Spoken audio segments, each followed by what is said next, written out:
nothing but the truth? If so, please raise your right hand and say, "So help me God." So help me God. Thank you, Warrant Officer. Yes, Chair, today we are continuing on the stream. Oh, just a minute, Mr. Musigiri. Please switch on both mics and pull them as close to you as possible. Thank you, Commissioner. Thank you, thank you. Thank you, Chair. Chair, today we are continuing on a stream of drug busts in Ayrton. Yesterday we had a witness, Colonel Stein, giving an overview of what transpired at that drug bust. Evidently, Chair, you would have heard that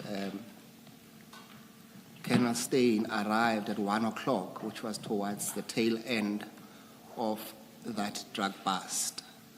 So who we have today, Chair, is Warrant Officer Magane, who was right at the beginning when the tip-off was given to attend to the drug bust. Is that correct, Warrant? That's correct, Commissioners. Thank you. Then a bit of housekeeping, Warrant. You should have with you 3 white files. Can you confirm that? No, I only have 2. Okay, then I a only third have one 2. will be provided to you. For now, focus on the smaller of the 2 files you have. It should say, I think you're talking about this one. that's the one with your name, yes. Thank you. If you open the first page, you will see that it says Statement of Warrant Officer Marumo Joseph Magane. Do you see that? That's correct. And it says that your statement is 13 pages. And if you go to the last page of that document, you'll see that there's a signature. Can you confirm that that is your signature? On page 12, I can confirm that this is my signature. Okay, use the number on top. So Well, it will say 12 at the bottom, but use the number on top that will say 13. Okay, I Do see, you see Commissioner. that? I can see it, Commissioners. Yes, thank you so much. And you have at least considered and read the contents of your statements, That's correct, Commissioners. and you stand by it. That's correct, Commissioners. Thank you then. Warrant, I want you to go through your statement. Take your time.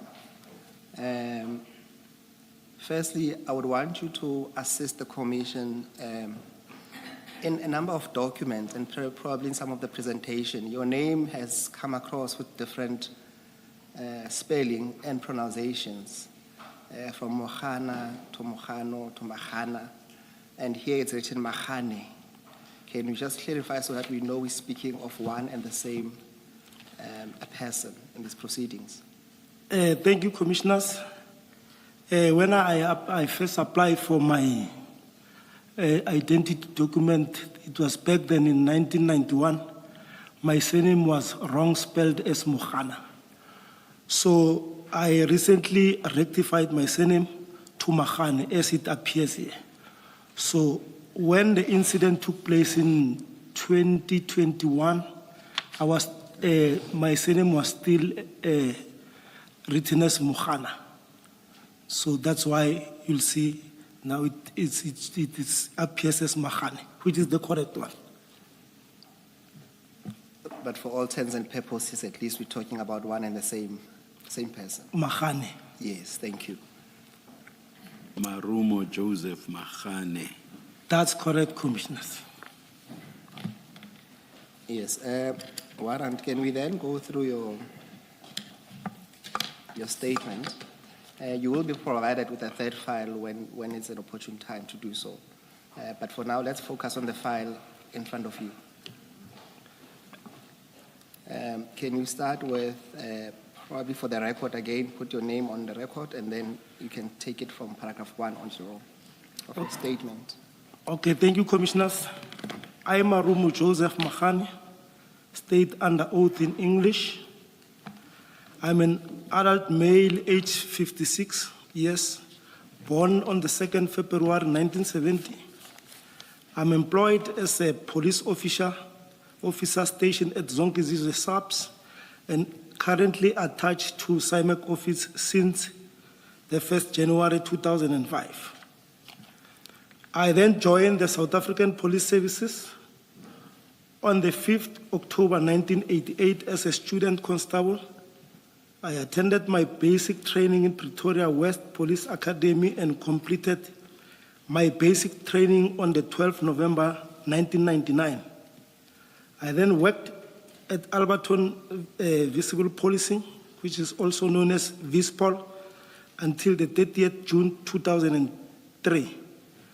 I then took a transfer to Alberton Detectives from the 1st August 2003 until the 30th December 2004. I got promoted to the rank of a senior constable at Zonkizizwe Crime Prevention. I was then transferred to CIO, which stands for Crime Information Office, currently known as SIMEC, which also means Crime Information Management Analysis Center, from the 1st of September 2005 until current. I got... Please explain what exactly does that entity within SAPS do? Commissioners, this is an entity that is responsible for our crime stats. The stats that are released quarterly, they are our custodians. Oh, okay. We are responsible for that. So we compile them, then escalate them to the cluster level. Then from the cluster, they will be consolidated and sent to province. Oh, okay. That until it reaches the national office. Okay. And we... So you do not do any investigative work? No, I don't do any investigative work. Searches and seizures? I do. Okay. I'm also operational. All right, please continue. Thank you, Commissioner. Sorry, before you continue, you say CIO stands for what? Yeah, it was then, back then it was named CIO. Which is what? What is the full name? Crime Information Office. But it's the same entity. I got promoted to a rank of a sergeant on the 1st April 2007. I was again promoted to the rank of warrant officer on the 1st March 2019, which is the rank that I'm currently holding. I'm currently a commander of SIMEC office, and my duties are as follows. To supervise members and monitor data integrity at the station, to disseminate analysis product information to the... Sorry. Under 3.1, is this all members or members attached to SIMEC? The members that falls under my component. All right. Yes, but let me just I'm only alone. But we are actually supposed to be 3. So I'm supervising myself. To disseminate analysis product information to the relevant role players, to conduct environmental scannings at hotspots, take photographs of relevant features identified as factors contributing to our crime. What does it mean? Or what do you do to conduct environmental scanning at hotspots? Commissioners, this talks to visiting spots that are highly hit by crime, where prevalent crimes are happening.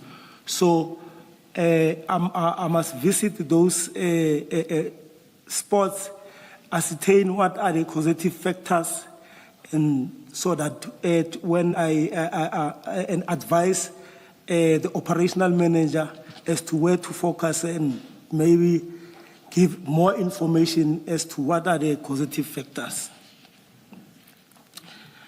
Interview complainant, witnesses, victims of a crime that has been reported.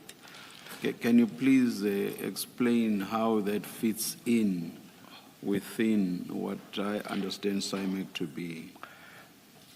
I beg yours, Commissioner. As I understand it, mainly this is about statistics. Fine, there's the bit that you've explained to Commissioner Baloyi just now. But you say interview complainants, witnesses, victims of a crime reported. I don't quite understand how that fits in within the broader scheme of your functions. Especially, for example, you said you do not investigate. So I'm just trying to understand what the context would be for you to interview complainants, witnesses, victims. Isn't it, Commissioners, when a complainant reports a case, there are some of the information that maybe they might lose when the statement is taken. So that also boils back to me so that I can get a full information. Because in any event, I'll need to go maybe visit the crime scene and stuff like that. I'm still not sure that I understand. There will be an investigator, will there not be? And how do you fit in? Commissioners, And I would imagine some statements will have been taken by officers at the CSC when a complainant comes to report a crime. And then an investigator is appointed, the investigator will take more statements. So I'm trying to understand where you fit in. That's correct. How do you also get to take statements?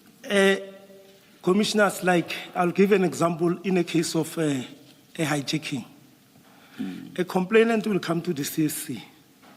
Then, after reporting the case, they will, the same complainant will be referred to my office so that I can get more information. Because some complainants, they tend to lie. So our office is asked to ascertain whether the crime that has been committed is the one that is going to be captured, or the crime it must be captured on the system to make sure that the statement, the A1 statement, which is made by the complainant, and my interview are the same. Because sometimes you get a complainant saying that he was hijacked at a certain spot. But when you drill deep into that information, find that that person was never hijacked. Instead, maybe he handed over the car to someone else. So that is the duties that I do. Oh, please continue. Thank you. Can I just ask, Warrant, in performing any of these tasks, do you get to be involved in attending an active crime scene to perform any of these tasks that you're referring to, or some of them? Yes, I do. I'm operational. I'm also getting a danger allowance, which is only paid to operational members. If you are office bound, you don't get such an allowance. You are using this term of being operational for the second time now. What exactly do you mean by that? And thus far, the idea that one has is that you are responsible for statistics. How do you get to be out there? How do you get to be exposed to danger to even get this danger allowance? And how do you come to call yourself operational? Because what operations outside of looking after the states? Suppose when I'm doing observation are done outside. Maybe I'm there and I see something that maybe a crime is being committed, so I must act. In that sense, I'm operational, and besides, I'm not confined. These duties that I'm doing, they don't limit me for being being involved in other operations at the So station. it would be incidental. It's not something that you do every day. No. It would be incidental. You happen to be out there. For example, you told us that you will visit hotspots to establish what the causes of crime are and so on. And then something comes up and you say, That's correct. yeah, criminal activity manifests. Then you say you will attend to that. That's so correct. it's in that context that I say, so for you, this is purely incidental. It's not that it's something that you do on a day-to-day basis. But the environmental scanning, I'm required to do that Yes, on I daily get basis. that. I get that. But then something happens. Some crime is committed, you become aware of it, and then you get involved. That's what I'm saying is incidental. That's correct. It's not your day-to-day work. No, I'm not every day be outside and Yeah. doing crime prevention duties and Yeah. no. And being at crime scenes generally, that too would be incidental. It's not your day-to-day work. It's part of my daily duties How so? because this is required that I give feedback. I give feedback to the station commander, even if there's no crime that is prevalent at a certain spot. But I must drive around and see if there are no new features that might end up maybe giving opportunity to criminals.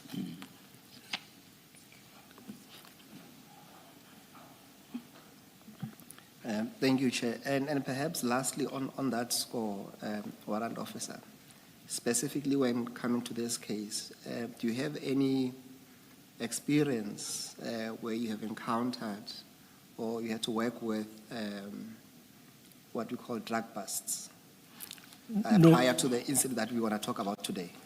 No, prior to that, the only thing that I did information was about Dacha, not specifically drugs. All right. Thank The only thing that you did was what? To gather information. You said something about information? I'm saying I was involved in a Dacha bust. Oh, I see. Okay. So you were part of the team that carried out the bus? Yes, the Dacha Dacha, bus. not drugs. Okay, thank you. Okay, Warrant, let's pick it up at paragraph 4. Then. If you've gone through, no, wait, just go back. You haven't listed all your responsibilities. I'm ahead of myself. Interview suspect arrested for serious crimes for more information. Compile profiles of suspect arrested for serious crimes. Compile monthly, quarterly, semester, and annual crime statistics reports in comparison with the same period for the previous year. To conduct briefing and debriefing of shifts members. To compile reasons for the crime and the shift displacement of crime document. To compile linkages, association analysis based on the metrics, profiles, and other information. Just for the transcript, the word there was displacement. All right, please continue. Thank you, Commissioner. Then you can go to paragraph 4 on page 3. Please, Warrant Officer, you don't have to read the cell number in paragraph 4, so you can just mention who contacted you. Thank you, don't have to Commissioner. read the cell number. It was on Friday, the 9th of July, 2021, at approximately 06:25 a.m. when I received a call from Chief Samuel Mashaba Chief Samuel Mashawa works at Gauteng Traffic Police and holds the rank of a Deputy Chief Director. Chief Mashawa called me regarding information about a truck which was allegedly carrying or transporting drugs. He was asking me for assistance or manpower, so to say, in order to follow that information. According to his information, the alleged truck was somewhere around Rodikop, next to Leondale area, which falls under Alberton SAPS. I told Chief Mashawa that I was still busy at my station, at Zonkizizwe, so I was not able to assist him immediately. But I promised him to try some members that I know from. I promised him that I'll try some members that I know from Dock Unit. In this regard, I called Sergeant Maja from Ekurhuleni Metropolitan Department Dock Unit, which is EMPD K9. But he unfortunately told me that he was sleeping as he worked a night shift the previous night. I then called Chief Mashawa back to give feedback from Sergeant Maja. Commissioners, please, can I take one step back? Yes. I just want to rectify this. Sergeant Maja is not from Ekurhuleni Metropolitan K9. He's from SAPS. SAPS Ekurhuleni K9. K9, okay. Yeah. Still okay. Yeah, not Ekurhuleni Metropolis. Can you then, just before you proceed, can you maybe explain to the Commission your relationship with Chief Mashawa? Did you know him prior to this incident? Yes, I met Chief Mashawa through a colleague of mine. I would simply say Mashawa, it's an acquaintance person. We were not friends, but we used to meet maybe when there's a party, but I met him through a former colleague. That's how I knew him. Have you worked together with him Prior to the incident of the 9th? No, we didn't.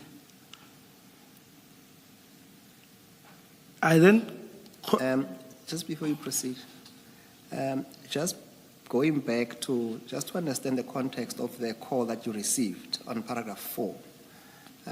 You say that he called you, informing you about a truck transporting or carrying drugs, and asking you for assistance or / manpower in order to follow up that information. What did you understand by manpower, warrant officer? Manpower, he actually wanted other members to come and assist him. He requested other police officers to come and assist him, and because he was alone.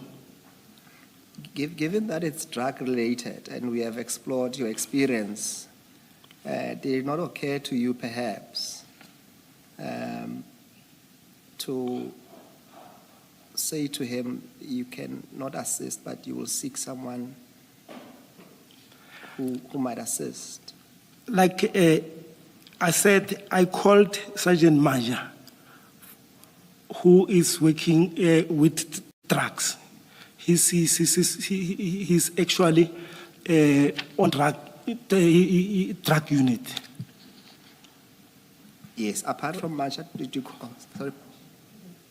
Apart from Maja, who was not available, maybe let's go back. Did you understand him to be asking you to come, or for you to seek or to source manpower, or was it both? No, he was also asking me to come and assist if I'm available.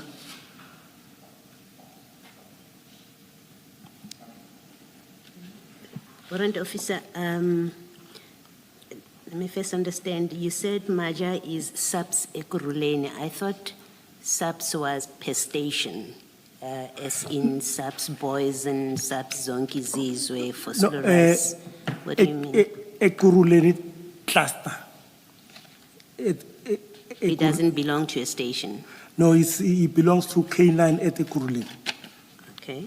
And then you say he was also drug unit. I Yes. thought he was K9. Can you just explain how he is dog unit and K9? No, the dog that is handling, specialized on drugs. Isn't it these drugs, these dogs differs? You get dogs for DNA, Yes. and then you get dogs for tracing, then you get dogs for drugs. So within K9, there's a drug unit, there's a DNA unit, or they're just K9 and with different dogs of different specialties? Which one is it? My understanding will be that this is K9, but you get someone who's specializing with, who's handling a dog that's specializing in DNAs, then with tracking of suspect, tracking of firearms, and Yes. So that person is dog unit. He They're falls in dog under unit. dog They're unit. not in the drug unit, they're in the dog unit. No, no, no. K9. it's K9. Yes, thank you. Yeah. And then, and maybe lastly, when Chief Mashaba calls you, I just want to clarify at this point, it's really clarification questions. When he calls you for assistance with manpower, you say, that's what That's he correct, said. Commissioners. That kind of request to you, where does it fall in the list of your functions in paragraph 3? Where do we locate it? Like I'm saying, if commissioners, there's a need for me to work outside, I do that. You have listed from 3.1 to 3.10 what your job entails. That's correct, Commissioners. And you've also explained that if you happen to be, say, for example, you are doing environmental scanning That's and a correct. crime happens, then you can deal with it. That's correct. And I understood you to also be saying to the chairperson that when you are at a scene, you may talk to a witness or to a victim. So I understand those functions in 3.1. All I'm asking is the kind of request that came to you from Chief Mashaba that he needs assistance from you with a drug bust. Where in paragraph 3 would it fall? If it doesn't, you can say it's not one of those. It doesn't. Okay. It doesn't fall under All right. paragraph 3. Okay, thank you. Warrant, just lastly on that one, that is on your call with Chief Mashaba. When you received the call, where were you? When I received the call, I was at the station visiting the station as a duty officer. I was visiting the on and off parade. Like when the night shift changes, where as a duty officer, you are sometimes expected to inspect whether everything is in line with the operations. Okay, thank you. I suppose the question then, if you're already at the station and you have this request, was there no one else at your station that you could ask to attend to this query by Mashaba? No. It was early in the morning, and the CSC members are only allowed to work within the jurisdiction or the precinct of Zonke Zizwe. So when Mashaba was asking this assistant, he was at Londale, which falls under Alberton.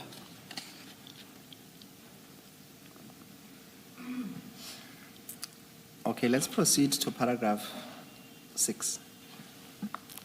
I told Chief Mashaba that I would call him in 30 minutes just to check if he still needs assistance And indeed, I called him again and he told me he was already at Londale with his informant observing that place and requested me to come through and he sent me his location via WhatsApp. Upon my arrival at the said location, I met Chief Mashaba driving a gray VW Golf 7 and another gentleman unknown to me driving a charcoal BMW 7 Series. Both cars were parked next to each other. Chief Mashaba introduced me to that gentleman and he also introduced that gentleman to me. This man came to be known to me as Mr. Tumelo Nku. Chief Mashaba further requested Mr. Nku to further explain the information in details.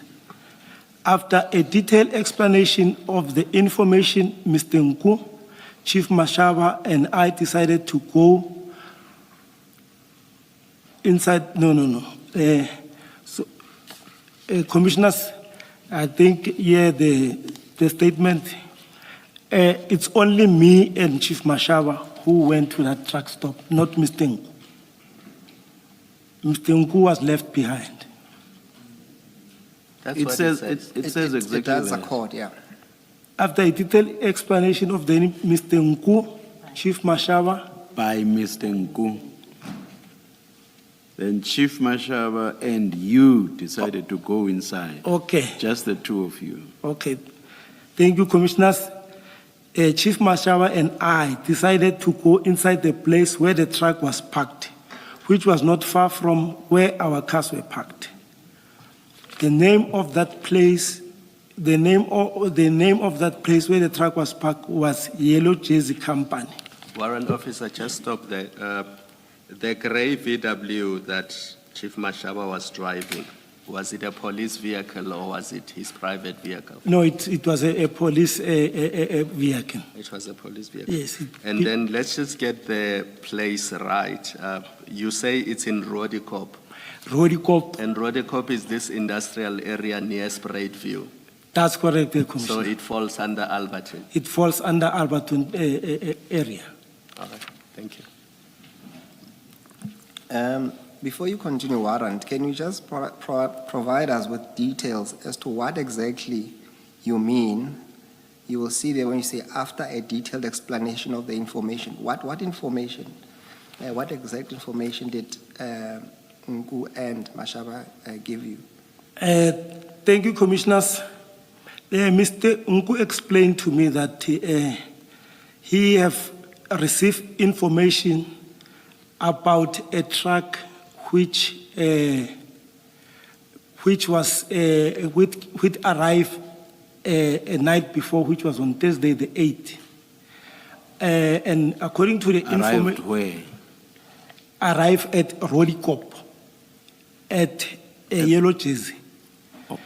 This truck was allegedly carrying trucks or transporting trucks.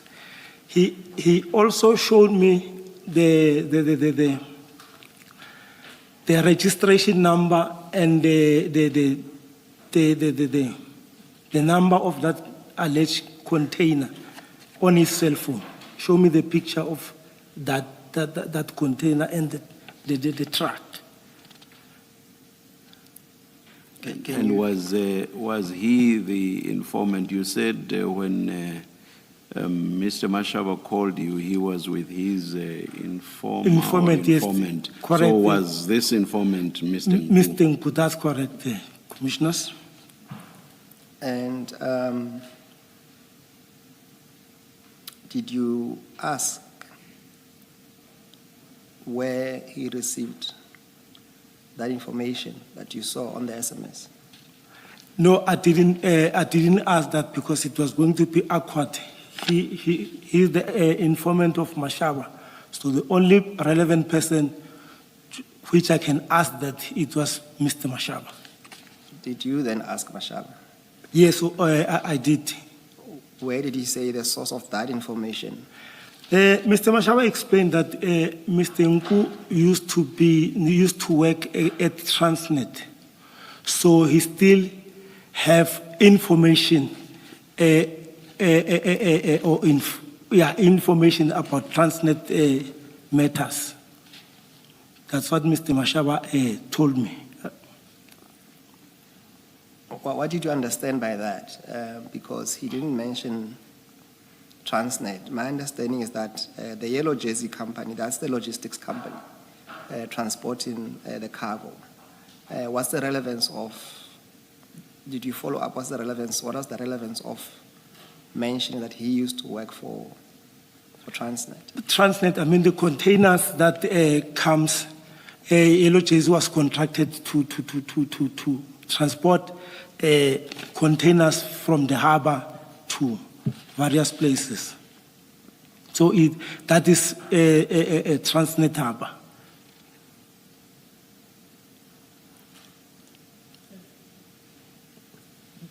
Did Mr. Nku or Mr. Mashaba say, and I'm asking Mr. Nku because in your statement, you do say that Mr. Nku, you say Mr. Mashaba further requested to Mr. Nku to further explain the information to me in detail. So Mr. Nku did explain to you. He did explain.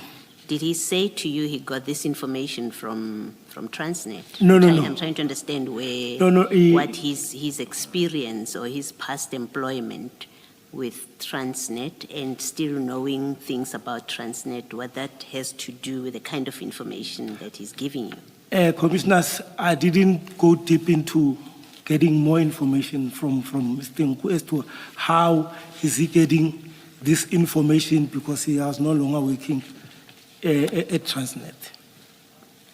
Did he say to you how he got the registration number, whether him or Chief Mashaba, how Mr. Nku got how and where he got the registration number of the truck that you say he showed you? Commissioners, I'll be honest, I didn't go deep. I didn't interrogate that information further. But all what, according to the information that he was given to me, I then assumed that he got it maybe through his source or in whatever way. Okay, thank you.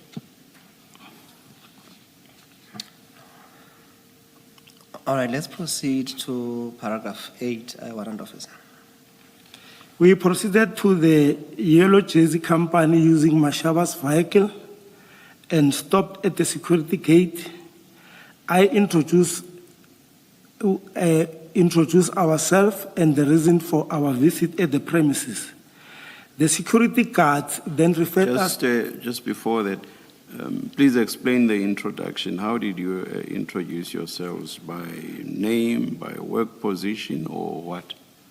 We introduced ourselves by showing them our appointment cards, and we also told them that we are from the police. So both of you showed your cards? No, it's only me who produced. You did? Yes. And then about Mr. Mashaba? Mashaba, he didn't... No, you said you did the introductions. What did you say about Mr. Mashaba? No, I said, I introduced myself as a member of SAPS. Yes. Yes. Then Mashaba also is from traffic. He introduced himself? Yes. Oh, all right, okay. And at this point, when you get there and you do these introductions, who's in charge? Who's the owner of this thing that you and Mashaba are doing now? Who's the in charge? Mr. Mashaba. He was the senior. So he's in charge? Yes, that's correct, Commissioners. Okay, thank you. Before you proceed, just to understand your answer to the chair, you say you both introduced yourselves, but only you showed your appointment card. Is that correct? I can't remember very well, but Mashaba also, I think Mashaba also, I'm not too sure, but that is protocol. But what you are sure is that you did. Yes, I did. But with Mashaba, you cannot confirm. I can't confirm. Certainty. I can't confirm. Okay, now proceed. The security guards, Commissioners, continue, the security guards then the referred. security guards then referred us to their manager inside the offices. We found a male person by the name of Ardach, who confirmed that he was the manager of that place. We then introduced ourselves to him as protocol and explained the reason for our presence at the premises. What did you mean by protocol? When you said you were protocol, what did you mean by that? As required when you enter when you enter a premises, you must introduce yourself if you as a police and the reason for your visit. I understand you saying that we are police. I'm from SAPS, and he's from Traffic. From the traffic police. I understand that, but here that's not what you said. You said you were protocol. What did you mean when you said you were protocol? I mean, as protocol, that is a requirement, maybe if I may put it that way. Or do you mean we introduced ourselves as is required by protocol? That's correct. That's what I was trying. That's not what it says. It says you introduced yourselves as protocol. So I read it to mean that you were saying you are protocol. We introduced ourselves to him as protocol. Maybe. No, I understand. Let's. And explain the reason for our presence at the premises. We explained to him that we were following information about one of their trucks which was carrying a container from Durban, and that according to the information at our disposal, the container was carrying drugs, but we are not sure about the quantity of those drugs. Mr. Hardach explained that he does not know the contents of the container, and we requested him to open the container. But he pleaded with us to at least follow or escort the truck to the customer so that we can open it in front of the owner of the merchandise inside the container. So when you made the request that the truck should be opened or the container should be opened, was your intention to then search the container? Yes, if he gave consent, we were going. And if you indeed found drugs, would you then have seized the drugs? Was that your intention? No. We were going to phone all the relevant role players to come and process the scene. Who are the relevant role players that you would have called? We were going to source assistance from DPCI, national office, because there are people, anyone who was relevant and available. No, I would like you to be more specific. You say all the relevant role players, so you must have had either units or people in mind. So you've started by saying DPCI. When you say national office, you mean head office of the SAPS or of the traffic? Because this is Mr. Mashaba. Of SAPS. This is Chief Mashaba's operation. Remember, I asked you earlier, you said he was in charge. He is. Okay, so you would have called national SAPS. National SAPS, that's correct, and DPCI. Those two, that's what you mean when you say all the role players? That's correct. Okay, thank you. Just explain to me more fully, if the container had been opened there and then, what exactly would you have done? Would you have... We were going to cordon the scene. Sorry? We were going to cordon the scene. Now the container is open. What do you do with the open container? If that exhibit or if those trucks were found, we were going to call. And how exactly would you establish that there were drugs inside? Commissioners, because Assuming that everything was wrapped up and you don't open and you immediately see drugs, everything is nicely wrapped up. In wrapping that's not even transparent, what would you have done? We would have called a K9 or other people who have experience in this field. So I was saying you would have opened for no reason at all then? Commissioner? Are you saying you would have opened for no reason at all if you would have just opened and then called for K9 without doing anything further? No, we were going to wait for them to come in But why open then? to verify the information. Verify how? You say, I've just said to you, now you have an open container and you have a lot of material in there, but all nicely wrapped up, and you cannot see what is inside. Then what do? You say what you are going to do is to call K9. To come and... My question then is why open in the first place? If all you are going to do is to then call K9 and do nothing whatsoever, why open in the first place? Commissioner, after opening the container, we were going to source relevant Canaan people to come in. So you yourselves would do nothing. The container would be opened, you would just stand there, look, and then call K9. Commissioners, if those people who were, they will say this one belongs to us, this one we don't know, or the Canaan people will come and verify. All right, I'll continue.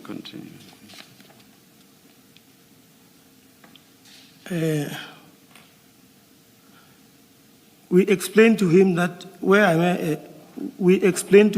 we were following information about one of their trucks, which was carrying a container from Devon, and that, according to the information at our disposal, the container was carrying drugs, but we are not sure about the quantity of those drugs.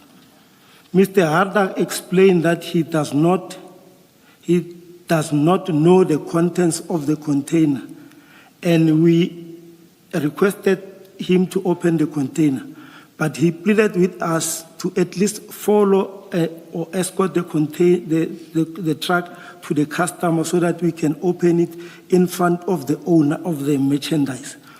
This seemed like a reasonable request, and we agreed to the suggestion.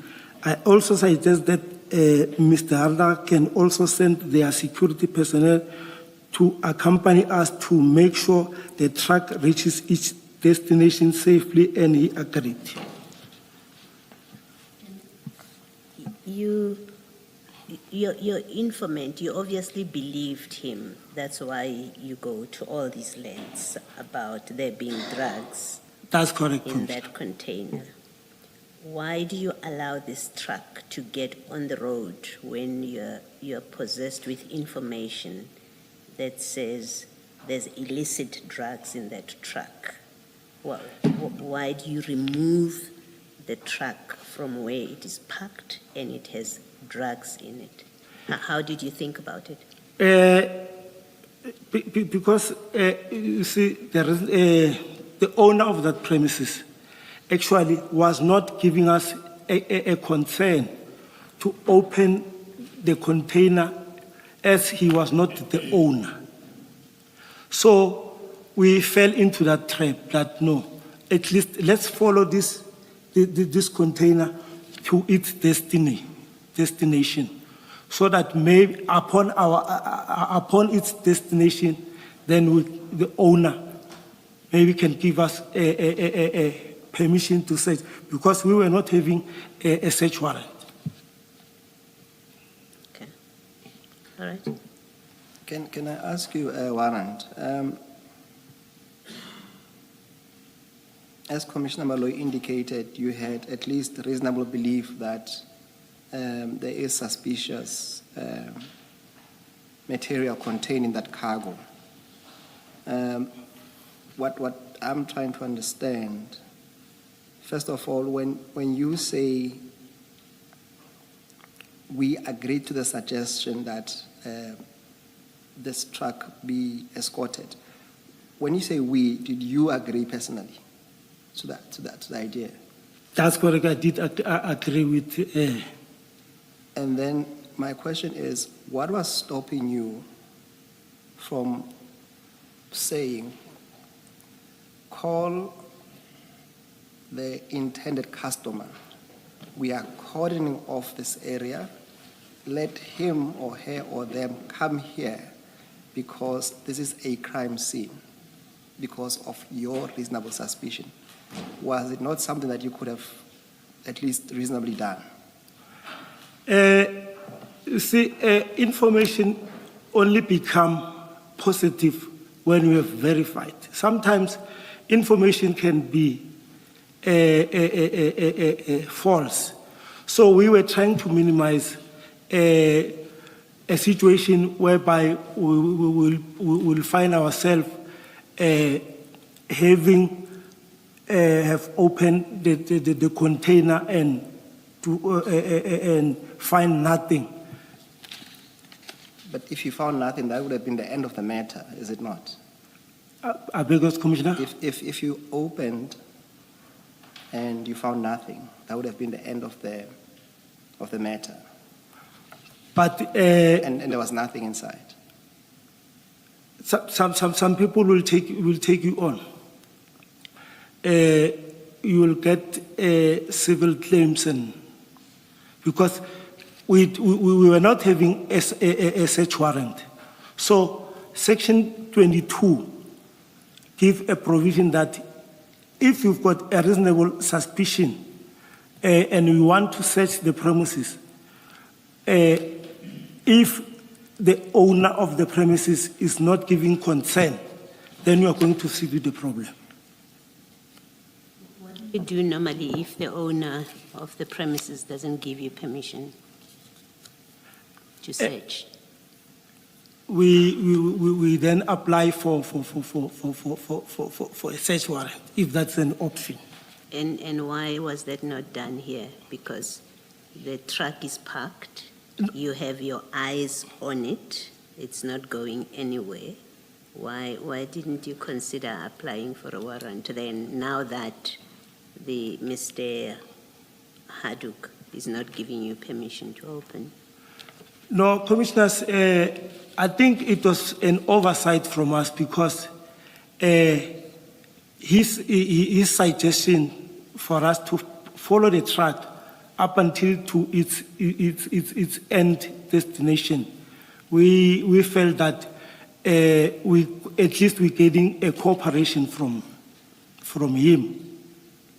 That's why we decided to follow the truck up until to the destination. Okay, thank you. My difficulty, Warrant Officer, is that you have a reasonable suspicion to enter the premises, and the information you have about the truck number, the registration, it checks out because you find the container, you find the truck. But what seems to be happening is that you're moving from one potential crime scene and you're letting it move to another. And in this case, it has to be another jurisdiction even. Do you understand that difficulty? I understand and I follow. Yes. For example, I mean, were there any other trucks at Yellow Jersey parked in that yard? That's correct. There were other trucks that were parked there. So you see, my difficulty is that if you moved that truck as you did and you followed it to its destination, but you don't even know what other trucks could have contained, because had you brought in the entire team, including the sniffer dogs and whatever, they could have searched the entire premises. Do you follow that? I follow, and I take that as an oversight from us. And then when Mr. Haddock said to you, let's go to the customer, did he mention who the customer is to you guys? Yes, he said this truck was destined for Ireton at Scania in Ireton.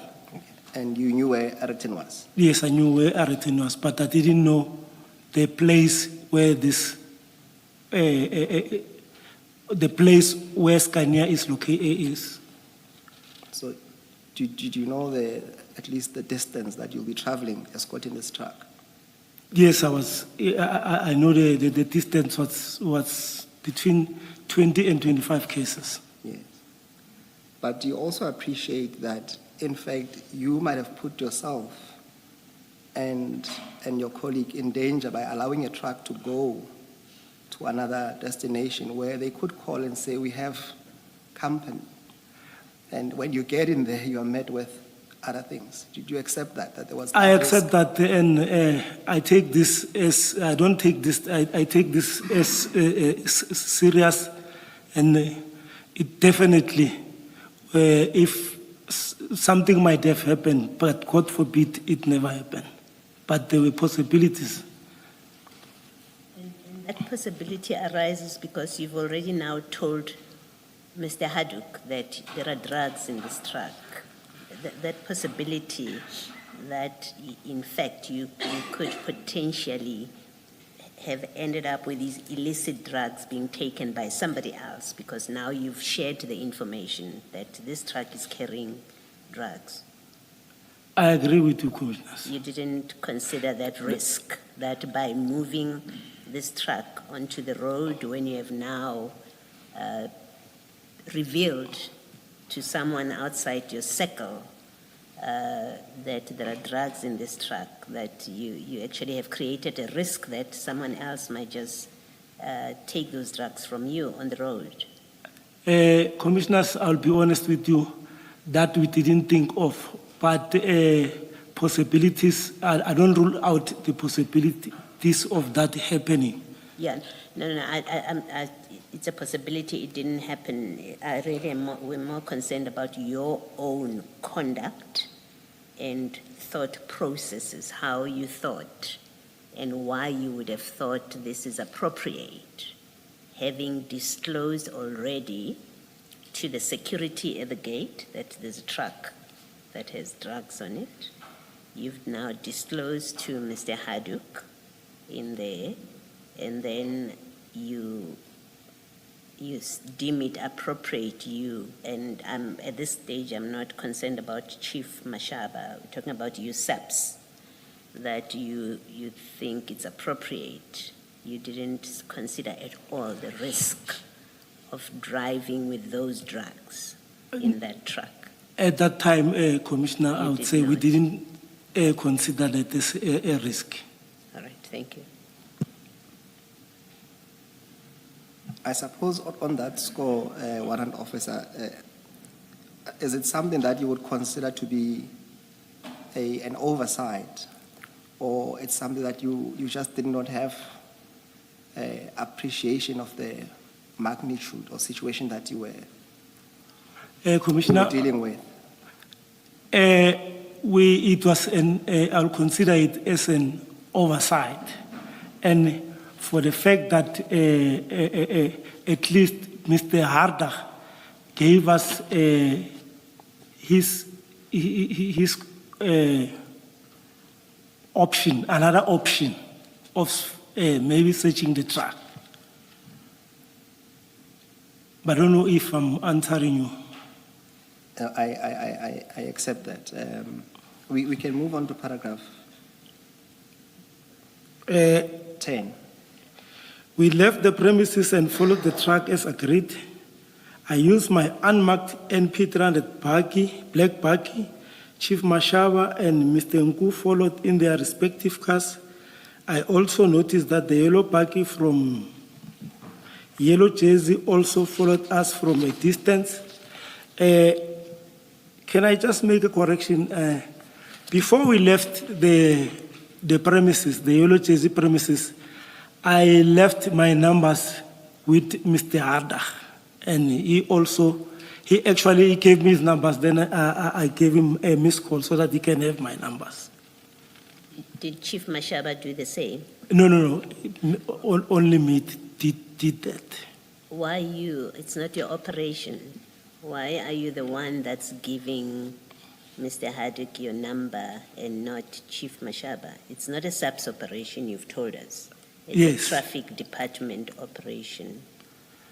But for a mere fact that I was also part of that, I felt that I can just leave my numbers because we are a team, we are together.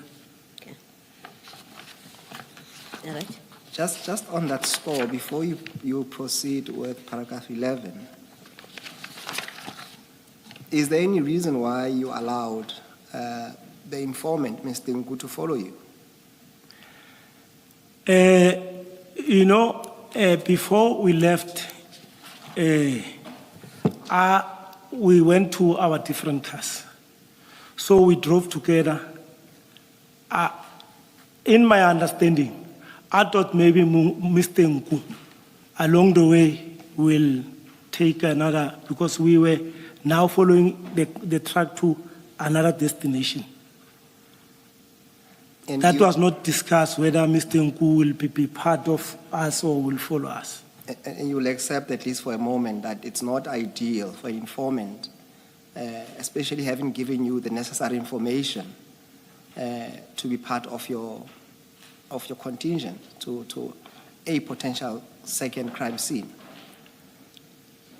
I would explain this in this way. Sometimes informers give information to the police, and some policemen, even if the information was positive, they will say it was not positive. And in this instance also, when we arrived at Scania, I questioned this. I asked Mr. Mashaba, because Mr. Nku was now parked in the premises. He alluded to me that Nku had a previous experience whereby he gave information to the police, and they even if the information was positive, but they said it was negative. But in your understanding that he had no business of being there. Because he was not taking part. He was always seated in his car. And sometimes when we follow information, we'll drive with the informant, as long as the identity of the informant will be concealed. But there's no concealment here. You go into a potential dangerous situation, which could be actually dangerous for him, who is a civilian. And you have obtained all the necessary information, or was there any other information you required from him? No, according to his explanation, that was only that. So when I say he had no business in being there, what's your comment? I won't fully agree with you, commissioners, because, like I'm saying, it was because of his previous experience. Even though I would say it was at least dangerous for him, but as long as he is not partaking, that for me, it was not going to be a problem. No, but you didn't know that. You didn't know his past experience. And I'm not sure how is that relevant, though. But this is the explanation that I got from his handler, Chief Mashaba. And I wouldn't dictate for Mashaba to how he must handle his informant. So you're deferring to Mr. Mashaba then? Commissioners? Are you relying on Mashaba then to say, because he said, because of his previous experience, that Mr. Nku wants to be there to make sure that this operation is a success? You will say it's because of Mr. Mashaba? That's correct. I wouldn't have powers to say, Mr. Mashaba, tell your informant, because I suggested, we spoke about it. If he had problems or if he shared the same sentiment with me, he would have said, maybe advise Mr. Nku not to be part of the operation or not to be nearer to the place. I suppose the question is, if you were in charge and of making the final decision, would you have had Mr. Nku there? It's a very dicey question, but I think if the informant, if I was a handler and the informant was having such a concern, as long as he's safe and his identity is concealed, I was not gonna have but any difficulty. No, I'm not saying put propositions. I'm saying in the situation that you were in, you are not his handler, you're not aware of his previous discomforts. You know, it's a simple question to say, if you were in charge, would you have had him there in your position, no other propositions or possibilities? I would have done the same, Have him there. as long as his concealment, his identity is concealed. Okay. Let's go to paragraph 11 then. While in transit, I then started calling other members from different units for assistance, backup, including the following. I called Warrant Officer Chidi from Crime Intelligence Unit in Jamestown, but he told me that he is unable to make it as he was attending a funeral in Limpopo. I then called Brigadier Liwele from DPCI in Jamestown. Unfortunately, his phone was off. I then called Warrant Officer Pukungwane from Alberton CIS.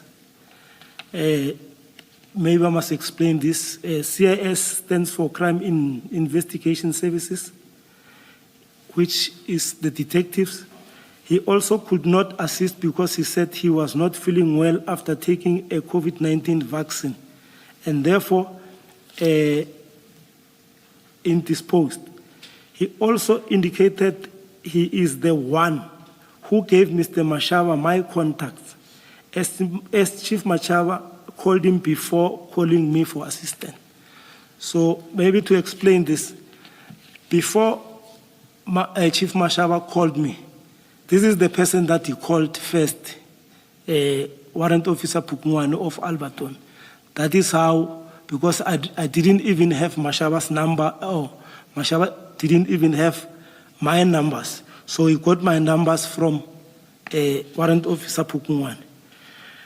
I then called Warrant Officer Pakula from National Investigation Unit, which is called Nino. Fortunately, he said he was available to assist, but he was still at home preparing himself for work. He requested me to call him again when this information is positive, and we agree on that.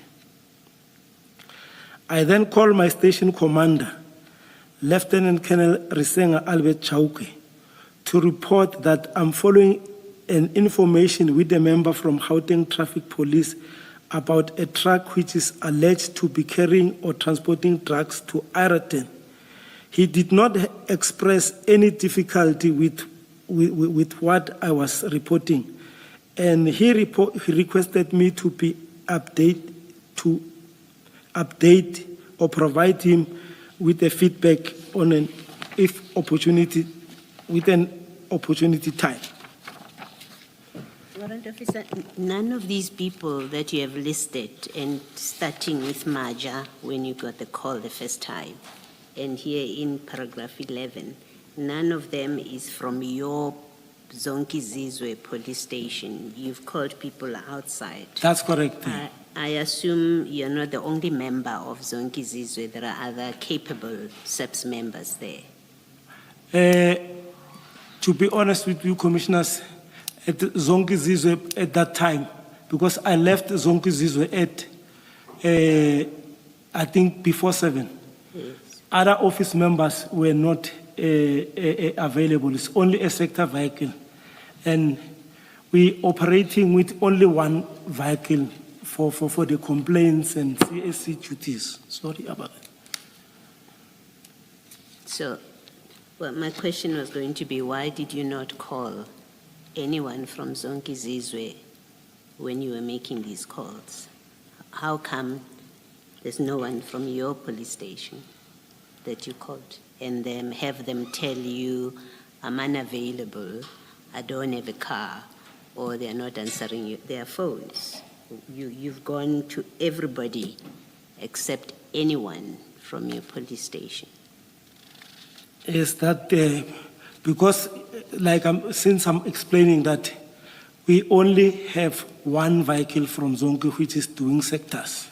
Yes. So that I knew that even if I can call them, they wouldn't go with me because they will focus on doing CSC duties and attending to complaints around. So at Zonke Zizwe, no one goes outside. Are you saying to us all the police at Zonke Zizwe police station, they work only inside? No, detectives can. Yes, so why did you not call one of them, or 3, 4, 5, whatever number you have, instead of calling people who say, I'm in a funeral in Limpopo, you called that person, how you choose them, you call DPCI, and then you call Pogungwane, who says, I'm not well, and when all of them are unavailable to you, you don't say, let me try one of, or 2 or 3 of my people in Zonke Zizwe. You are in a police car, so you could have given them a lift. You could have gone back to fetch them. Yes, Because Chief Mashaba has the situation under control. Why did you not call your people? that didn't cross my mind. Okay. Thank you. Were you focusing on any specialities, or were you just calling people at random? I was calling people that I know that they will have a mandate, or they can work outside. Were you calling people who have or asked or were specializing in certain fields, or were you calling people at random? I was calling people who, some of them are doing specializing, like Warrant Officer Chidi is from crime intelligence, so he can follow information. Then Brigadier Lewele, DPCI, he's the head of DPCI in Jamestown. So Warrant Officer Pukungwane is from Alberton. And I was calling people that I know they are always available, or that I've worked with them before. So it was more a question of availability, according to your understanding, and not so much what they specialized in. That's correct, Commissioner. All right, thank you. Warrant Officer, Magane, just on that score, because you seem to be struggling to get hold of, from Chidi to even Pakula himself, he was not immediately available. Surely you could have just called 10-111 to get manpower. Did you try that? No, I didn't. To be honest with you, I never thought of calling 10-111. All right, let's proceed. You knew or you know about, we've heard there's a SANEB in DPCI. You know anything about it? I know, that's why I called Brigadier Lewel. Is he in SANEB? No, he's at Serious Anti-Corruption. Yes. But because I didn't have numbers of a SANEB member at DPCI, so I was going to ask him to organize a SANEB. That was the whole idea of calling Brigadier Lewel. Is he the only DPCI person that you That know? I've had that his you know? number. That I had his number. I called Warrant Officer Pakula from National. Fortunately, he said he was available to assist, but he was still at home preparing himself for work. He requested me to call him again when this information is positive, and we agreed. Okay. We then followed the track until we reached Ireton, Omnia Industrial Park. where the container was supposed to be delivered at Scania warehouse. Warrant officer, just stop there. You are now in Johannesburg. Right inside Johannesburg. Yes, because Arroton is that industrial area next to the FNB Stadium.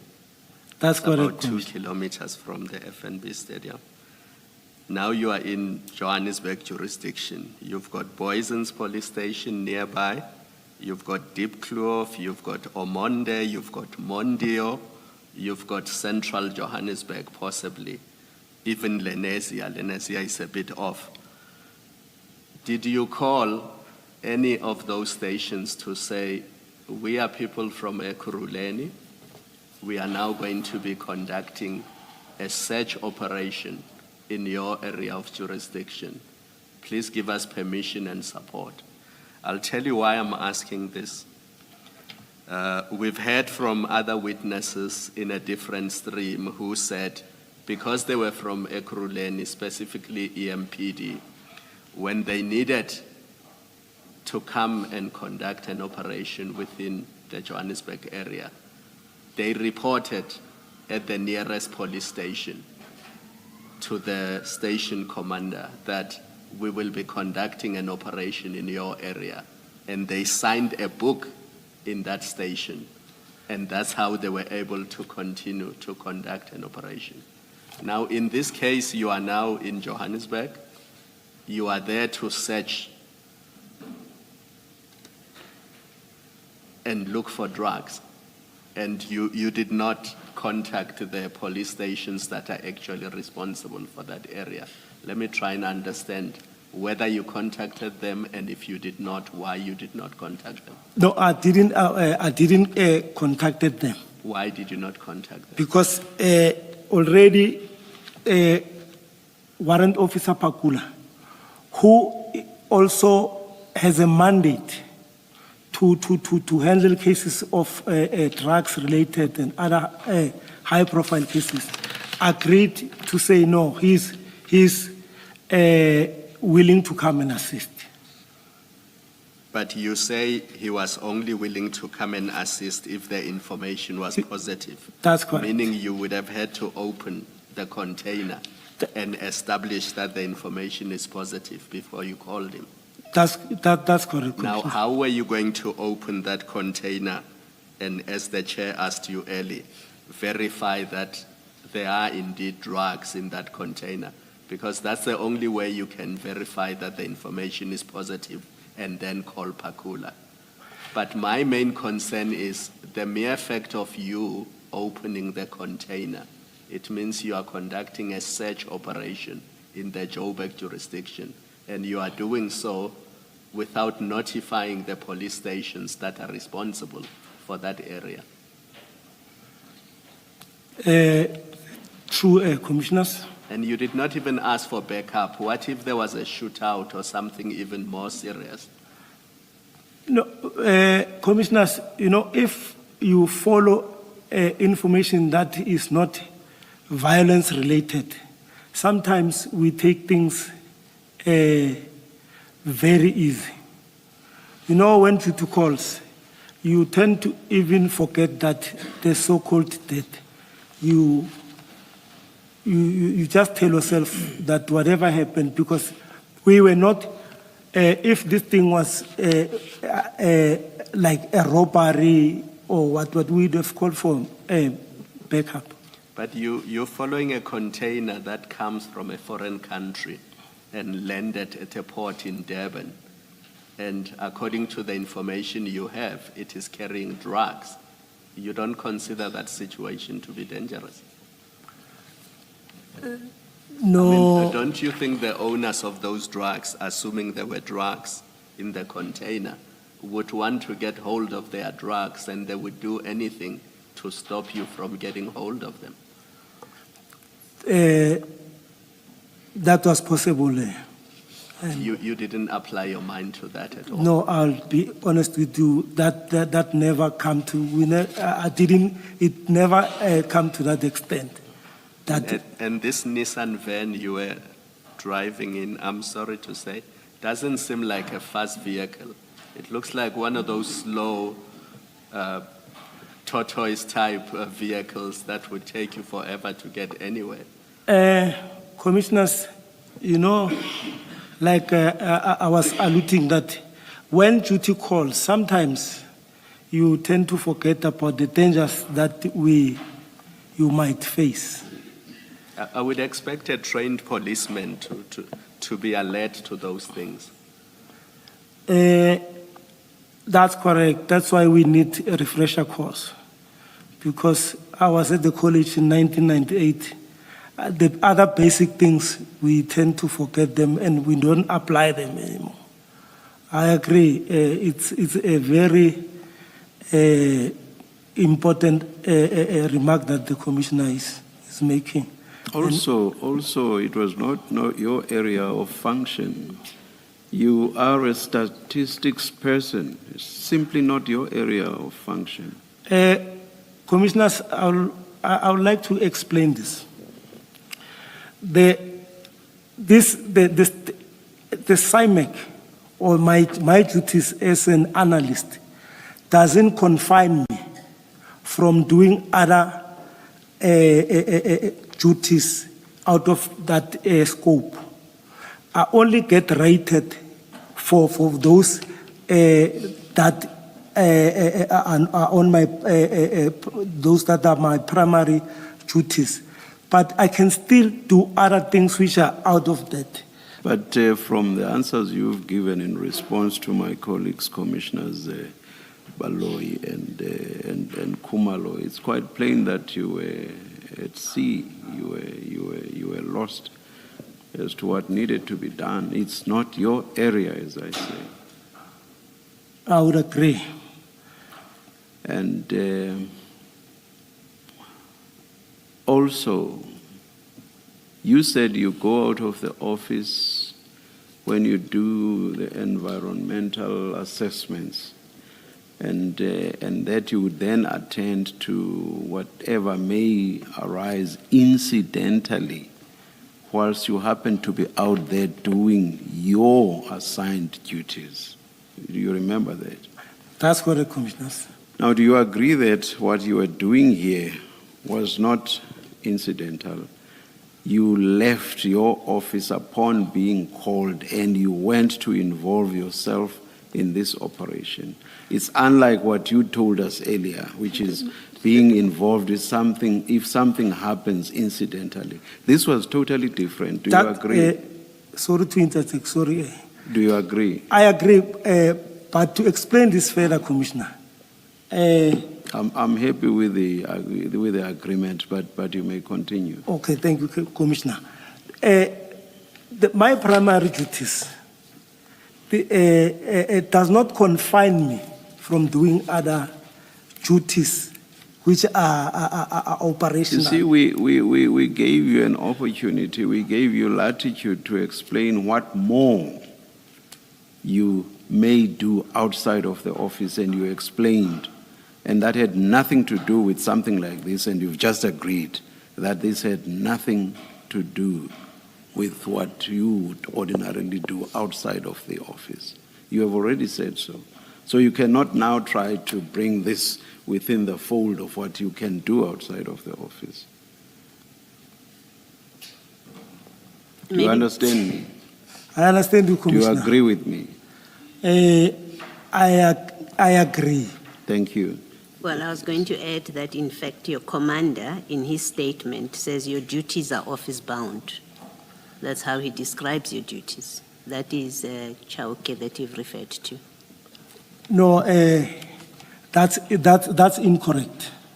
So your station commander doesn't understand your duties when he says, and I quote, "As a commander, I was not aware of the operation since the members' duties are office-bound, doing crime information management coordination for the station."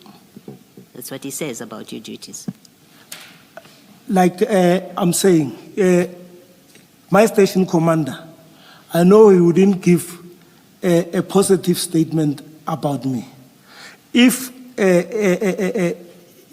I called him, if he was not happy about this, he was supposed to stop me and say, "You're not allowed to do that. Like I've got, Forget what he was supposed to do. We're not talking about your station commander, what he did do or did not do. I'm following up on your discussion with the chairperson to say what you've agreed with the chairperson, in fact, finds further confirmation from your station commander who says your duties are office bound. That's all I was saying.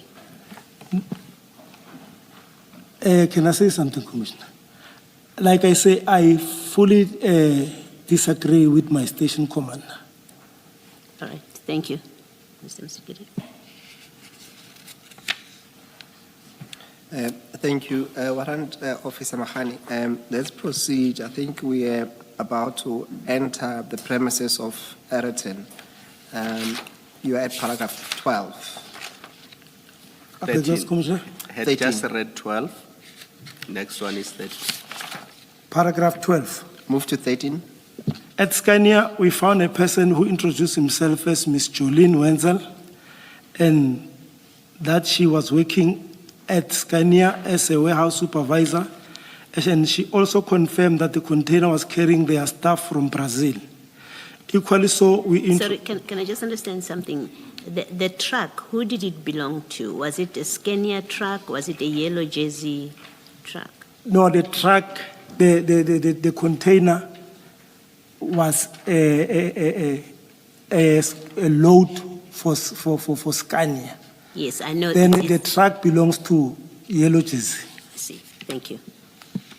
Perhaps to assist there. So, Commissioner, Scania would have two components. They will have the truck department and the logistics where they transport. But in this case, they are the end user in that the truck by Yellow Jersey was carrying their so-called body parts. They call it the caps. Perhaps, Warrant Officer Magane, let's go to... Sorry, let me just finish my point and then you can clarify. I think what I was seeking to clarify is so the driver of the truck is in fact employed by Yellow Jersey, not by Scania. That's correct. Yeah. Thank you. I think that's all I needed to clarify. You can continue to clarify what you wanted to clarify. Yes, perhaps go to paragraph 14 and we'll come back to the point that I wanted to assist you with in terms of the cargo. Equally so, we introduced ourselves to her and explained the reason for our presence at the premises. We requested Mr. Wenzel and her colleagues to open the container so that we can verify the information. The container was open. At that point, it's still Mr. Mashaba and you only. I understand the presence of Mr. Nku, but I'm referring to police. It was still me. Still and just the two of you. That's correct. All right. The container was open. And except for Mr. Pakula, you haven't called for anybody else at this point who is on their way. Yes. During my conversation with Mr. Pakula, he said, even though it's not on my statement, he said he'll try to source other members from his unit. Okay. And Mr. Pakula is based in Pretoria? Yes, head office. Okay, thank you. The container was opened by one of their staff members, and to our surprise, as soon as the doors were open, some black bags started falling from the container and others were trapped at the back of the container. I also found a seal which was inside a white plastic. The said seal had the same serial numbers as the seal that Scania employees has just broken when opening the container. I then inquired from Ms. Wenzel if this is how they receive their staff, but she said this was very strange and unusual. What did you mean by that? Oh, sorry. What did you mean by that? When you say, when you ask if this is how they receive their staff, what did you mean by that? I meant there's a seal that matches the one that was used to lock the container. I was trying to ascertain if this, does it comes with a specie that is inside the container. So the focus of your question was about the seals, not so much about what was contained in the container. No. It was also on the drugs also, because I also asked her if this is what they were expecting, the load, the bags that fell down.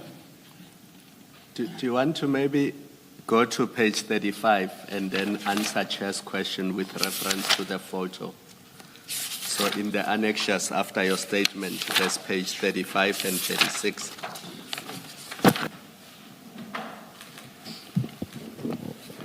Warrant Officer, or did you have a look at the page to which Commissioner Khumalo referred you to? Yes, page 35. Yes. Yes, before you can answer, with your permission, Chair, Warrant Officer Magane, you did testify, and can you confirm that when you went to Ereton, you went there driving a black Nissan Baki? I think it's NPD 300. Yes, all right. Can we then, I've asked for the photos to be flighted up. Can you just flight the photos? It's on page 35. Yes, Commissioners. Yes, can you explain to the commissioners what is there? Commissioners, this photo here depicts, actually it shows the black bags that were stashed at the back of the container, and with the white, this white thing like a door, it's actually an incomplete assembled body part of a truck.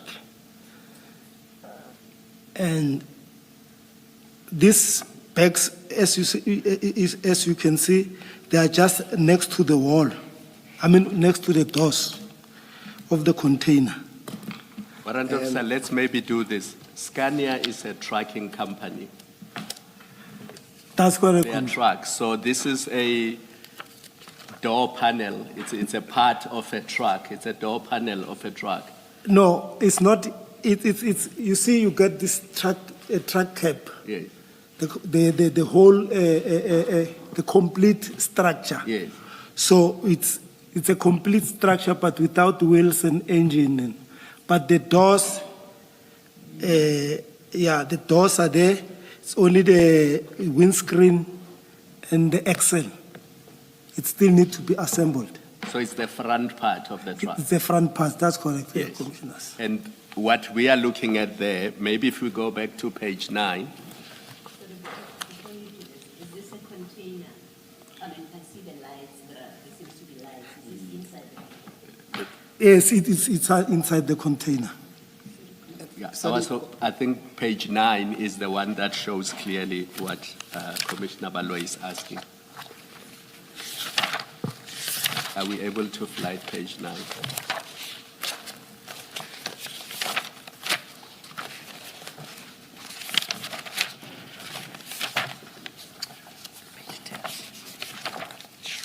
That's correct, So the Commissioner. container is still in the back of the truck. It has not been offloaded from the truck.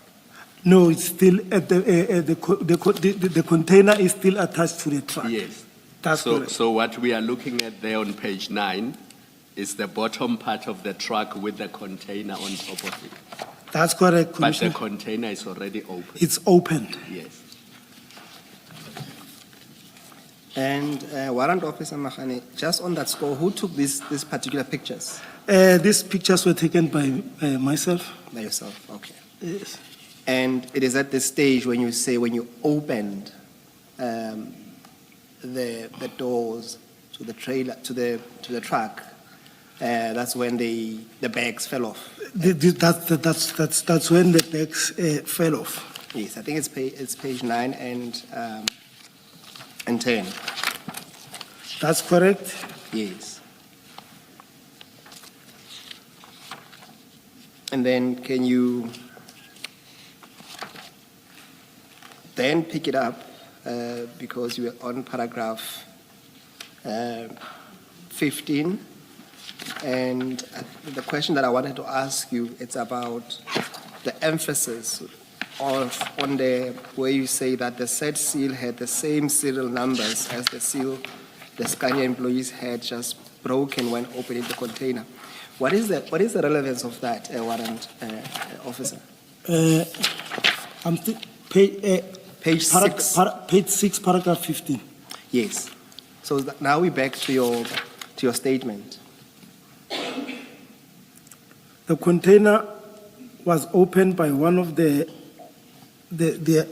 staff members, and to our surprise, as soon as the doors were open, some black bags started falling from the container, and the others were trapped at the back of the container.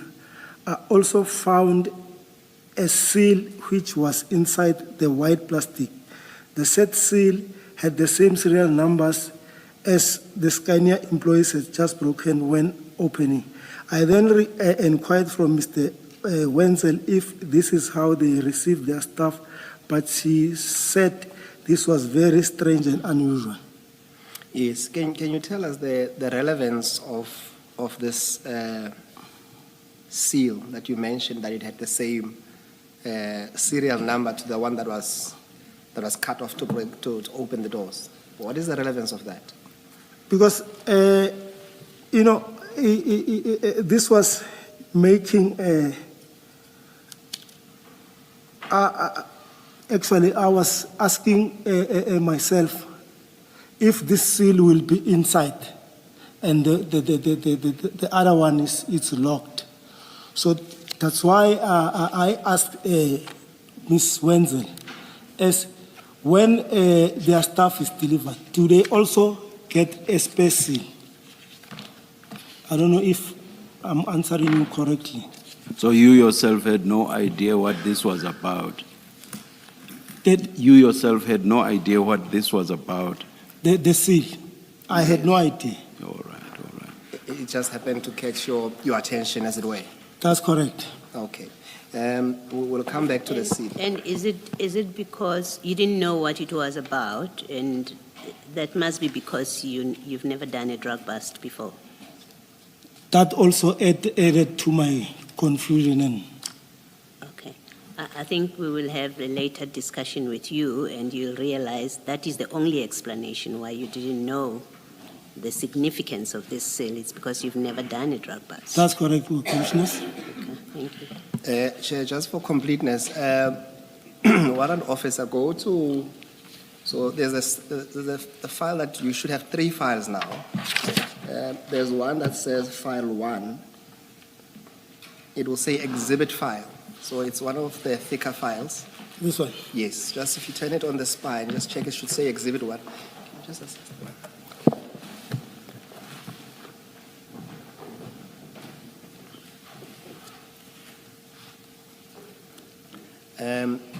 Can you go to page 101?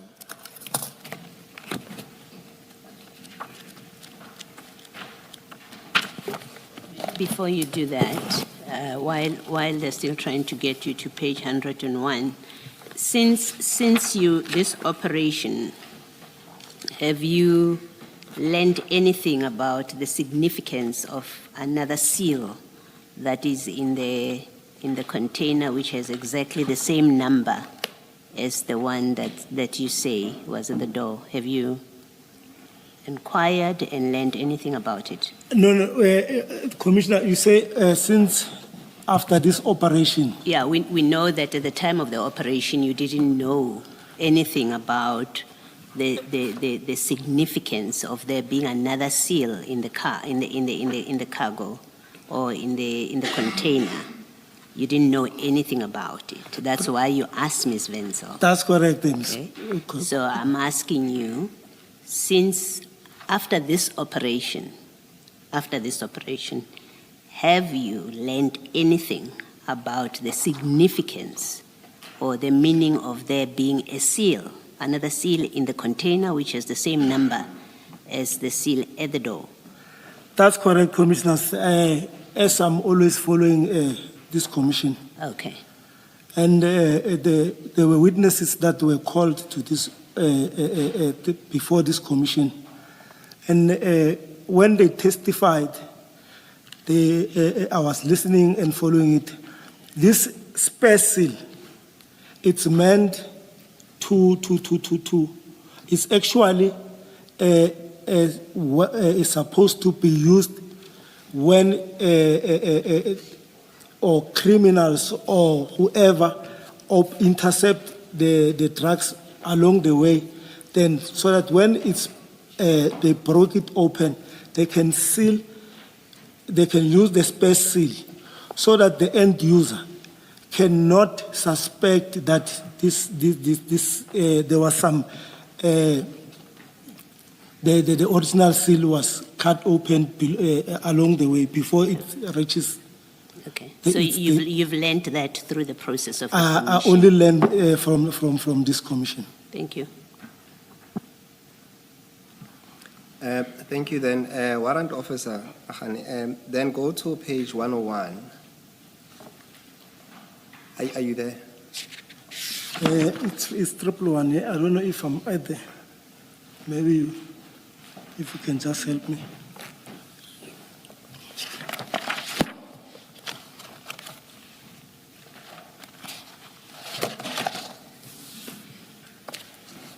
Yes, I'm there. Yes, can you assist the commission, or what is depicted on that picture? The top picture depicts the first depicts the seal that was cut open, and the other one is the one that was found inside the container. Other one being I would say the space seal. there's photo 153 and there's photo 154. Commissioner, I'm referring to 153, the top one. Both 153. Yes, 153, and because I think. Or rather, both seals are on 153. Yes, you say. Commissioner. Okay. Yes, you were explaining, Warrant Officer? I'm saying this seal, the top one, is the one that was cut upon, it was cut before the container was opened. The down one, the one beneath is the one that was found inside the container, the unused one. Okay, and then you saw this seal as you described at paragraph 15. What did you do with it?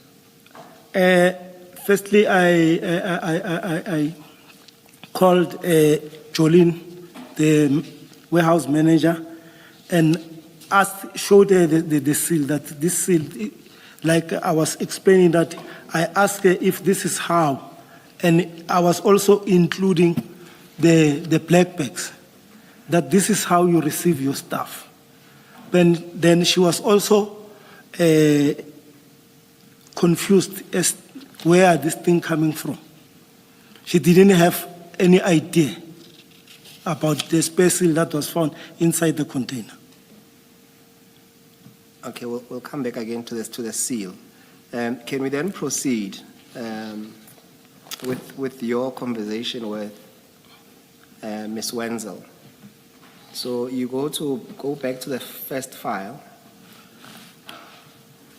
You've just asked Ms. Wenzel if this is how they receive their stuff, but she said this was very strange and unusual.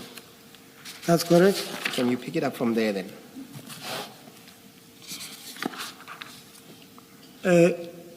We are at paragraph 15. 16. I took out my phone. I took out my phone and took photos and also sent to my station commander, Colonel Risinga, informing him that the operation was a success.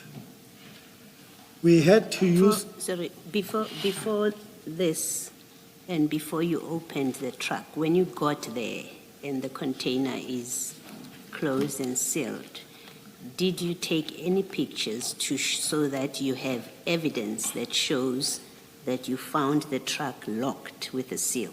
Did you No, take any pictures? I didn't do that there. Why did you not do that as an experienced police officer who understands the chain of evidence? No, actually, I was interested, or I was more concerned in what is inside the container. Yes, we understand that. Yes. Quite obviously, you were more interested in what was inside. That's correct.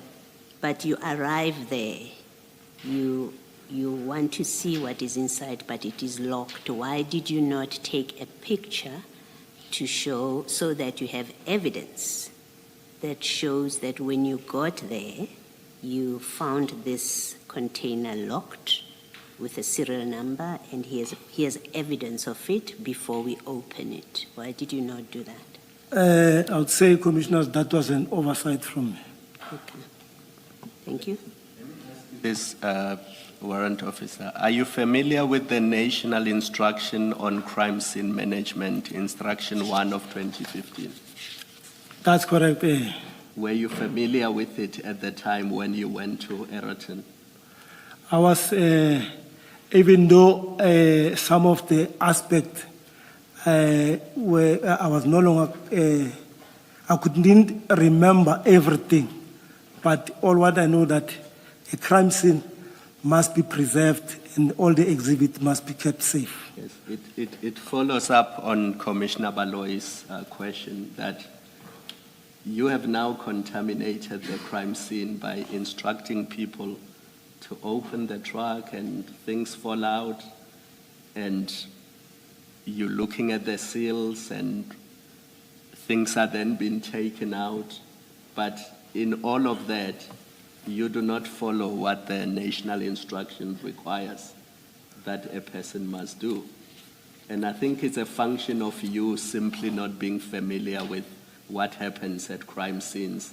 When you come across a scene like that, what are you supposed to do? It's not just a simple matter of cordoning it off.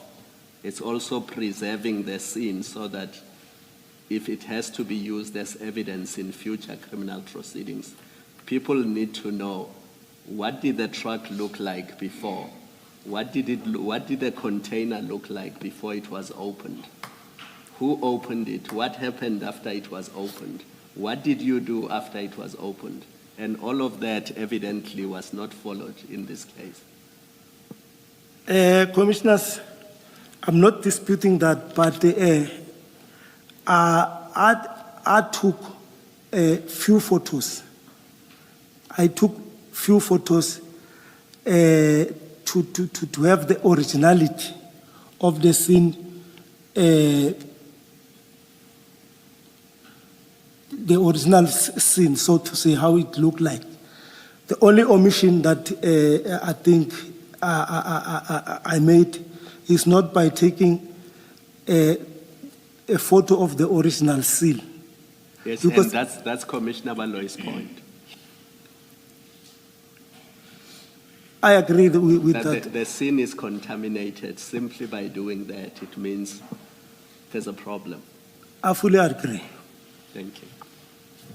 And in fact, the more serious proposition I'm making to you is that happened because you have absolutely no experience in drug busts, and you're in fact ignorant of the national instruction on handling crime scenes.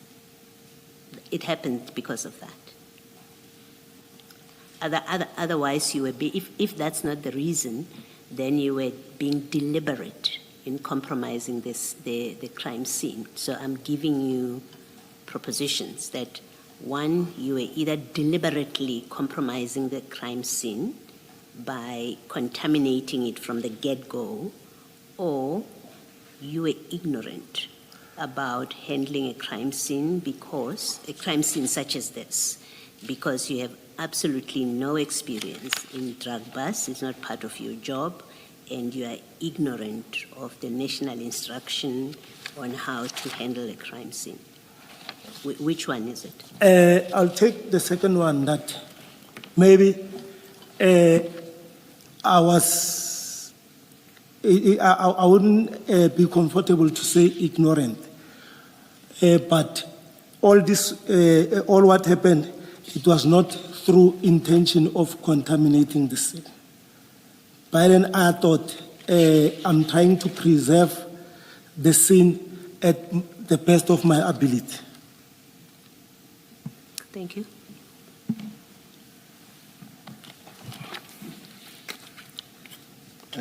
Warrant officer, then, can you? Let me ask another question.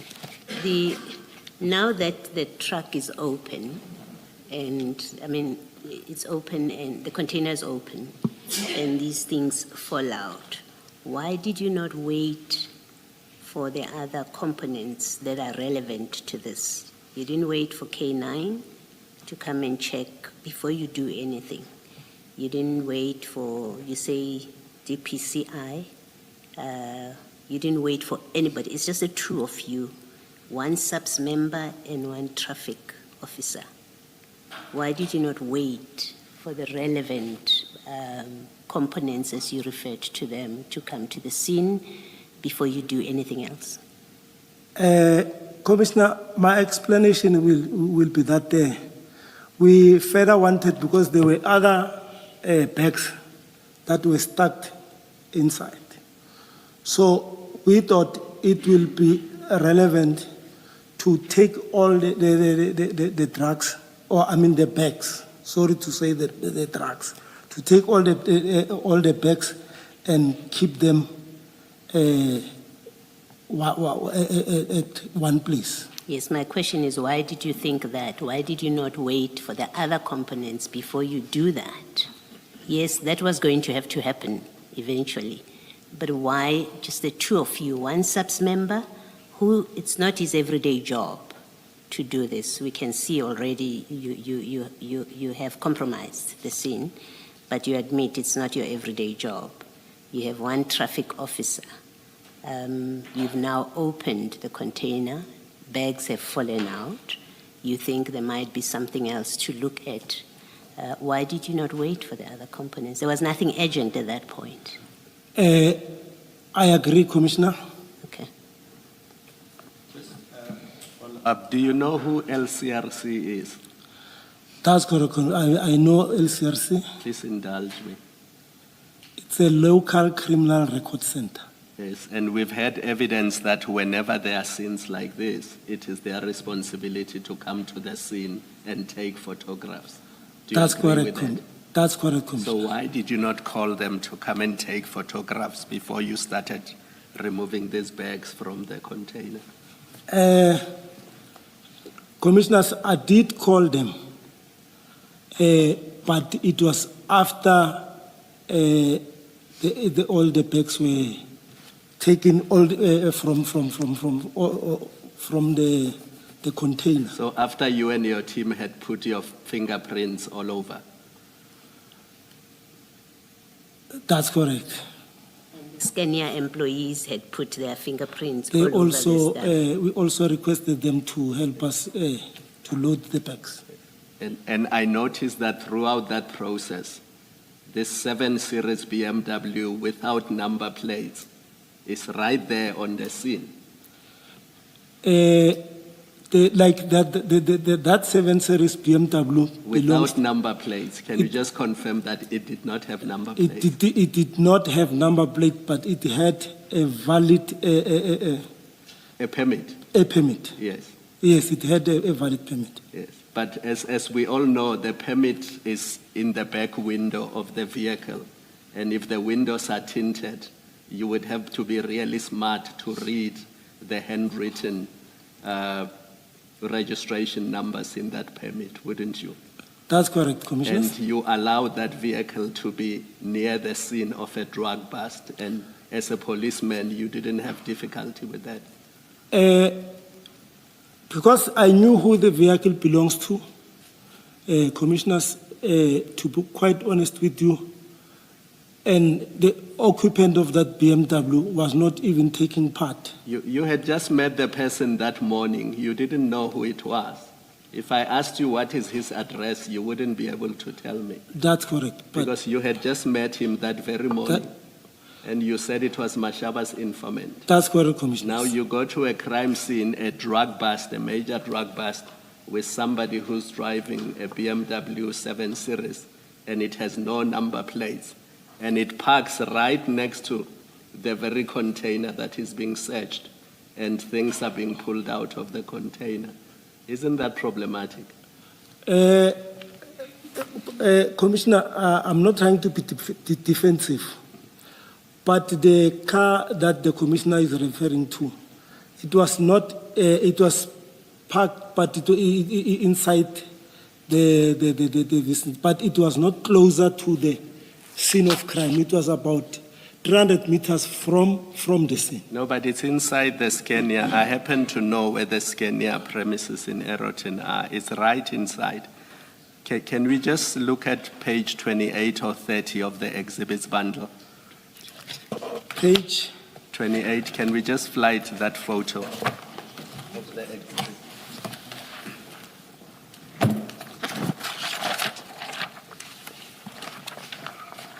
The big one. The big one. It's exhibit 5, Boysons. page 28.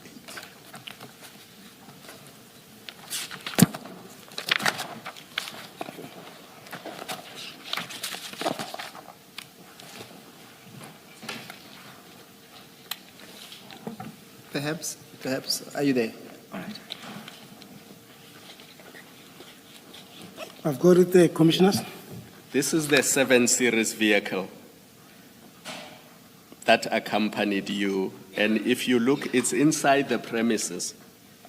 That's correct, Commissioner.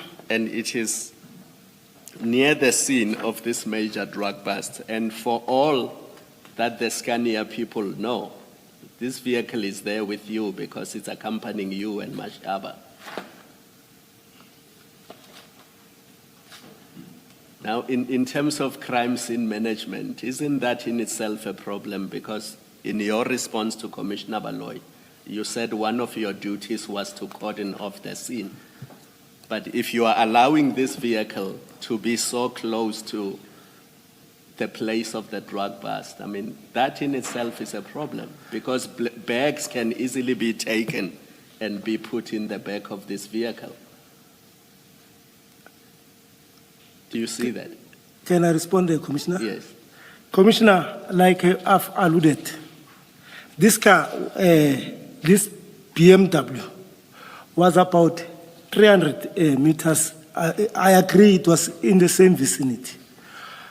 But there was no intention of, and it was not going to be possible for any bag or whatsoever to be taken from the scene and be put inside that BMW. Warrant Officer, 300 meters is the size of 2 soccer pitches. This is not 300 meters away. If you, from where I'm sitting to the end of this auditorium, that's not even 100 meters. And this BMW does not seem, looking at these photos, to be further than this distance. No, I can honestly, so, Commissioner, I was at the scene. It was the space or the distance that was between the scene and the BMW. I'm not trying to shy away from the truth. Whatever happened, if I must say the truth, I'll do that. It was not even closer. And to be honest, Commissioners, there was no way that one would have carried a bag, take it to that, in the presence of all the people who were there, the security guards and everyone. Fine. Can we go to 22 quickly, then I will leave it there, just to identify the goal. Maybe page 20 gives us a better picture, but we can also get it on page 22. Can we go to 20 instead? Sorry about that, Advocate Paul. I'm there, Commissioner. Yes. So the golf that you say, Mashaba, Chief Mashaba was driving is the one that we see in photo 4. That's correct. That's the silver GTI, and then right next to it is the BMW X5. 740. So, sorry, 7 series. 7 series. It's a 7 series, I apologize. And then if you look at photo 3, I think you said the Volvo truck that you escorted from Rodekop to Aeroton was yellow in color, so it can be that one that we see in photo 3. No, the one that we escorted was already parked next to Scania loading bay. Yes. These are two are different companies. All right. Is it the one on page 37? Can we just identify it quickly? Commissioner, before you go there, perhaps just scroll up to 19, to photo 19. 19. Page 19. Yes, thank you. Yes.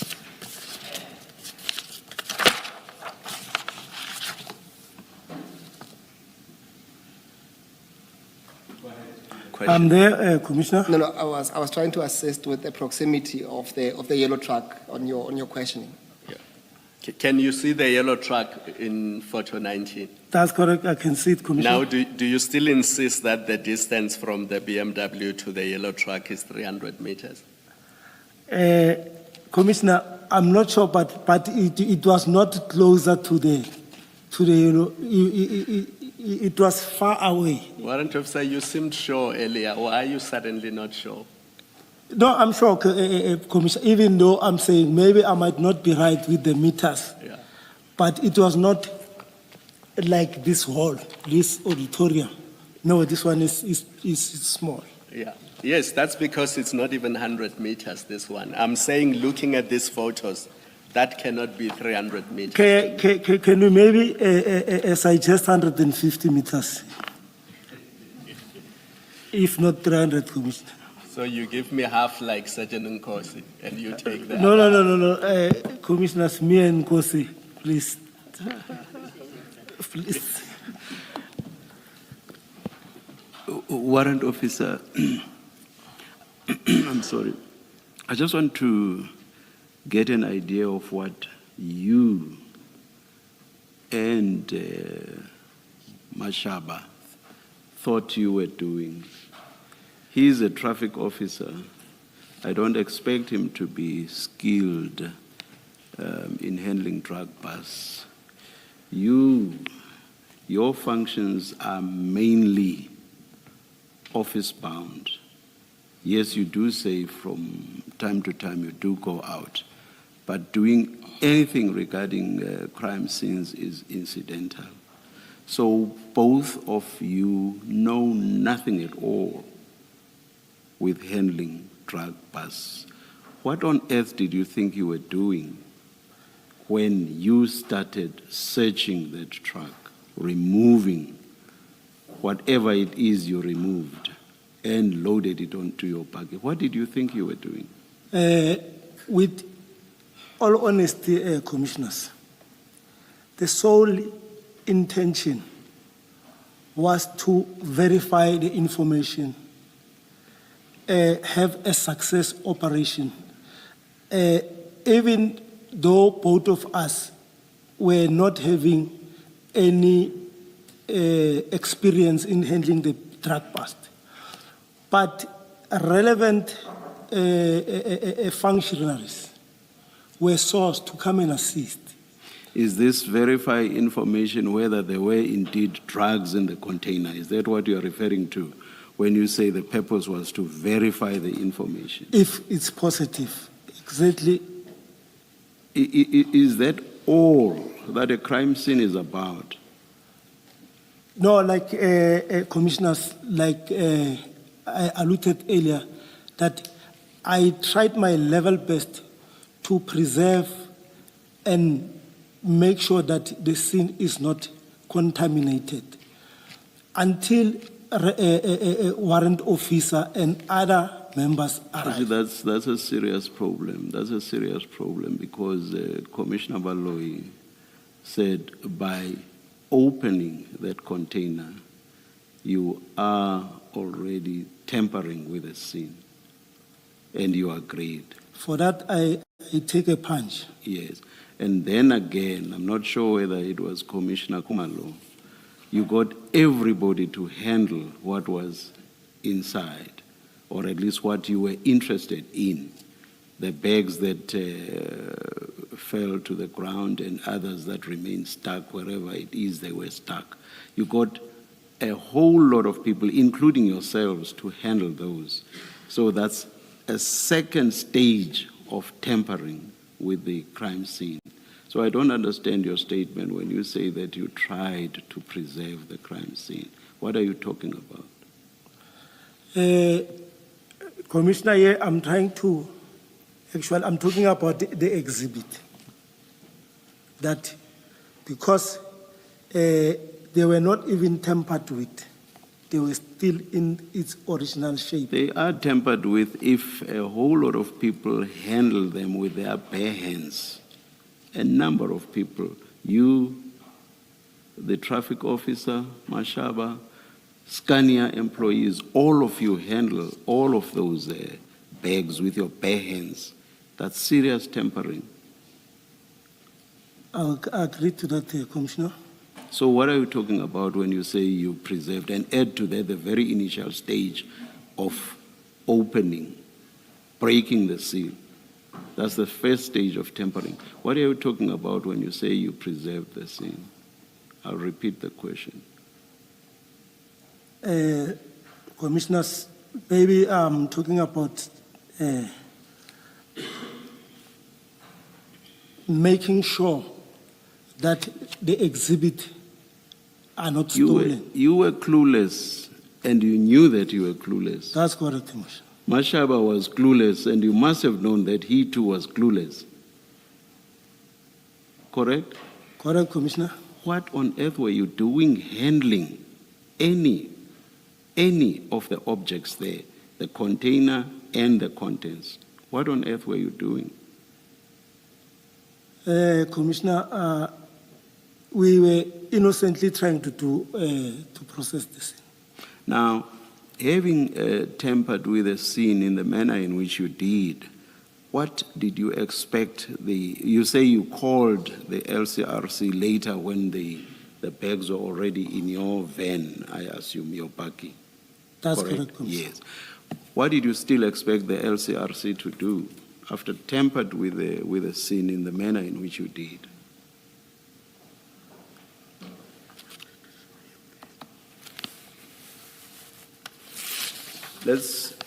Let's just go to, is it page 14? It's in file 1 in Yes. the annexures. Page 14.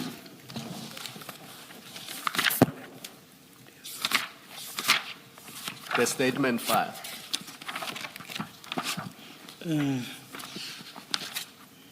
Mine ends at page May it be flighted. 13.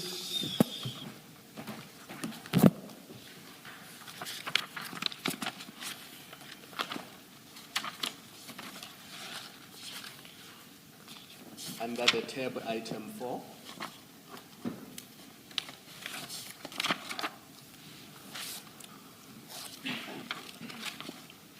Or you may look at the screen. So when you called the LCRC, they were already like that, That's correct. heaped like that onto the back of your buggy, having been handled by many people with bare hands. That's correct, Commissioner. I can confirm. So my question is, what did you expect the LCRC to still do after all this serious tampering? Actually, we called the LCRC to come and take photos and when we count, because that is the procedure. So all they would have been involved in was in counting and not doing what they ought to have done right at the beginning, before your tampering. We didn't anticipate that, Commissioner. Because you were clueless. I will take the punch. Now, at paragraph 16 of your statement, page 6, you say that I took out my phone and took photos and also sent to my station commander Lieutenant Colonel Risenga Albert Chauke, informing him that the operation was a success. You've read that already. You want to see it? Have you found it? No, I was trying to Please find search it. for page 16. I was trying to search for this. Six, not 16. Paragraph 6, paragraph 1(6).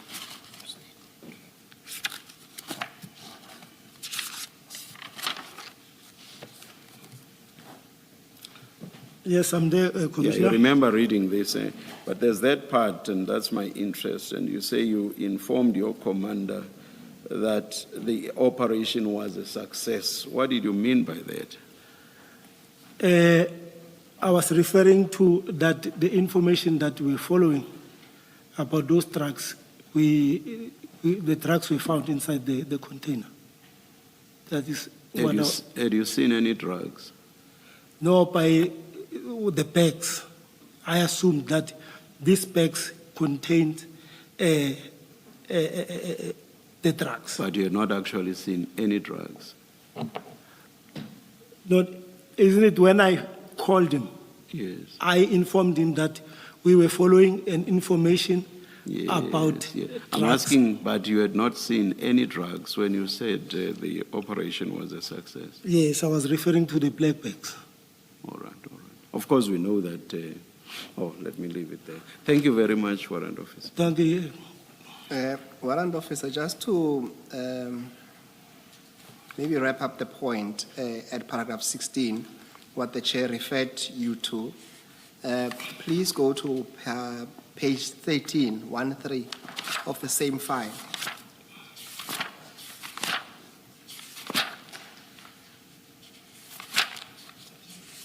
In the statement or the exhibit. In the same statement file, No, I'm saying Page 13. 13.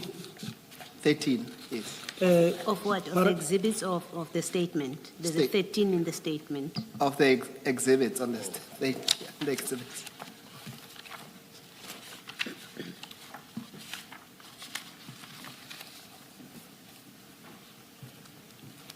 I'm there, Commissioners. Yes, so this is, perhaps you explain in your own words what is depicted there on that page. The picture on this page depicts the black buggy that I was driving with black bags. Okay, let's start here. Is this the screenshot that you took from your phone demonstrating a WhatsApp message between you and your commander, Chauke?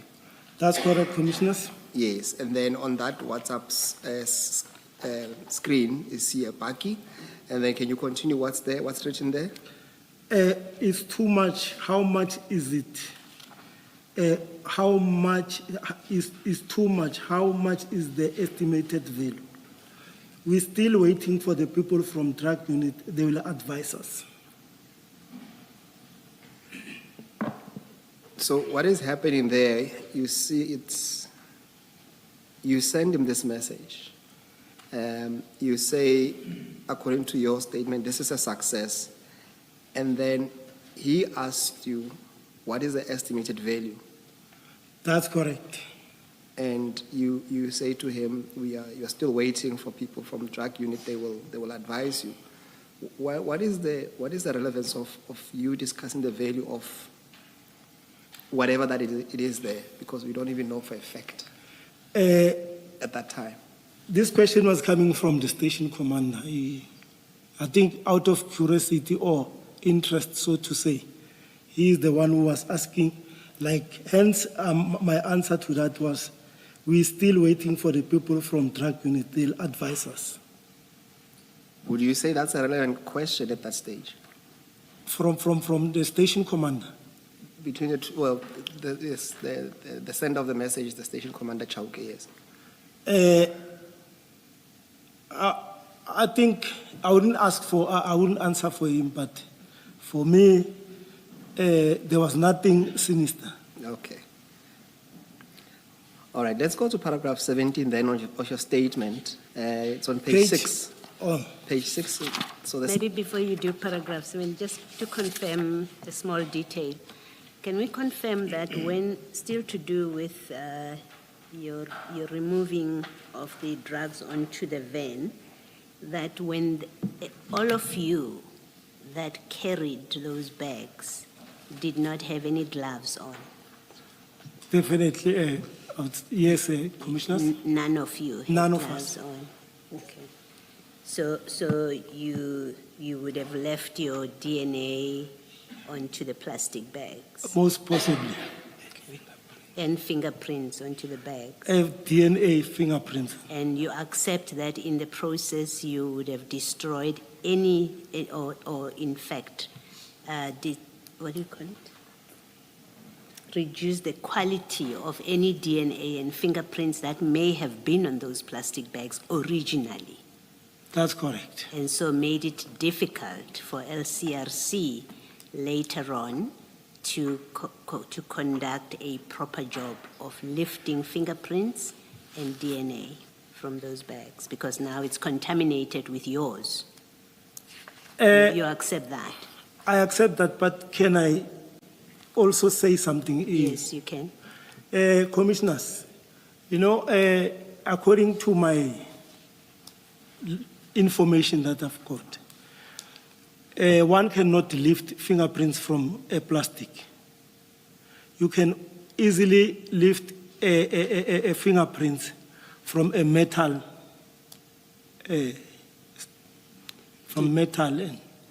Do you know, as a matter of fact, that we've heard from evidence here that the LCRC attends these scenes and one of their functions is to try and lift fingerprints and DNA from these coverings and from the bags? Do you know that? No, I don't know. Okay, that's what the evidence has been from people who are involved with drug busts. Now you know. I know, All Commissioner. right. Maybe, Commissioner, if I come across such a scene, I'll be able to do my best. I'm hoping that when you come across such a scene or information, you will know to call the right people. You will not get involved with it. Definitely, Commissioners, that is a learning curve. Thank you.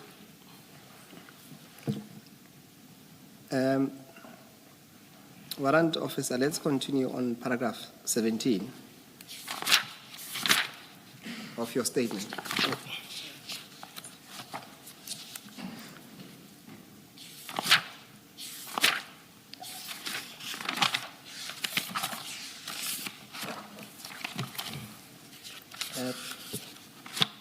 Perhaps while you're looking for it, can you fly? Yeah, I'm there. Yes. Can you fly it for us from the exhibit bundle? That will be the stain bundle that was used yesterday.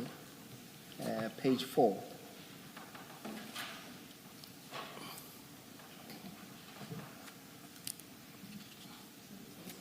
Page 4, stains bundle. So it was the one, Commissioner, that was used by Stain yesterday.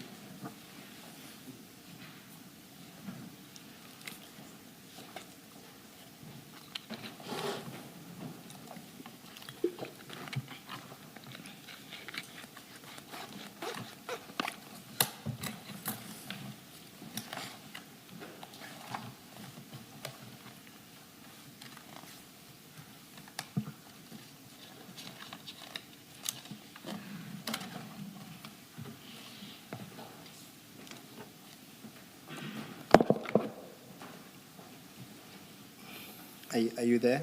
I'm there, Commissioners. Yes, just to wrap up the point of the discussion you're having with Commissioner Baloyi, I think the person there appearing there is Colonel Wood, but that's what I want to direct you to. There's a person there wearing a red jacket. Can you see the person? Yes, I can see, Commissioners. And you can see the person is wearing the gloves. That's correct, Commissioners. And you can see the bags that we're discussing in front of her. That's correct, Commissioners. I can confirm. Yes. Then I put it to you that your proposition that there was no need for you to wear gloves is unsustainable, because the very same expert, as you can see there, is wearing gloves for a purpose. You accept that? I accept that. Okay. Let's then go back to, Or I'm sorry, did you get the witness to identify who the person is? I'm sorry, I may have missed that. no, the person, the face is cut half. Oh, okay, all right, It's Colonel Wood, but the witness wouldn't know. Oh, okay. But the point was to deal with the issue of the gloves. Okay. That was being discussed with Commissioner Baloyi.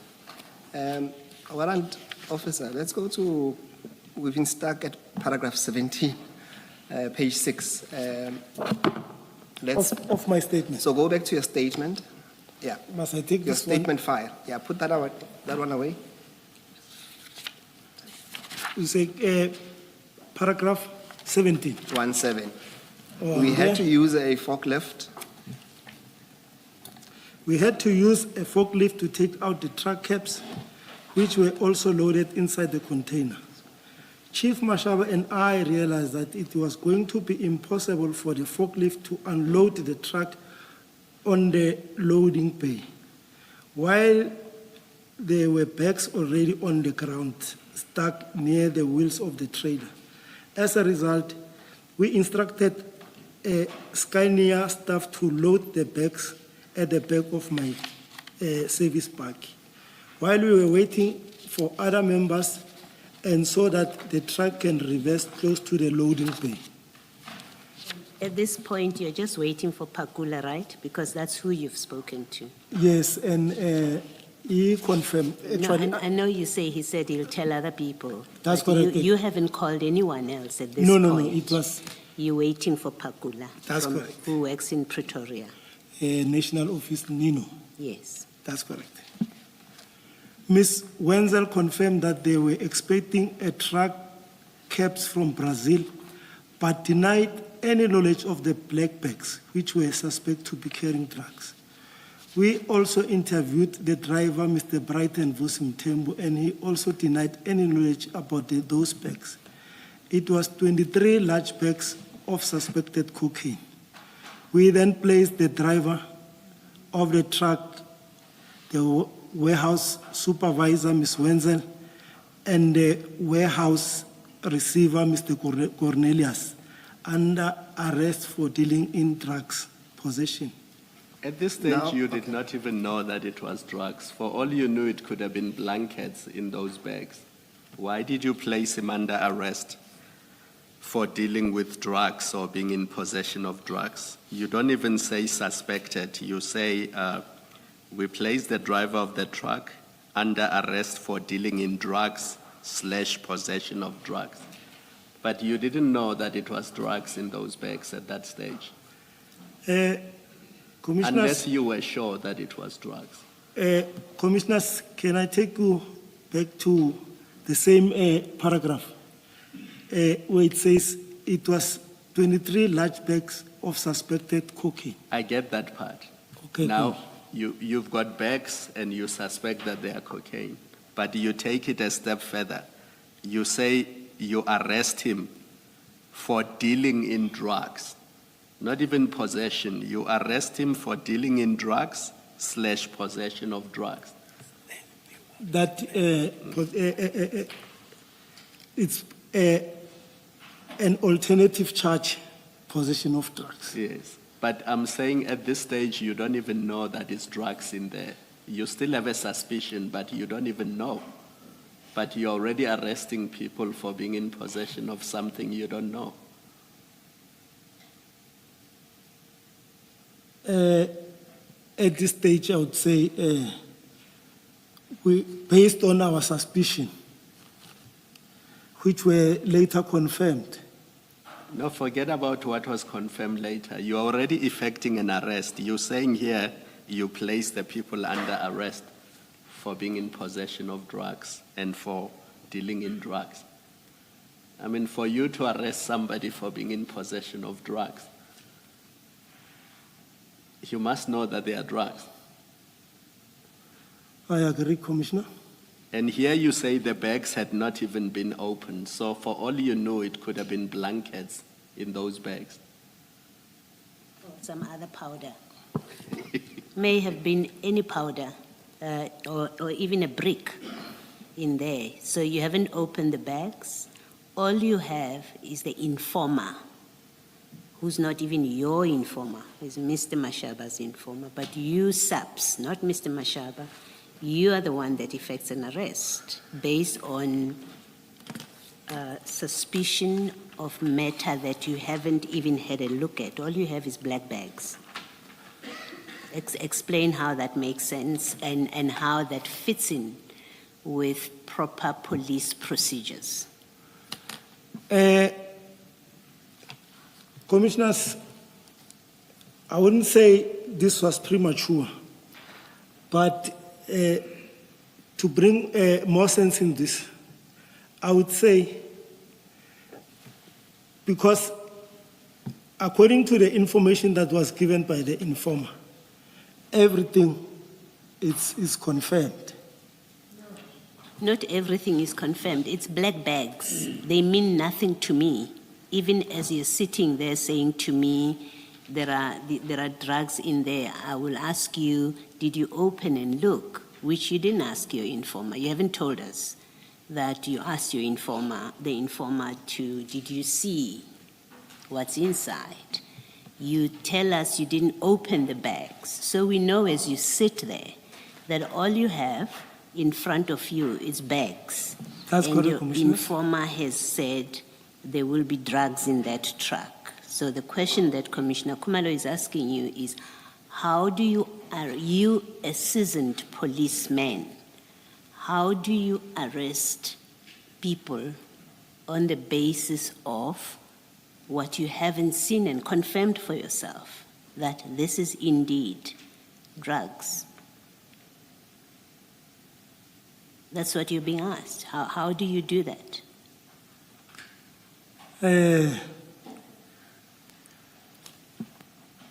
My answer to that, Commissioner, would say it was premature. Unless you already knew that there were drugs in this container, and that was your reason for going there. Yeah. Commissioner, I don't want to come defensive. I take that other punch. The premature one. I take this one that maybe the arrest was premature. Not that you knew that in the container and in the bags it was cocaine, and you knew that in advance. Because yes, it was just drugs. Okay, let me test this. Why did you not open one bag and satisfy yourself that, yes, the information from the whistleblower or the source is correct? I've opened this. I've opened one of the bags. I can actually see that it is white powder. I have not tested it, but based on what I know, it might be drugs. Why didn't you at least open to check? And I'm not suggesting that you should have opened it.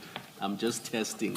At that stage, Commissioner, I think it was still too early. And I personally will think that we will be tampering with the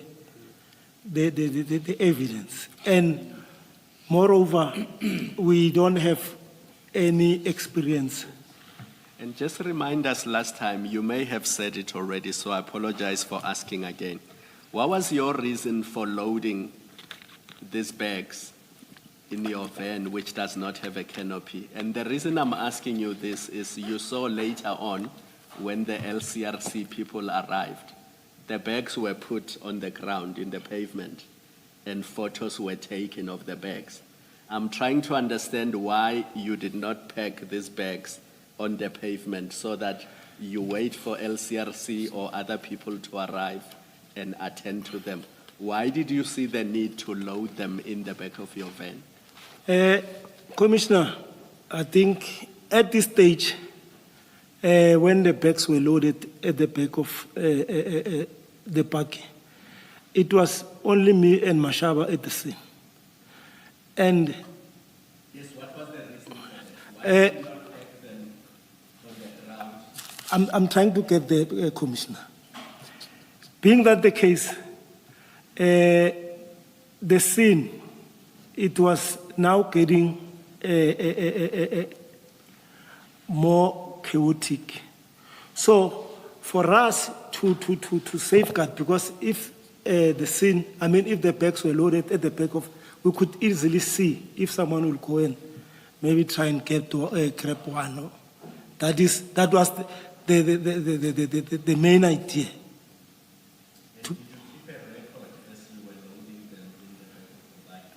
That's correct, Commissioner. Did you keep a record as you were loading them in the back of your buggy? Yes, Commissioner, on that day in question, I had my diary with me. Yes. Because I just visited the station. So what happened is that I was even taking notes of everything that was happening there, like the registration of the cars and everything. This was also even the serial number of the seal. So when we were arrested, what happened is my diary was inside the car, and it was inside the car. So after our arrest, the bike was taken to Poison's station for safekeeping. So late after 2 weeks when we were released, when we got bail, the diary was nowhere to be found. So the diary is missing? It was missing. I thought maybe it will be in the 13, but it was not there. Okay, thank That you. is a fair answer, Commissioner. Thank you. We established earlier that the truck belongs to Scania and the driver is employed by Scania. You have removed the truck, no, by Yellow Jersey, the truck and the driver. You have removed the truck from Yellow Jersey. Why are you arresting the driver now? Remember, he came with a container which has a seal to it. It's not an open container. It has a seal. Why are you arresting him? Commissioner, the trucks were transported from Durban to Aeroton or Yellow Jersey by the driver. Do you know anything about the sealing of the container from its original source, where it came from Brazil, how that works up to it gets to the harbor, and from the harbor to the depot, from the depot it's now on its way to Gauteng.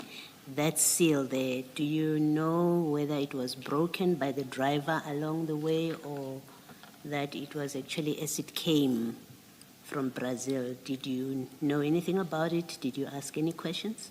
No, I will be lying.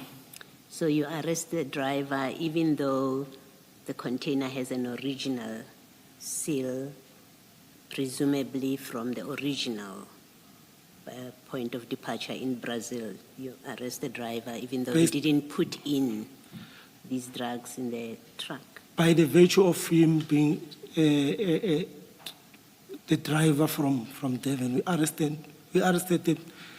arrested him based on that. You arrested him for driving the drugs? For transporting the trucks. Yes, driving the drugs. That's correct, Commissioner. Okay.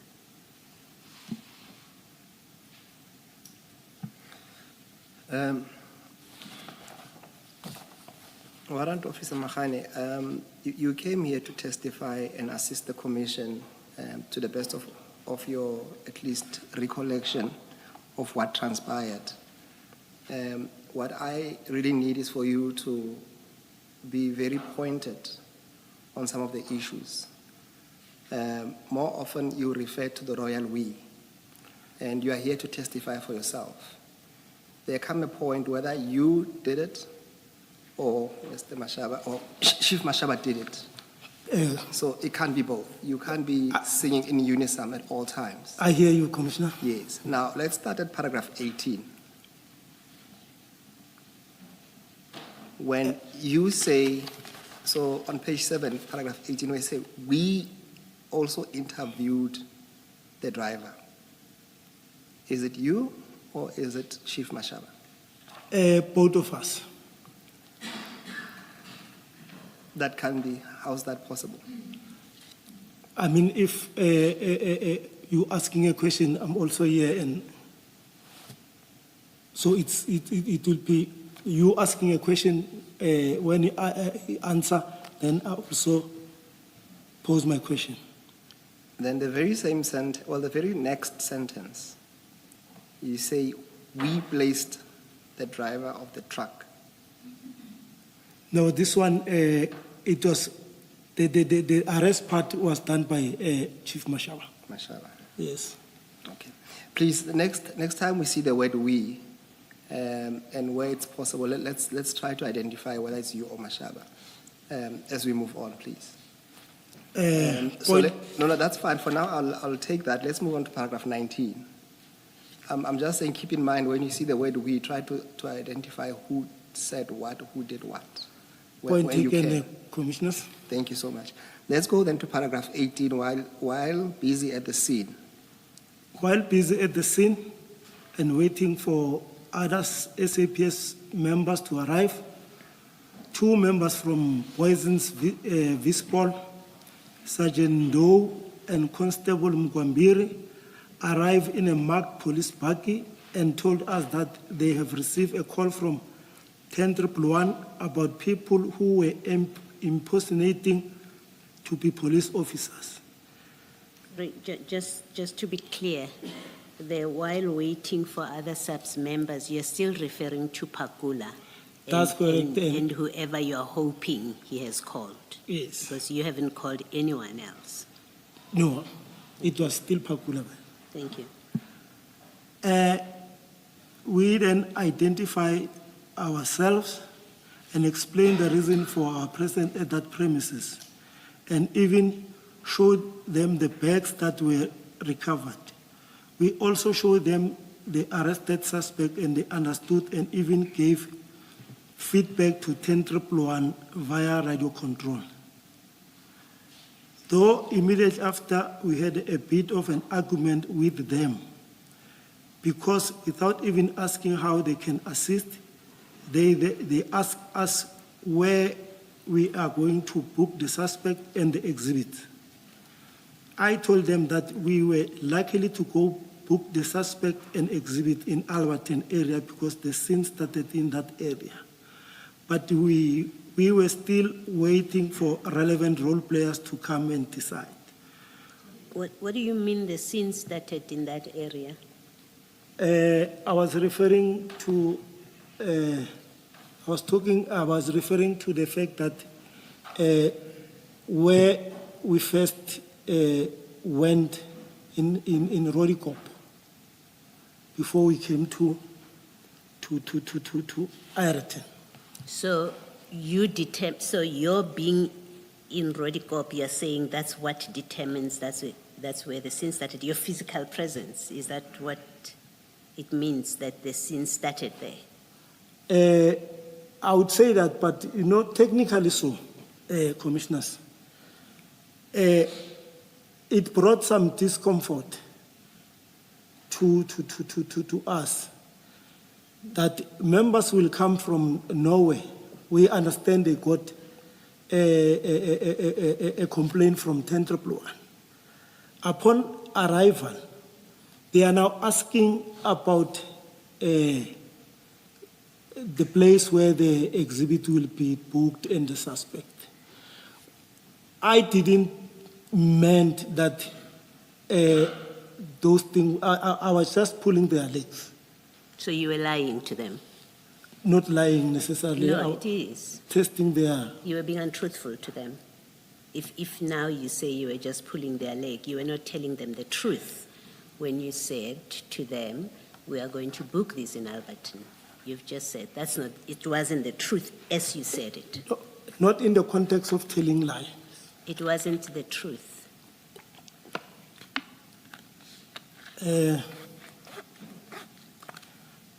I would say so, but Commissioner, So what was the plan with these drugs? Where were you going to take them? Now we've established that it wasn't true that you were planning to take it to Alberton. Where were you planning to take these drugs? These drugs were going to be booked at Poisons, and the suspect were going to be booked at Poisons. Okay. So when you say that we are still waiting for relevant role players to come and decide, what were you conveying? Because this is your statement. This is my statement, I agree. So what were you conveying when you said we're still waiting for the role players to come and decide? If you've already decided they will go to Poison. No, this was just additional to. But the fact of the matter was that, and even, even procedurally dictates that because the drugs were found in Ireton, that is where the suspect and the exhibit must be put. So these police officers would have known that. So Eh.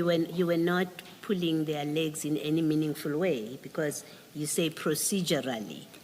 That's how it's supposed to happen. So these police officers, you would not have any reason to argue with them because you say we started arguing about after they asked that. And I'm saying, well, they knew, you say. They knew because procedurally that's what happens. So they wouldn't have asked the question if they knew that these would have to be booked in Poisons. In fact, they would have told you these must go to Poisons. That is why I'm saying. Which makes me ask the question: when you answered the way you did, when you took these drugs and put them on the van, because they are on your van, and there's just you and Mashaba there. What was the plan? Poisons is not yet there. These police officers, they arrive, they ask questions. You say, well, the crime scene started there. And I asked you, why Alberton? You said, because that's the original crime scene. That's where it started. That's why Alberton. So I accept that explanation on face value. That's where the scene started. So, yeah, on your reasoning, you would have gone to Alberton. But rightfully, it was the drugs were not gonna, the drugs, including the suspect, we were not going to book them in Alberton. And because another thing, commissioners, it was very strange. Sergeant Ndo, it's a sergeant. Why was he asking? No, forget Ndo and why he's asking. Let's talk about you. That's correct. You did not report yourselves to Boysen Police Station. Commissioner Khumalo asked you the question earlier that we've had other evidence where people who are operating outside of their jurisdiction, they go and report. We were told that's what you do. You did not do that. Boysen doesn't know you're around. Boysen doesn't know that you've got this amount of drugs. You haven't called Boysen to ask them, do you have space for this? But you say to us, well, they are on your truck. You had already decided they will go to Boysen. Make that make sense.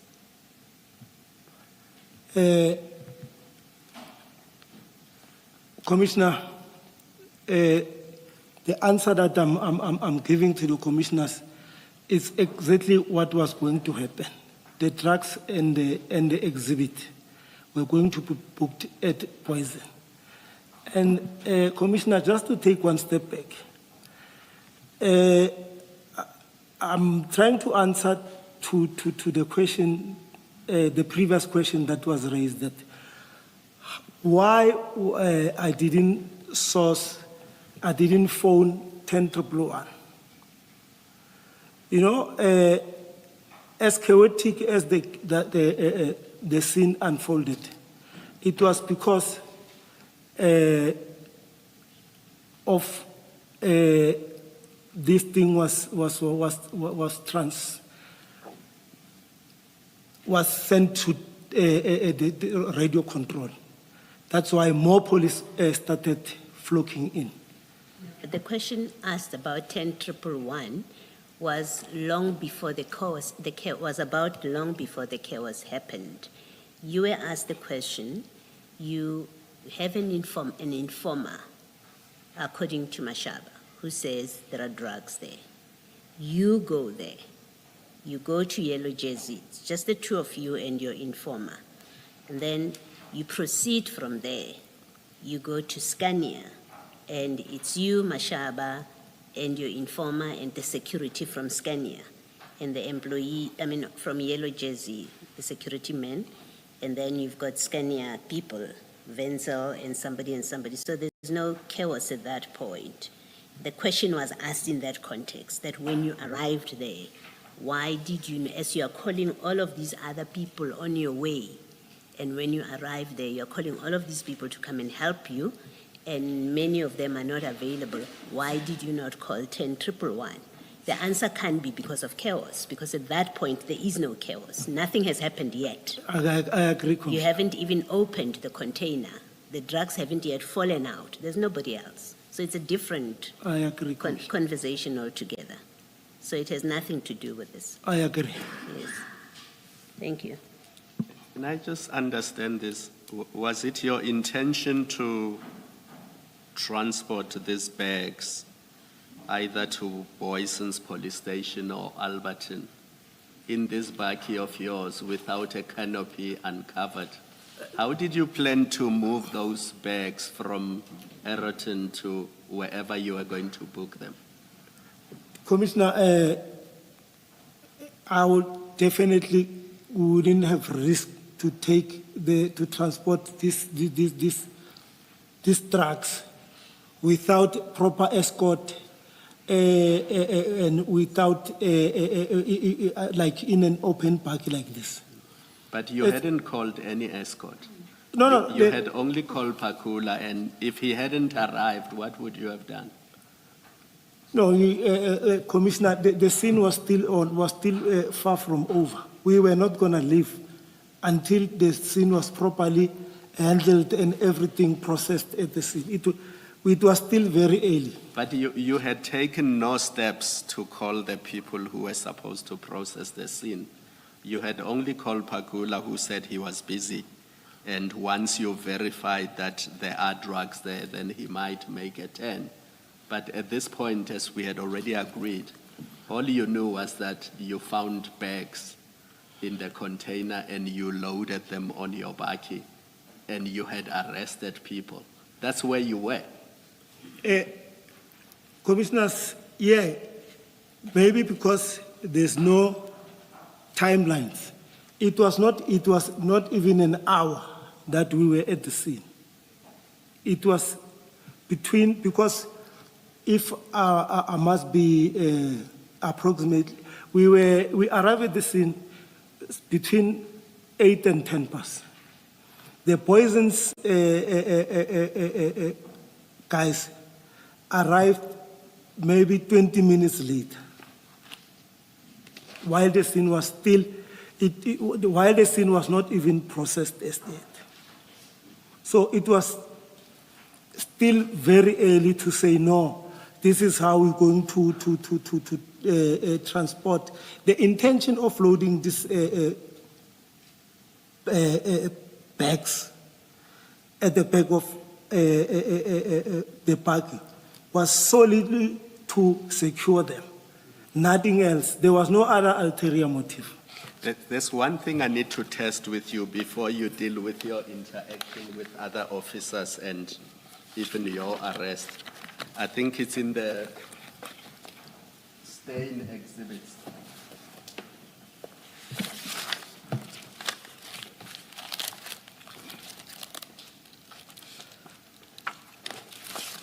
If you go to page 116, I'm not sure if the witness has 115 of the stain exhibits.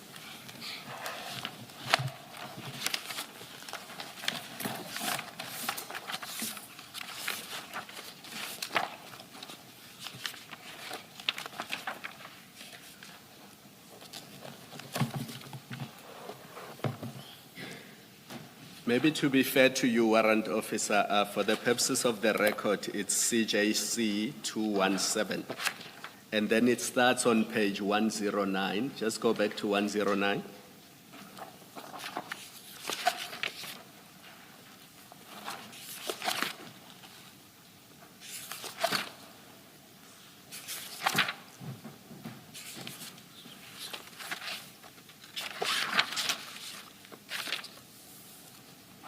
I'm there, Commissioners. I think we've already established that that is your bakkie. I agree, Commissioners. Advocate Pua, are we able, thank you so much. That is your bakkie after the bags were loaded onto it. That's right? correct. And the police vehicle that arrived is that one that is parked right in front of the bakkie, That's correct. in that photo that is on page 109. And then you'll see that this is a News 24 or Media 24 newspaper article from the 22nd of February, 2025. Do you see that? On top of page 109, top left, where there's a headline, Update Crime Intelligence Battle. I see that. Just on top of that, there's a date, 22 February 2025. Do you see that? It's Yeah. last year on the 22nd of February. And what they do here, they deal with the disciplinary proceedings relating to General Khan. But if you go to 115,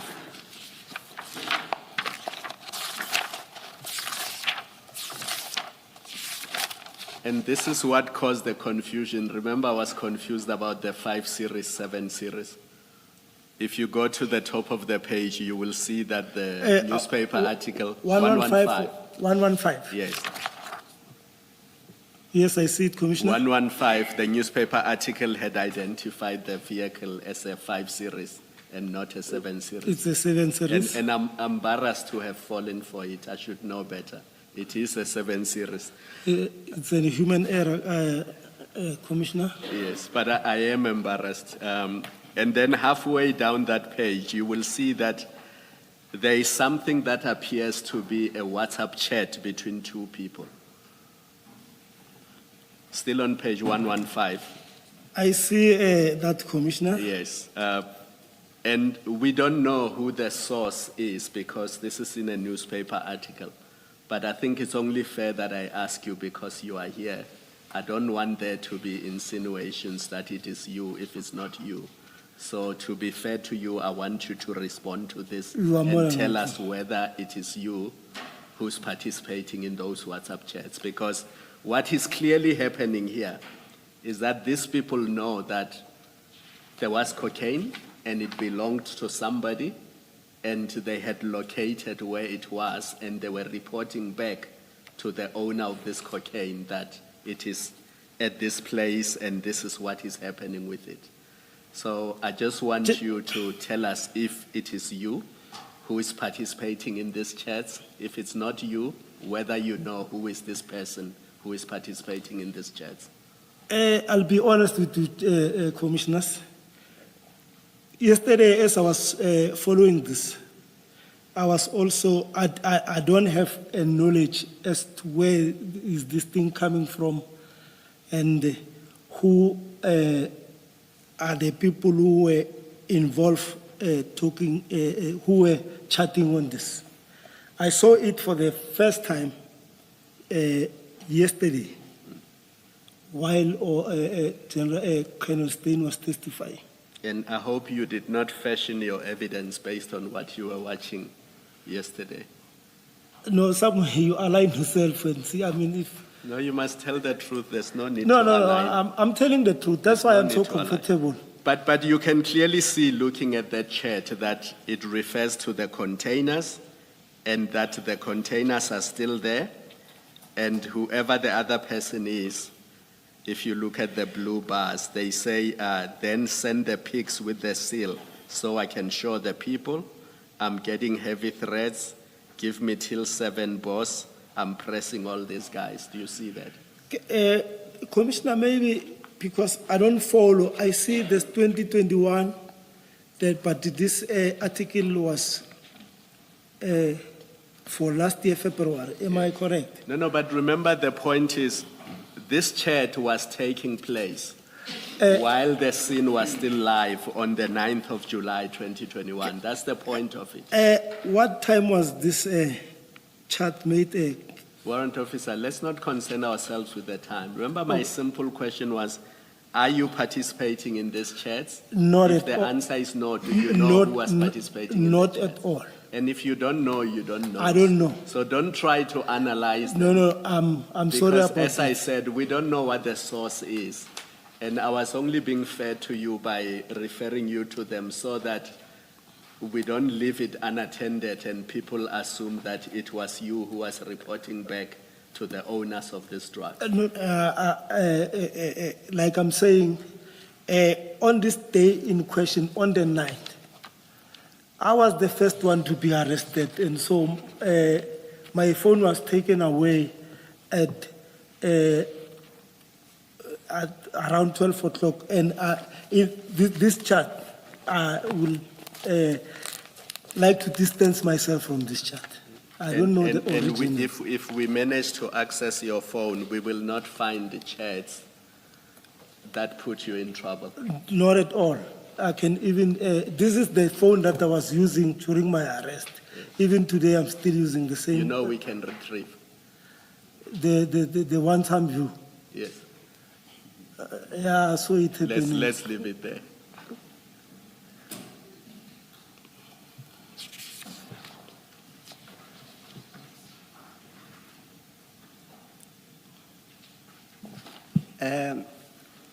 Warrant Officer Magane, just on the issue of Alberton, you had testified earlier on that you requested Warrant Officer Pakula to come and assist you. Is that correct? That's correct, Commissioners. And you further stated that he said he will bring some people to assist him. That's correct, Commissioners. Yes. Now, when Commissioner Baloyi asked you earlier on about Alberton, you said no, you were in fact misleading the two police officials from Boysens. It was not your intention to go to Alberton. Did you say that? In all fairness. Yes. But I put it to you that, in fact, when you spoke to Warrant Officer Pakula, you in fact told him to meet you at Alberton. What's your comment to that? No, that was not the arrangement. He is lying. If he was to be found saying that, he'll be lying. No, that was not the arrangement. That was never. The only thing that I said to him, it's also in my statement, was that upon confirmation of the information, then I'll revert to him. Then let's go to it's page 235. I want you to refer you to a warning statement. So we are on the exhibit bundle. No, yeah.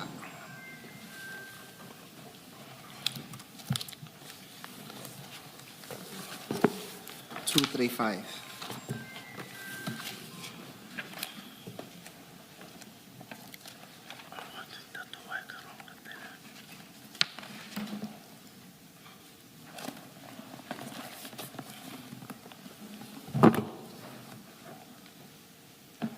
Now, that's a handwritten statement by Sergeant Pakula. And I want you to look at paragraph 2 of that statement. Perhaps can you try and read that into the record? What's said at paragraph 2? It's right at the bottom. Paragraph 2. Yes. I don't know whether it's, contacted my immediate commander, Captain Mudupi, informing him that I was contacted by Warrant Officer Magane to assist him in a possible drugs, and that he should join me at Alberton. I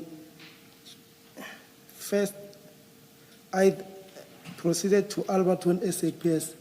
I waited for him.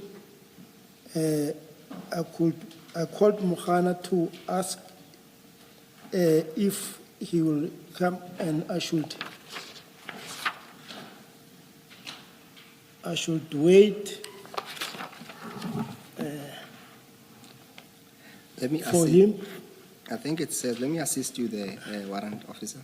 It says, I called Magane to ask for how long I should wait for him. For him, Yes. he requested that I should come to Ireton, Umnia Park. Yes. I arrived at Ireton. No, that's fine. What I wanted to put to you, and perhaps if you go further to page, in the same bundle, 385.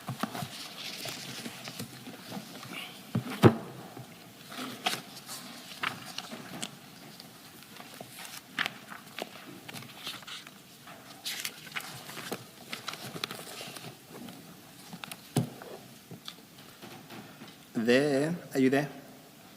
Some of the commissioners. Now, that is a written statement by, and this is under Boyson's 25210 of 2021. It's a statement by Ramila William Midupi, and we have established that William Midupi is a captain and that he was called by Warrant Officer Pakula. Now, at paragraph 3, I will read that into the record for you. It says, on Friday, 2021, 0709, in the morning, I was at home as we were working rotation when I received a call from Warrant Officer Pakula informing me that they are following up on a certain information and I must join them in Alberton. I then proceeded to Alberton to join them and only to find that they have left. I called them and they informed me that they are now in Ayrton. So the proposition I'm putting to you that the option of going to Alberton was a reality and only it was disturbed by the presence or arrival of the Boyson's Vispol police. What's your No, what's your take? that is incorrect. Why would Warrant Officer Pakula say exactly the same thing that you said to the Boyson's police officers?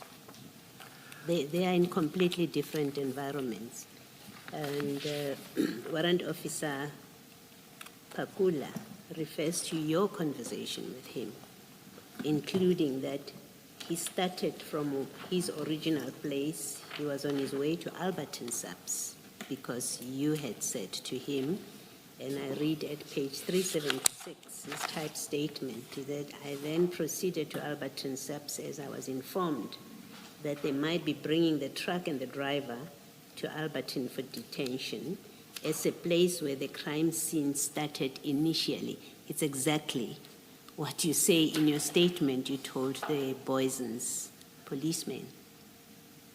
But the arrangement that that we will meet with Warrant Officer Pakula at Alberton, it was not gonna come because from Yellow Jersey, the arrangement was that we follow the truck up until it reaches Ireton.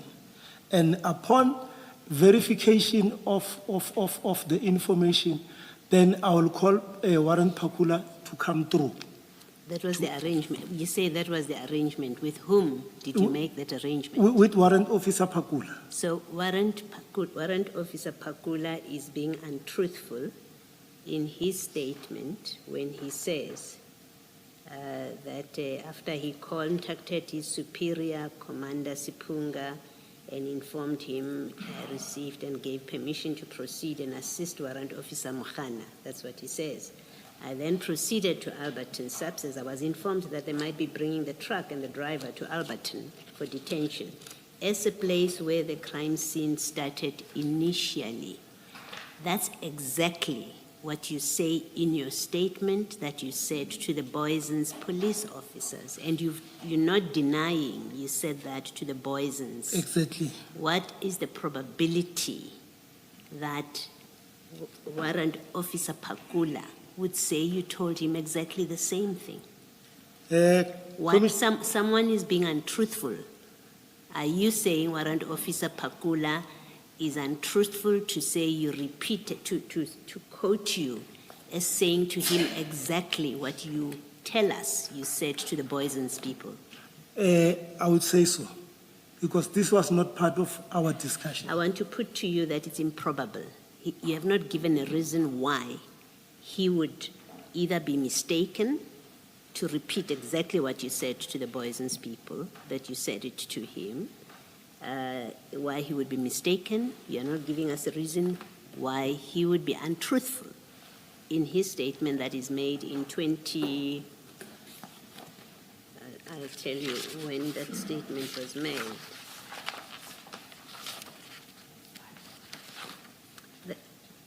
It was made in October 2021,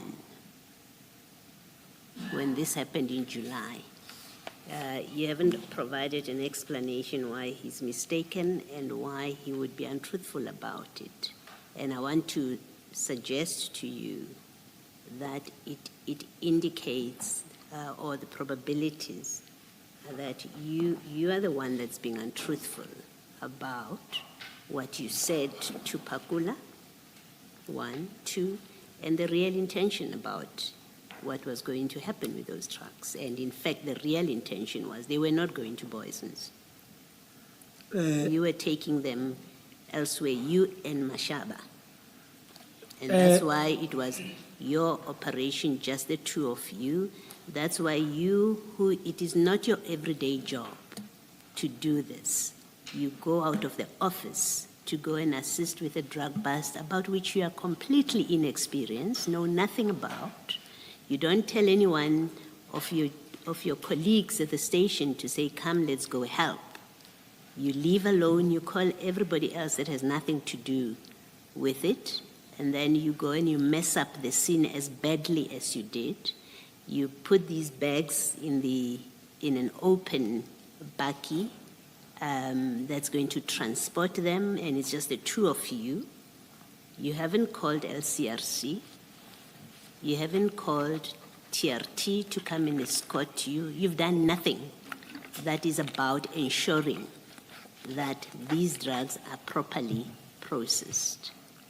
What it indicates, I want to suggest to you, what it indicates is there was no good intentions on your part to get these drugs to be properly dealt with as prescribed by the law. In fact, you had ulterior motives about putting them in that van, and you were going to take them where they would not be accounted for. What do you say to that? Commissioners, with all fairness, I don't agree to the suggestion of the commissioner. Commissioners, if I had an intention of doing the wrong thing, one, I wouldn't have left my cell phone with Mr. Hada. My cell phone that is recorded on my name. Number 2, Omnia Park is it's a modern industrial area, which I think it has cameras all over. And so I wouldn't be so dumb to go steal in front of everybody. Meanwhile, I know that my identity was not concealed. And another thing, I was going to be easily traced. The bakkie that I was using, it's a state car. And at Scania, at Yellow Jersey, there's also cameras that suggest even if I left with that consignment, I was still going to be easily traced. If commissioners, me and Mashaba, or we had an ulterior motive, I think this was going to need a proper thorough planning. Badly planned. That's why it was such a mess. That's why you are handling bags of exhibits the way that you're doing. It's because you poorly planned this thing. It's poorly planned. Firstly, you didn't know that there are cameras at Scania. You didn't know that. You go there for the first time. That they happen to be there, well, it's poor planning. You hadn't scoped that place first. So that doesn't count. It's irrelevant for purpose of what I'm suggesting to you, that there were cameras. It's an after the fact. This was a badly planned thing. You know nothing about drug operations. We've seen that. You know nothing.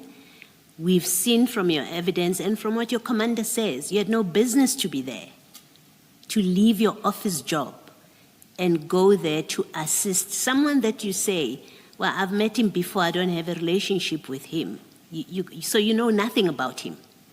He could well have been corrupt. On your evidence, you know nothing about him.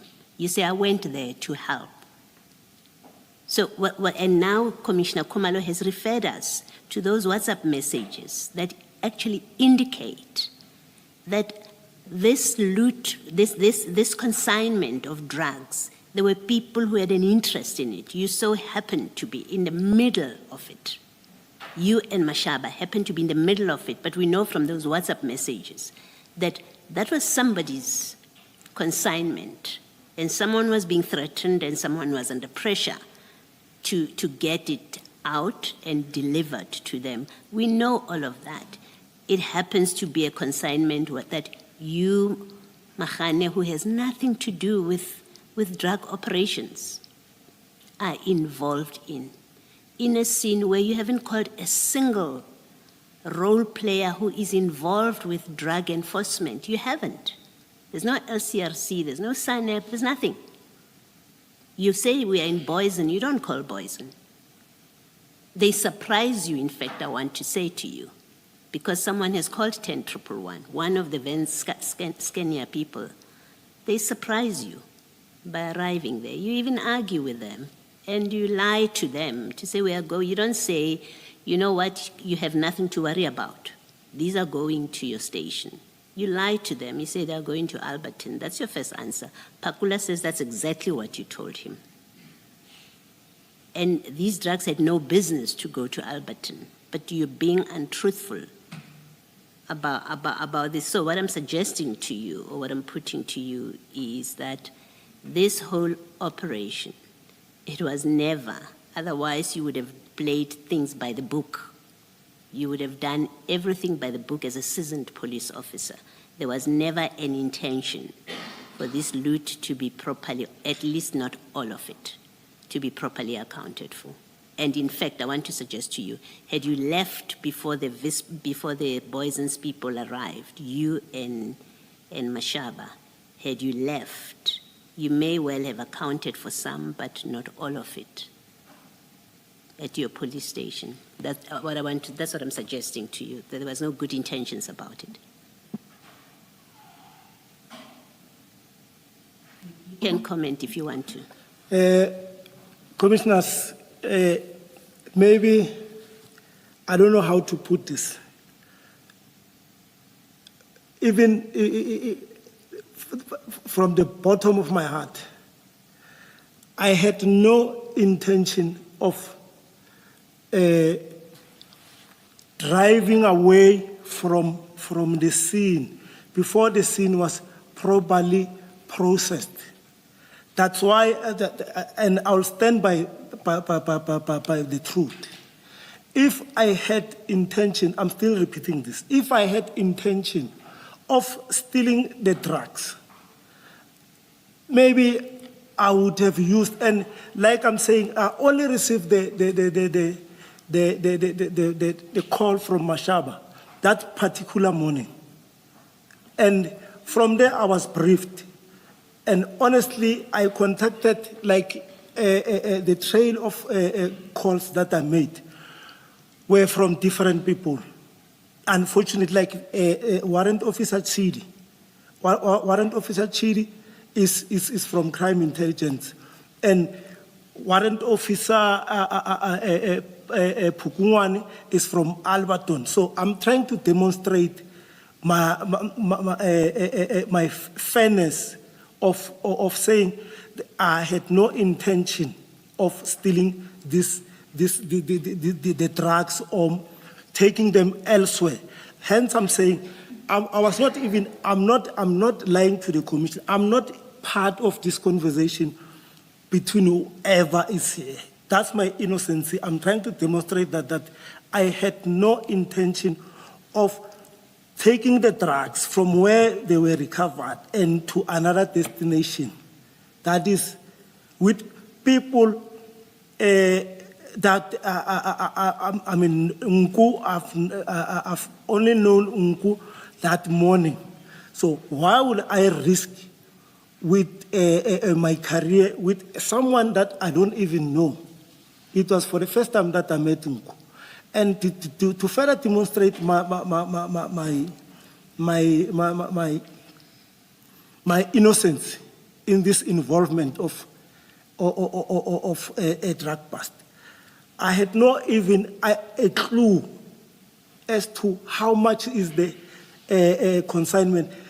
If I've known that this is such a big with the little knowledge that I have, I mean, the approach would have been different. And I call Warrant Officer Pakula because he was involved in other investigation or that were drug related. That is with all fairness and innocence. Let me ask you a last question, perhaps.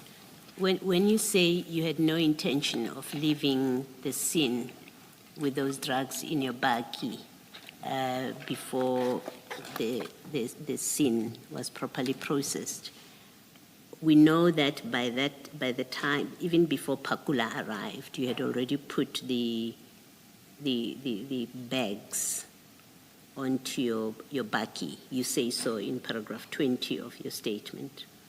And then earlier on, you also say you had already arrested the 3 people, remember? That's correct. Okay. According to you, what was still left to be done at the scene once you've loaded the bags onto your baggie and you've arrested the 3 people? K9 unit. We were waiting for K9. To do what? To come and further confirm. To come and further confirm that this is a real drugs. And they were coming, and they did arrive. So so K9 was going to do that and not FSL. You know there's a forensic science laboratory, right? No, K9, the dog unit, which also came. They came from Pretoria. They were also at the scene. Lieutenant Colonel Maluleke, who... So when they arrived, you would have taken the bags back onto on the ground. What was the kind of elaborate thought? Like normally, how it was supposed to be done before. Because I've earlier on elaborated that the scene, I take a punch that the scene was not properly managed. So you were waiting for K9? Who else? K9, Who else? Lieutenant Maluleke from Pretoria DPSI office was called by the younger brother of Pakula. He also came. He arrived at the scene. Yeah, but you didn't know he's coming. Remember, we're discussing you saying, I wasn't going to leave with that consignment until the scene was properly processed. So I'm asking you, what had you done? What steps did you take in order to complete that process, to make sure that the scene was going to be properly processed before you leave? What are the steps that you took? Before leaving? Yeah, that you took, that would happen before you left with the consignment to properly process the scene. The counting was going to be done on the presence of a photographer, because I personally called the photographer through the phone of Poison's guys, and the call taker requested me to give, she was a lady, to give her my particulars, like service number, contact number, and give a brief of the background of the operation as to how it started and everything. So, commissioners, with all fairness, I don't know if I was still going to leave the scene with that bakkie, open bakkie, which cannot even drive 60. Yeah, well, you were going to leave with it. You were. You were blocked by the Boyson's subs motor vehicle, as we see in the picture, and other statements say you were in a hurry to leave. So the plan, you didn't put them on the floor. You could have left these things on the floor, then it would be believable that you were waiting for other people to arrive. No, you don't. You put them onto, you back up your van to the trailer, to the container, you back it up so that these things are put in there, and all of them on your own account. You had counted them, there are 23 bags. You'd even take a picture to send to your superior. So you've now loaded them, and you are going to take them somewhere. You are going to take them to Alberton, in fact. If Boysons hadn't arrived, you would have taken them to Alberton. That's what you told Pakula. Commissioners, really, I need to emphasize this, so that everybody can be in the same picture, or we are on the same page. At no stage, commissioners, that I intended to leave the scene. Actually, I want to clarify something. There's a narrative that was being pushed, that I was blocked by Poison's bakkie. If Poison's bakkie, when they arrive, I was not even in the car. We were standing outside. When they come, I'm the one who approached them. Another thing, if Poison's officers were the one who blocked me, I think there was going to be a statement that says we were trying to run away, so they blocked us. None of these people is saying that. And if maybe Poison people were scared of us, after 3 minutes after they arrived, or between 10 minutes, flying squad also arrived, and there was also security guys who were at the scene. They would have asked for assistance. And again, Poisons are the one who actually helped me to cordon off the scene. So we were working together. They were assisting. All right, I've heard you. You've heard my views about what I say. I don't dispute it's the commissioner's views, but this is all my honest remark or answer to that. Let us adjourn and resume at 2:20.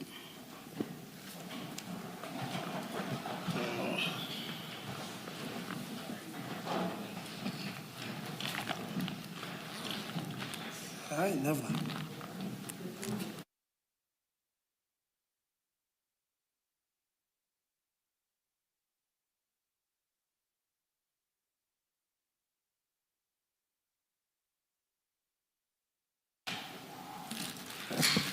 Good afternoon, Mr. Musigiri. Good afternoon, Chair. Good Yes. afternoon, Commissioners. Thank you. Perhaps if the warrant officer could just go through the statement and then let the probing come afterwards. Indeed, we are sure we'll try to do our part in that regard. Indeed, Chair. Thank you, thank you. Warrant Officer Magane, we were about to talk about the arrival of Warrant Officer Pakula. That will take us to page 8 of your statement, and then we can resume at paragraph 21, when it says, upon Warrant Officer Pakula's arrival. Can you pick it up from there, please? Yes, thank you, Commissioners. Upon Warrant Pakula's arrival, we then briefed him about the scene, and as protocol, we handed the scene over to him for further investigation and processing. Warrant Officer Pakula requested me to cordon off the scene and also instructed me to call LCRC. Sergeant Doe assisted me with the tape to cordon the area off, and he also called LCRC office. While busy at the scene, more police officers from different units started arriving at the scene. Amongst them, I can mention the following. Warrant Officer Rikotso from Crime Intelligence. He arrived and started asking if we have any authority or any inquiry file registered that gave us any permission to effect the arrest. He was causing some obstruction and distracting us from doing our work freely. He specifically said that Major General Feroz Khan from Crime Intelligence was coming to the scene. I'm not sure what he wanted us to do with that information. So we ignored him and proceeded with our duties, but there was a lot of police members, security officers, and civilian members at the scene, which made it difficult for us to work.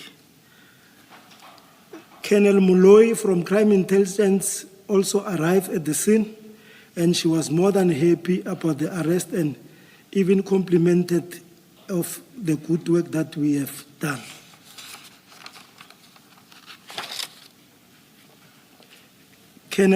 Lieutenant Colonel Malulega from DPCI National Office arrived together with Warrant Officer Masoma, also from DPCI, as they were summoned by Warrant Officer Pakula to come and assist us with the scene. Sergeant Pakula and Sergeant Sape came together from Provincial K9 unit as part of our team.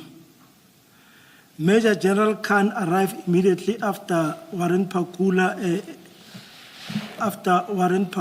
and I think Commissioner said I was supposed to say after Sergeant Pakula and Sergeant Sape. Yeah, that sounds right, yeah. Yeah. And the situation got out of hand. Upon his arrival, Major General Khan went straight to the warehouse and met with the Scania management. And after that, he came back to us and ordered us to stop with our operation. He asked who was the driver of the buggy, which was loaded with the black bags, and I answered it was me. He then instructed me to go inside the buggy. Then a big argument ensued between Major General Khan and Chief Mashaba, whereby Major General Khan ended up disarming Chief Mashaba of his service firearm and stopped the guys from dog unit from searching the warehouse. I was made to sit in the car while I was photographed as if I'm a suspect. Members of DPCI from Jamestown and Johannesburg arrived at the scene with Major General Kadwa, the provincial head of DPCI. There seems to have been a briefing between Major General Khan, Brigadier Sukhobela, Lieutenant Colonel Mabaso, and Captain Sibula, wherein after that, Warrant Officer Pakula, Chief Mashaba, Mr. Nku, and myself were arrested and put at the back of poisoned SAPS buggy, which was driven by Sergeant Ndo and Constable Mukwambiri. We were kept at the back of the buggy for some time. At some stage, we were then taken from the back of the buggy to observe the counting of the drugs. To our surprise, we find that already 10 bags were already opened. Brigadier Khobela, Captain Dale, Captain Sibula, the arresting officer, are the one who were in charge of the counting, or in counting the drugs. Each bag had 35 small bricks, and a total of 350 small bricks were counted from the 10 bags. We were then taken back to the back of the buggy and driven to Poison's station for detention before the counting was completed. Before you moved to your arrest, you had deposed to another statement, and that statement will appear on page 3. I want you to go to 373 of the exhibit bundle. Your statement starts at page 370, but I just want you to look at 373.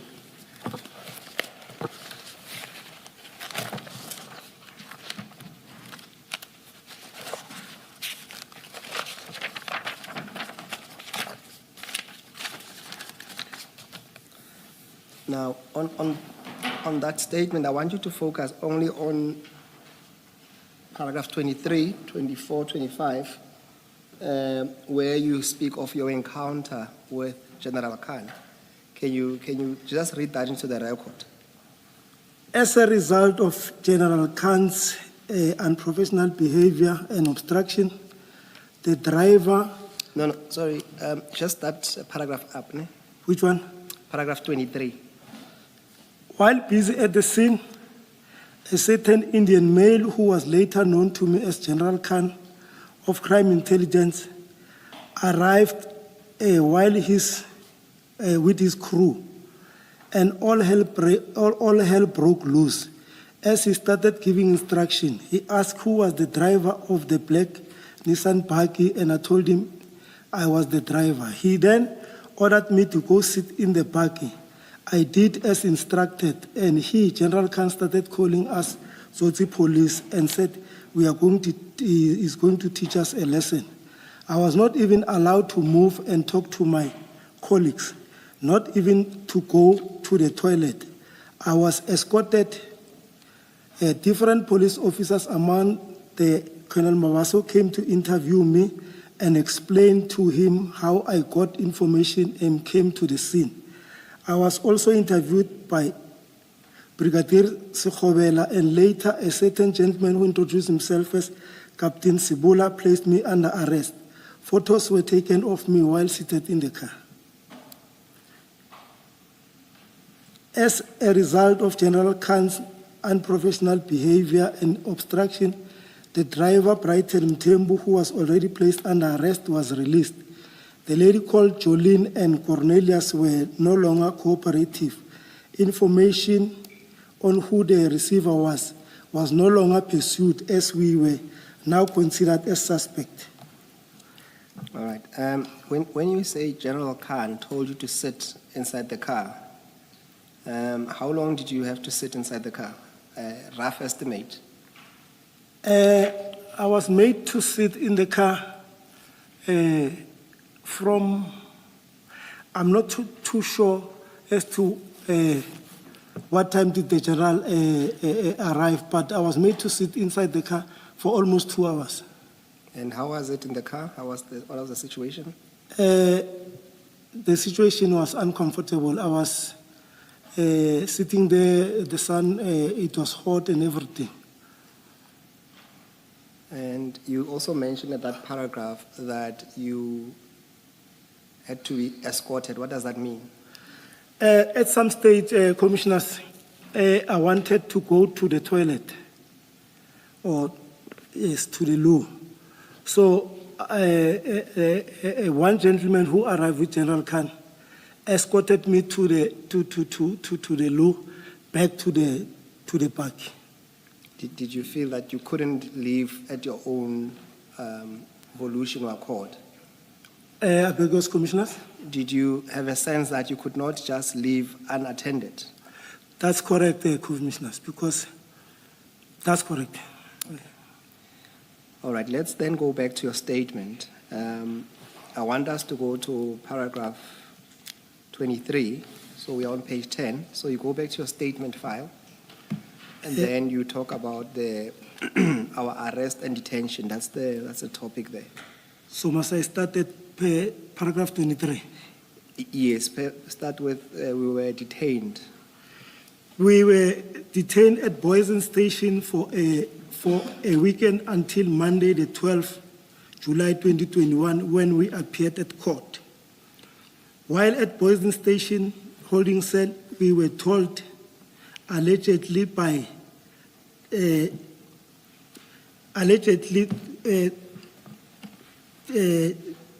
per General Khan instruction, CADO, that we were not allowed to have visitors, water and food. I'm referring to the food that were coming from outside. Or not the prison food, but from the visitors. Yeah, from the visitors. Are you allowed to have food while you're in prison from the outside? No, Generally? No. Okay. We were told that on Monday at court, the control prosecutor was refusing to place the matter on the roll until General Kadwa came to the court and insisted that the matter be placed on roll. The case was postponed for Tuesday, the 13th of July 2021. We were transferred to Johannesburg Correctional Services, which is called Sun City Prison. We were then remanded in custody for another 7 days for a formal bail application. During the bail trial, Captain Sivula testified that we were arrested for allegedly stealing 700 kg of cocaine.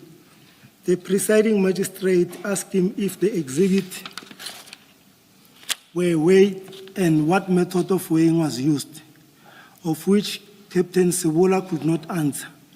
The magistrate also suggested to him that Captain Sivula and his team rushed to arrest us prematurely. Again, he could not answer. We were ultimately granted bail on the 21st of July, having spent almost 2 weeks or 13 days in custody. I was then suspended in terms of Section 43(2) of the SAPS Act 68 of 1995 from the 9th July until the 21st. This type of suspension is applied when a member is arrested and incarcerated. It is a suspension without salary or allowances. My suspension was then uplifted after I was granted bail, and I resumed my duties on the 22nd July 2021. I was then suspended again for a period of 6 days in terms of Regulation 10(3) of SAPS Disciplinary Regulation of 2016 from the 30th September until the 20th November. I was charged with the following 3 charges departmental. 3.1, Regulation 54F, corruption. Regulation number 3.2, Regulation 54G, dealing in drugs. 3.3, Regulation 54, defeating the ends of justice. The chairperson of the disciplinary hearing, Brigadier Nevoulu, found me not guilty on all charges on the 7th February 2022. Attach.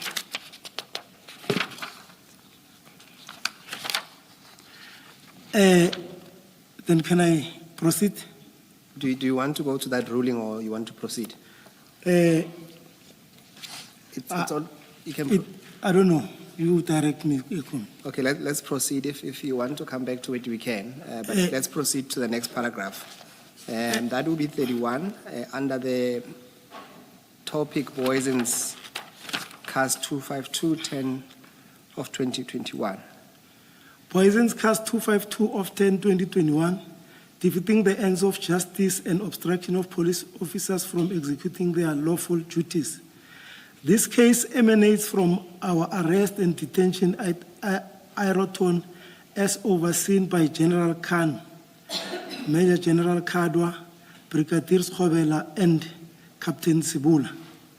After a thorough and proper consultation with our legal representatives, we then decided to open a case of defeating the ends of justice against all members mentioned above. The case was transferred to IPID National Office for investigation. After a lengthy, slow investigation by IPID, the matter was taken to the Deputy Public Prosecutor's Office in South Gauteng for decision. Advocate Chauke's office decided not to prosecute the suspect in this matter, and amounts reason given were that this matter was just a misunderstanding between different law enforcers, which was contrary to the reason or motivation given by the same office of Advocate Chauke when we presented our representation for our case to be withdrawn. IPID then recommended that all members who were involved in our arrest must be charged departmentally. General Khan was charged separately and members of the PCI were not charged. The departmental hearing of Major General Khan was presided by Lieutenant General Nhlanhla Mkhonazi, the KwaZulu-Natal provincial officer. I testified during those proceedings dealing with the event aforementioned. Major General Khan was found not guilty for defeating the ends of justice and other charges. What I found concerning is that while the commissioner was still deciding on the verdict of Major General Khan's matter, DPCI issued a report that cleared all their members. At the same time, there were media reports that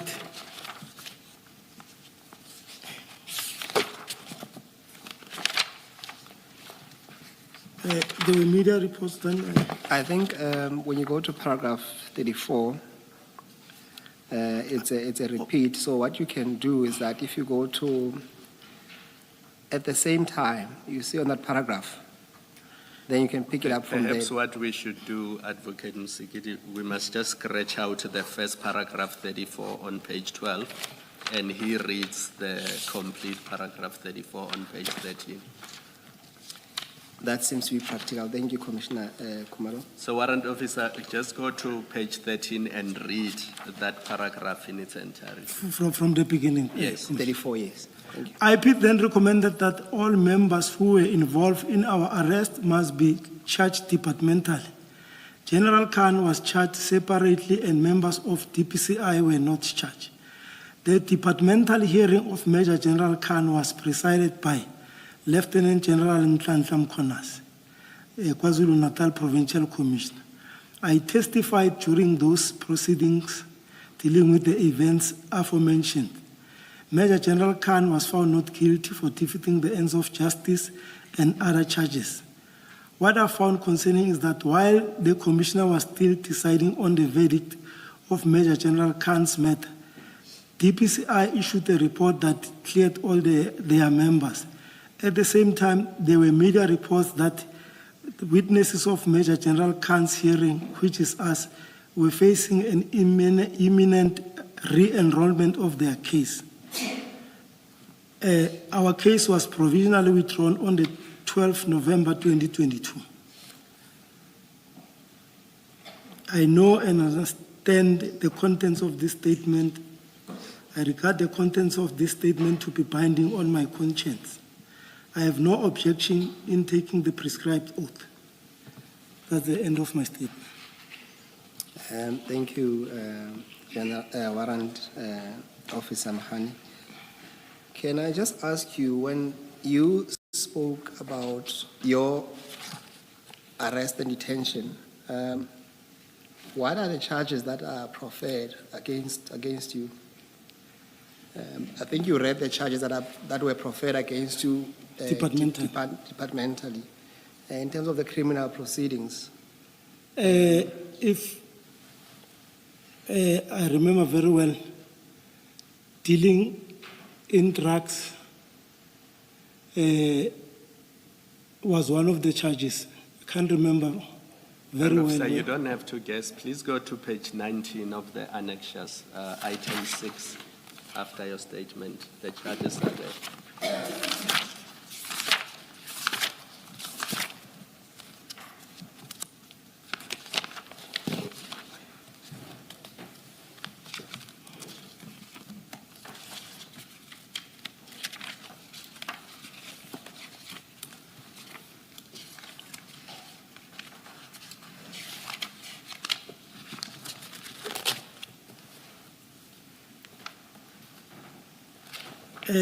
These are the departmental, it's a departmental outcome of expeditious process against number. That's my service number. Must I also read the service number in? No, don't read that. We have Okay. we have those charges. I was asking about the criminal charges. Perhaps for complete sake, go to page 276 of the exhibit bundle.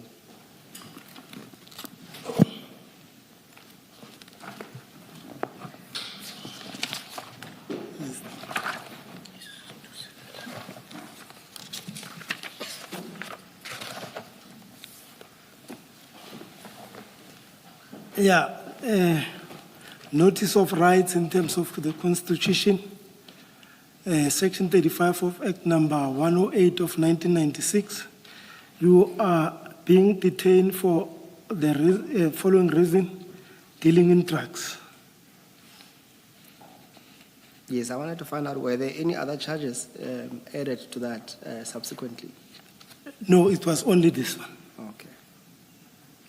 And then you mentioned that at paragraph 24 of your statement, that someone informed you that General Kadwa had issued instructions that you are not allowed to have visitors, water, and food. Back to your statement, yeah.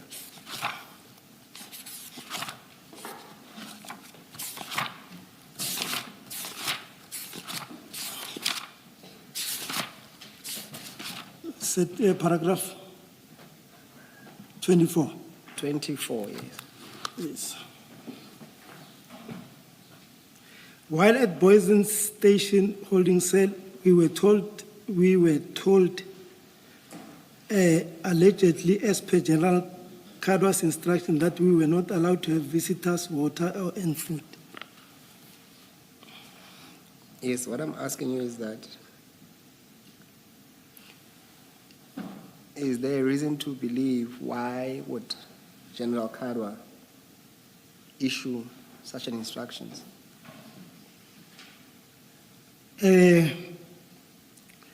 Because obviously we were treated or presumed to be high-profile suspect, and that's why no visitors were allowed and water.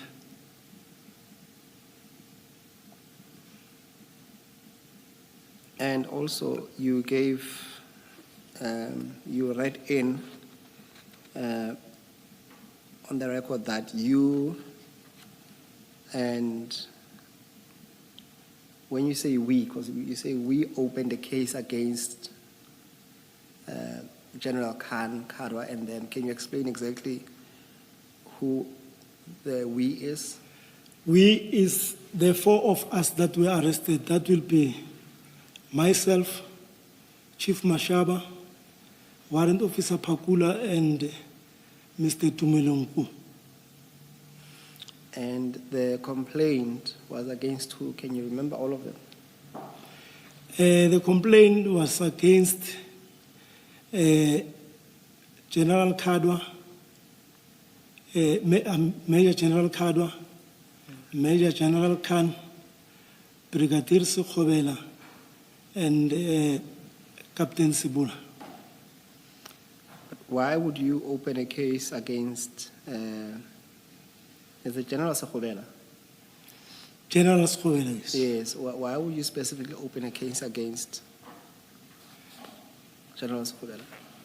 Because she was also active in that scene.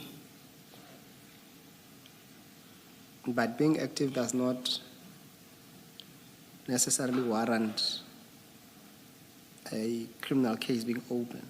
There has to be more than just being active. This was based on his on her seniority, because she was a senior to Captain Sebola.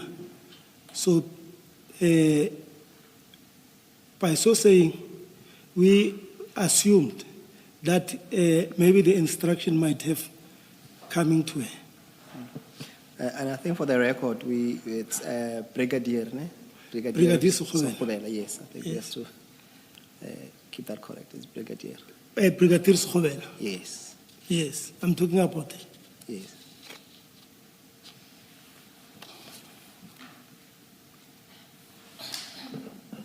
All right, and then you say that the charges were withdrawn against you in November 2022. What is the current position of those charges as we speak? The current situation in regard to those charges, the case was finally, we made a representation to the NDPP's office through our lawyers, and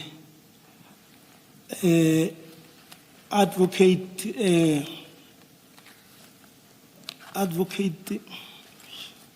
Chauke. no, not the one who passed on. He was working at NDPP's office. Is it the cock? Advocate de Kock, may his soul rest in peace. He is the one who decided on our matter. So the charges were finally withdrawn. And that was in 2022. That's correct. Now, if you go to, on the very same file, the statement file on page 33,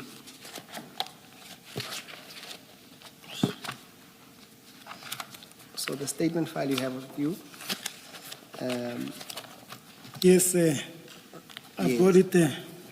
you see that there's a letter from the Director of Public Prosecutions, I see it, Commissioners. and the letter is directed to Major General E.A. Kadwa. That's correct, I see it. Yes, and this matter, it relates to the request for the re-enrollment of the docket, Poison's case number 9807-2021. And that's the matter, or the state versus Mogana and 3 others. That's correct, Commissioners. And you see that the last paragraph on that letter, it says this: the office has decided to prosecute the suspect in this matter. This matter will be enrolled as soon as practically possible once the pending investigation have been finalized. And then it says on the next page, the investigation officer must please consult the advocate dealing with this matter as soon as possible. And then the letter is signed by J.M. Serepo. What is your understanding of that letter, Warrant Officer? My understanding is that this matter, the case that was finally decided, or which was finally withdrawn by the NDPP's office, there was, I don't know, where is this letter coming from, that the matter must be re-enrolled.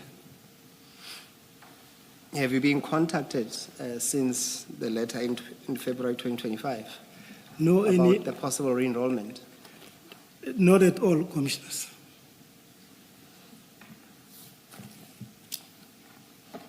And this letter before today, were you aware of it?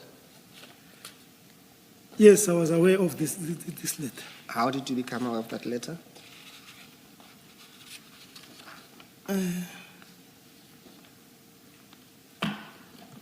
I can't really remember whether it was from our legal representative that is dealing with our litigation.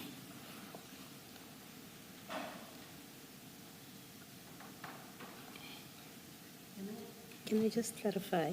You say Advocate de Kock withdrew the charges in 2022. That's correct, Commissioner. There's a letter which talks about provisional withdrawal. The provisional withdrawal was in October 2022. No. Can I just clarify that? Yes. Commissioners, the provisionally withdrawn one, this one was pending the representations that because we first made a representation to DPP's office at South Gauteng, but the representation were declined. So we then escalated our representation to NDPP's office. Then, while we were waiting for the representation, our case kept on being reminded. Then the judge said she was no longer happy about the unnecessary postponement. So as a result, the matter was provisionally withdrawn, pending the outcome of the representation from the NDPP's office. However, the date for the trial was set. It was arranged. But before the trial could even started, then we got good news that our case has been finally withdrawn from NDPP's office. That is how this matter was buried.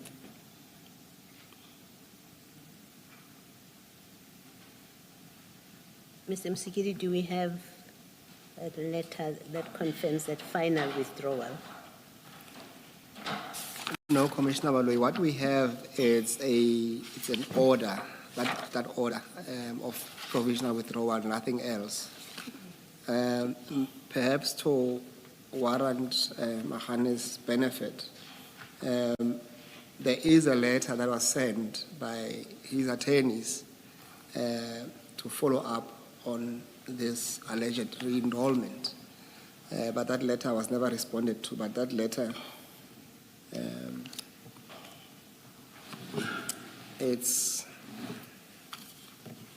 it was sent in 2025 in May. Is it the one on 29?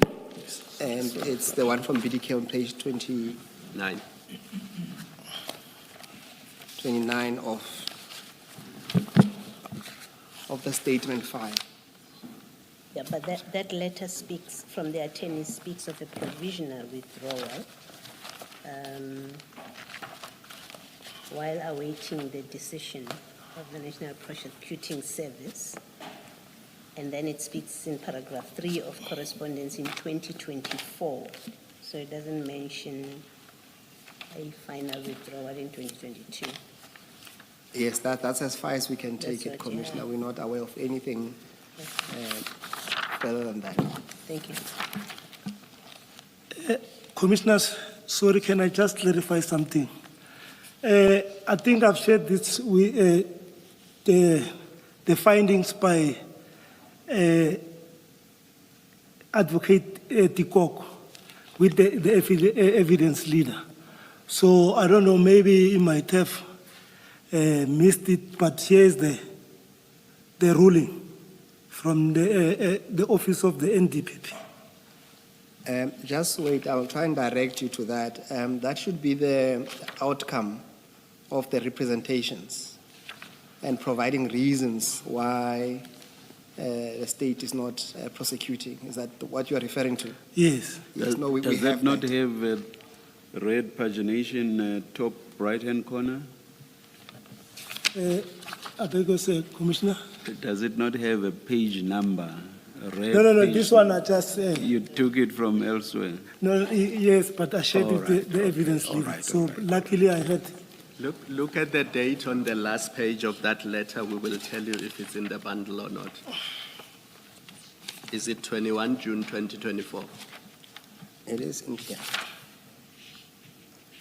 yes. Yes, then it's on page 23 of your annexures.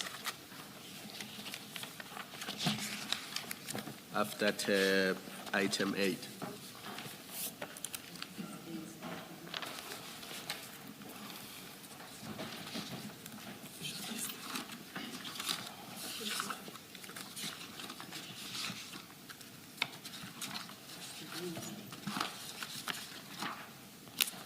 Oh, sorry, Commissioners, I've got it. It is the Yes. same letter. Yeah. This is the same that I'm talking about. I Yes, don't know so if, it is in the bundle. oh, my apology, Commissioners. No problem. That's fine. The question is, is there anything you want to say about that letter? Is there anything you wanted to highlight to the commission?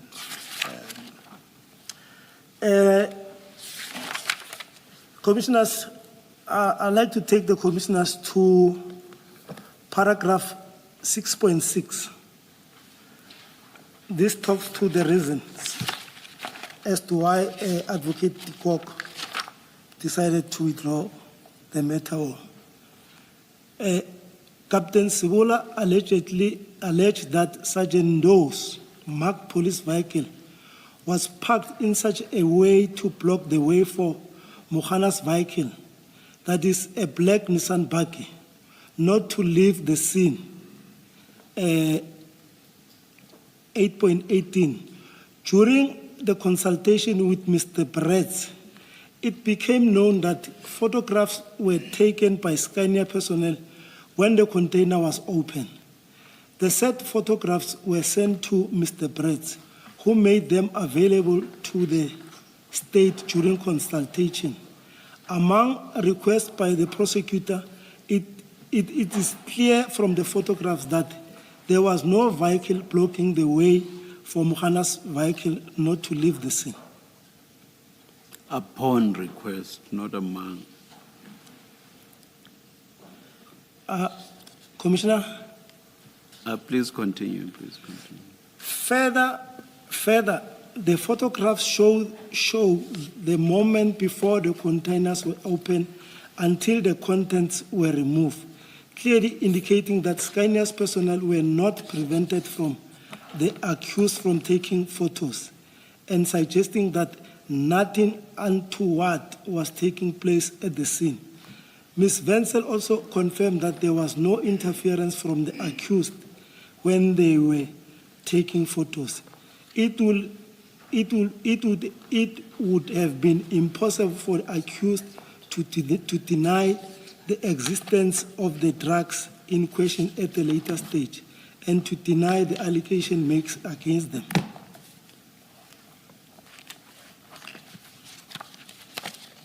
Sergeant Sape stated that photo album was incomplete as their vehicle was also photographed during the incident, which was done on the instruction of Warrant Officer Ricoto. Warrant Officer Wood was confronted with this allegation, and she stated that upon her arrival at the scene, which was already at 11:45, there was such confusion and utter chaos. As a result of this size of the parking area, Warrant Officer Wood could proceed to take photos to the scene as she would normally do. When they finally allowed her to start, the entire scene was a stuff-up, and there was no control whatsoever. She was informed that only the buggy was involved, but later it was said that the two more vehicles were involved. She stated that initially it was everybody was involved, then nobody, then somebody. The scene was a joke. She also indicated that she only left the scene at 2 the next morning. Further, warrant officer Wood denies that she took photographs of Sergeant Sape's vehicle. The seals that were photographed in the accused possession. May I just find out, warrant officer, whether you're going to read all the way to paragraph 10 at page 26, or you want to select certain parts?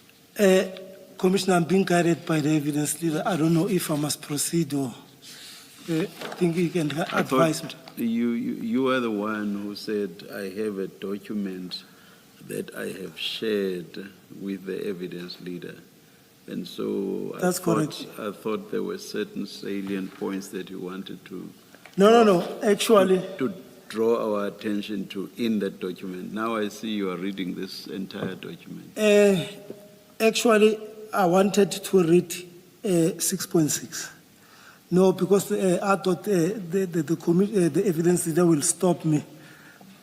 So thanks for that. I was going to read right through. Thank you. Can I ask you about 6.8, where they say Officer Wood says the entire scene was a stuff-up? Do you agree with her assessment that the scene was a stuff-up? A person like as I have already alluded that the scene was not properly managed. And who stuffed it up? Initially, it was myself and Chief Mashaba. Then, because now at this time, the scene was already under the control of DPCI members. But you had not secured it. That's why it was a stuff-up. I agree with you, Commissioner. Yes. I want to go back to the 7 Series BMW.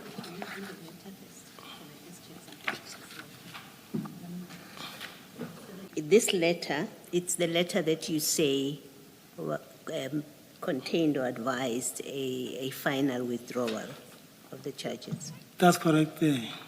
Now, you had said 2022. If you look at page 26, it's in 2024, June 2024. That's the last page. And then if you go back to page 23, so it's in 2024. And then if you go back to page 23, you can see the subject line. The letter is addressed to Major General Kadwa, and then the subject line is request for reasons by yourself, meaning Kadwa, in the matter of State versus Magane and three others. So you see that Advocate de Kock is actually responding to The request. to General Kadwa. That's correct.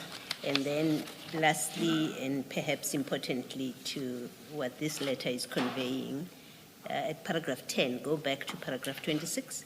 So before that, all the many paragraphs, they summarize what is in the statements and what those statements say. But in paragraph 10, this is what he tells Kadwa, not your attorneys, not you. De Kock says, after careful consideration of all available evidence and factors, I'm of the view that there are no reasonable prospects of a successful prosecution. That's the last thing he says.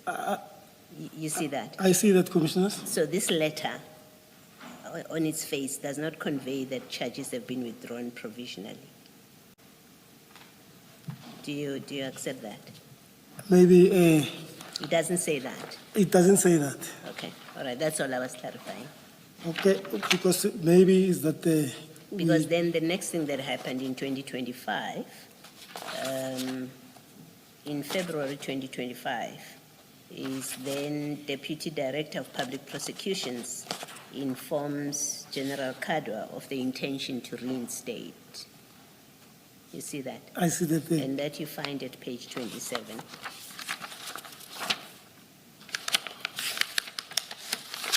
I see that, Commissioners. Yes. Okay. I was just clarifying. No, no, that it's, there's now it's clarity. It's So clear. meaning the matter is still, Alive, sorry. Sorry, still alive. I think to be fair to you, Warrant Officer, on page 32, the NPA wrote a letter in which they say they agree with the recommendations not to pursue the prosecutions herein, and they say they are aware that the matter was struck from the roll. So it may be that this is what you're referring to when you say there was a provisional withdrawal. Because you said there was a date and the matter went to court, they kept asking for postponements until the judge or magistrate got upset with them. that was in 2022. 2022. Yes. Okay. And then in 24 is the letter that Commissioner Khumalo is referring to, where they say we agree with the recommendations not to pursue the prosecution.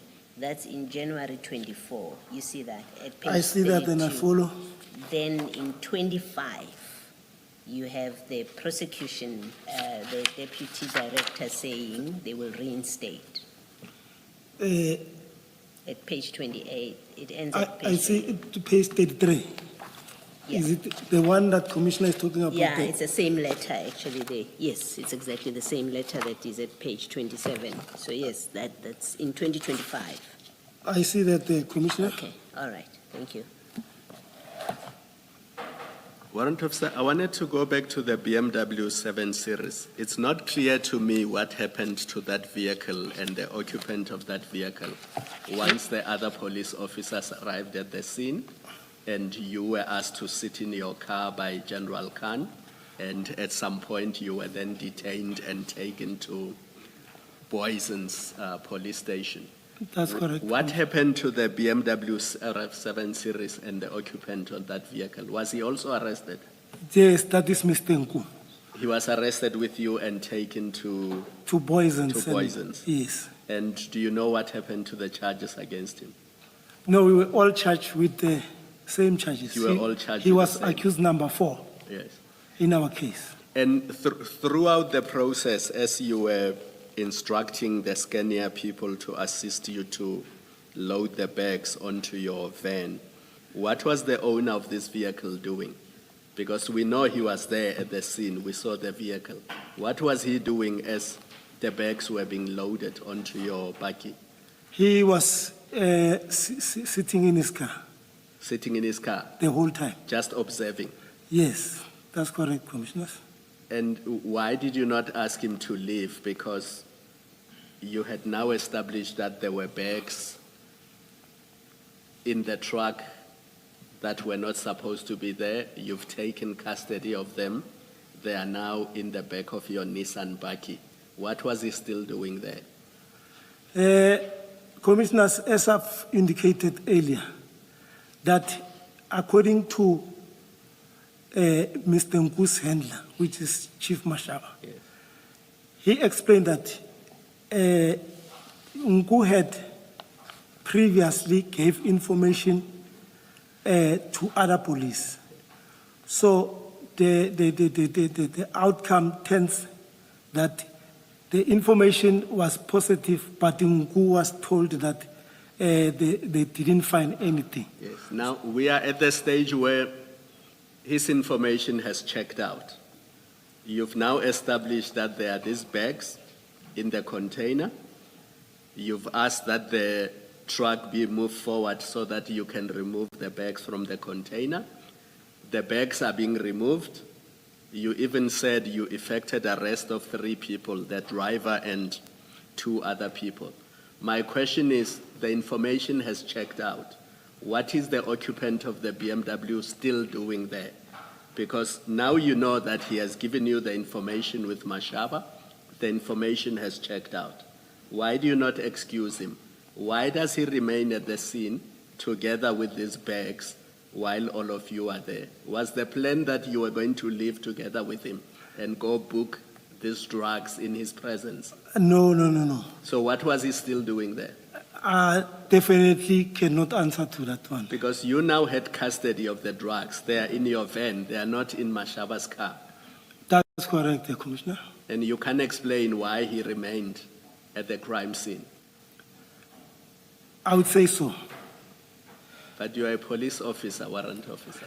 No, I agree. Were you not putting him in danger? You've recovered, we now know, 715 kilograms of cocaine.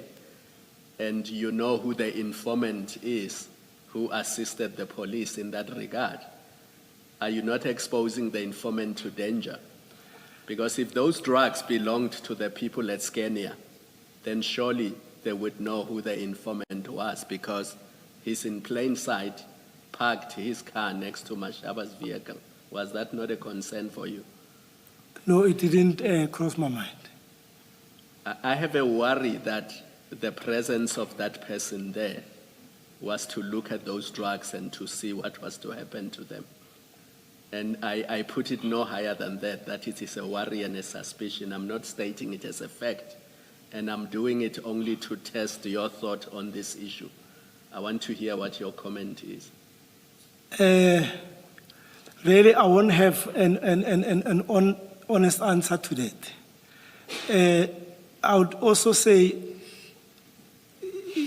it can, in fact, it was worrying, but since commissioners, this guy was not taking any part, and he was always in his car. Yeah, because informants usually don't want to be found out. They don't expose themselves and show whoever the perpetrator is that I'm part of this operation. That's not consistent with behavior of an informant.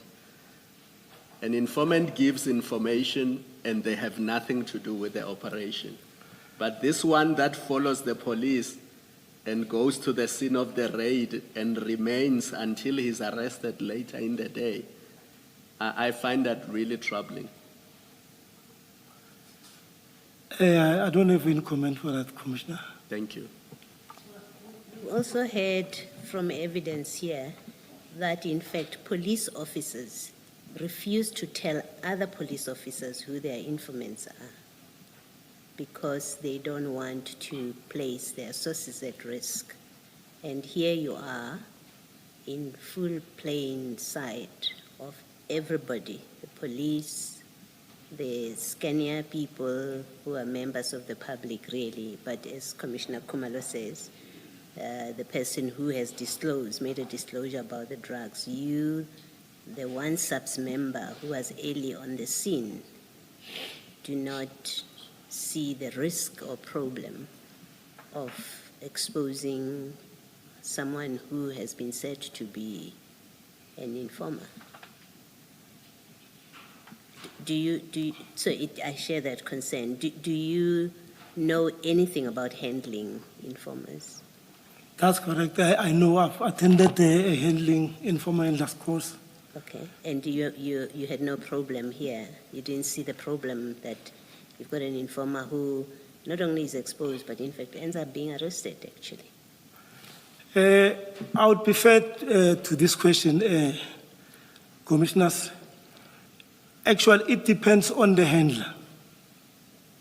It depends on the handler, because sometimes I've worked operations with other members where we'll find that there's a handler inside there's an informer inside the handler's car. That one I can attest to that. So that, like I'm saying, that it solely depends on the handler, because as the handler, you are the principal of your informant. Can you imagine a reason or think of a reason why a traffic officer or traffic official would have an informer? No, it helps a lot, because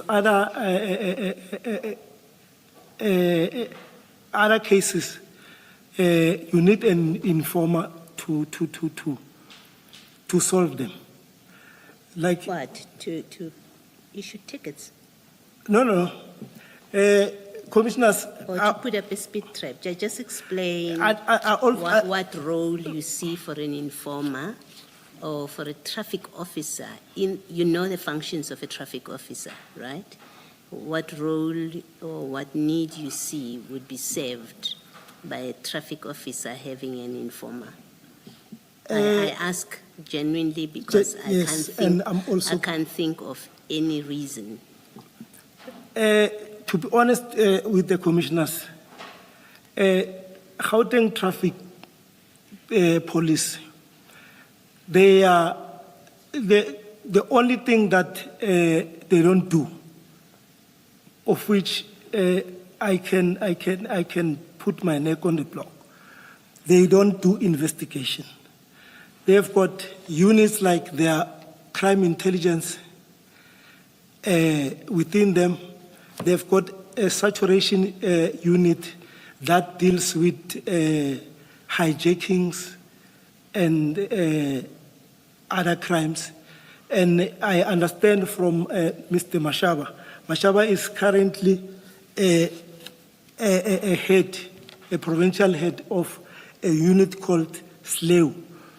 It's for Special Law Enforcement Unit.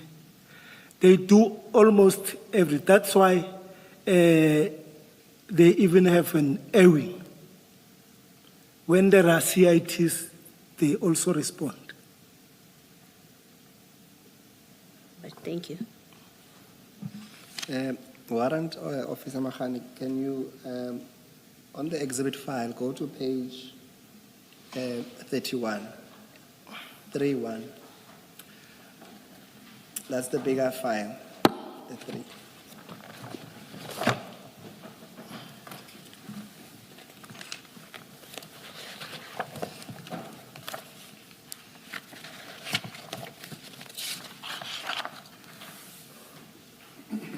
That is the inside. That is the inside of the BMW. You accept that on that picture? I see it, Commissioners. You accept that that it's an inside of a BMW. I see this picture. You see the steering. What's on the steering there? What emblem is there? Oh, next to this thing, there's water. No, on the steering, the emblem is there.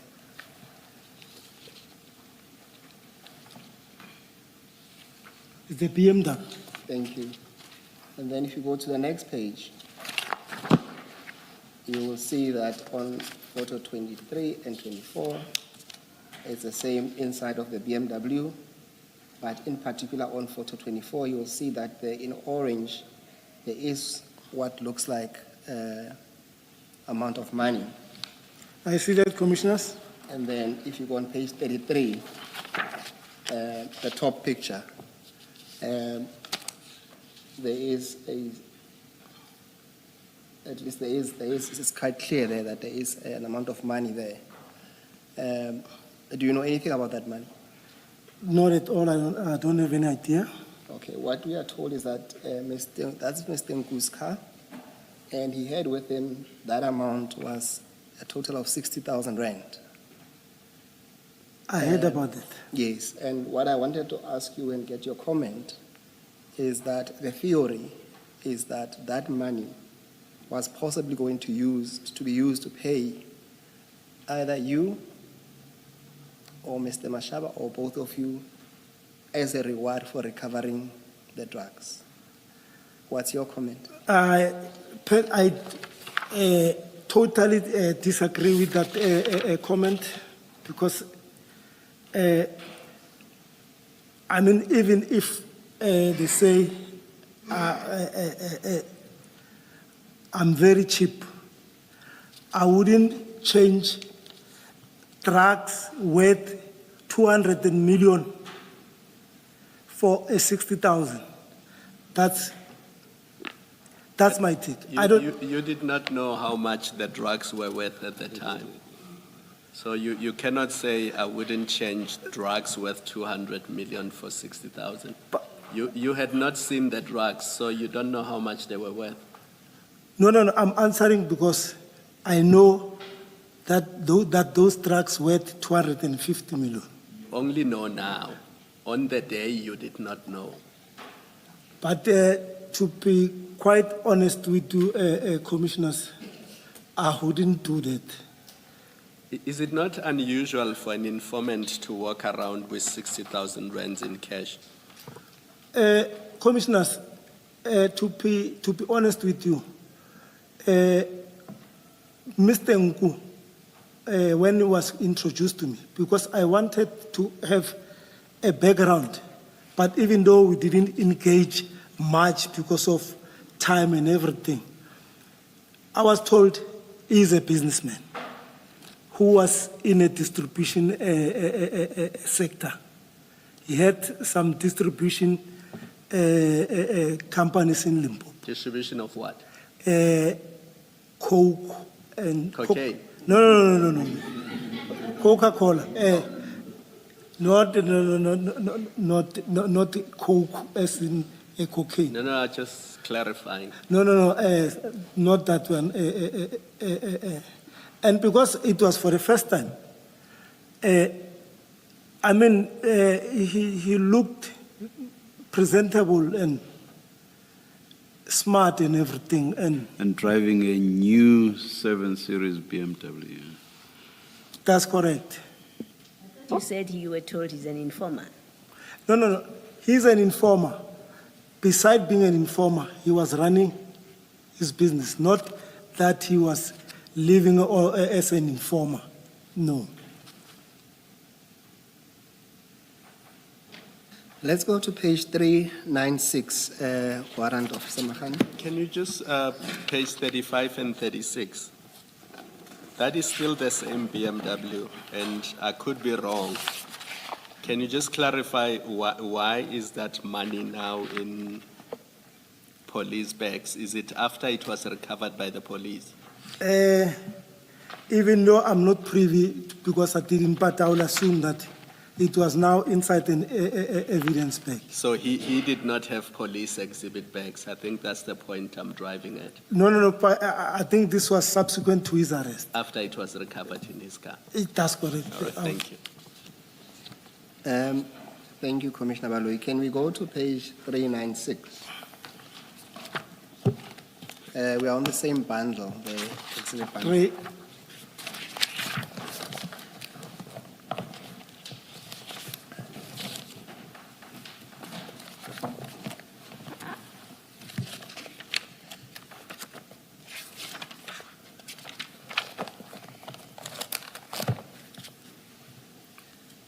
Now, during your exchange with Commissioner Baloyi, you were quite adamant that while your black baggie was loaded, you were Because- nowhere in position or of intention to leave the premises. That's correct.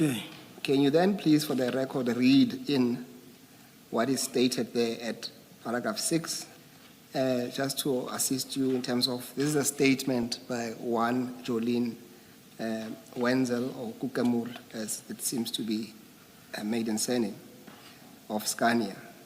As we opened the container, black bags fell out of the container and the police officer said it was drugs.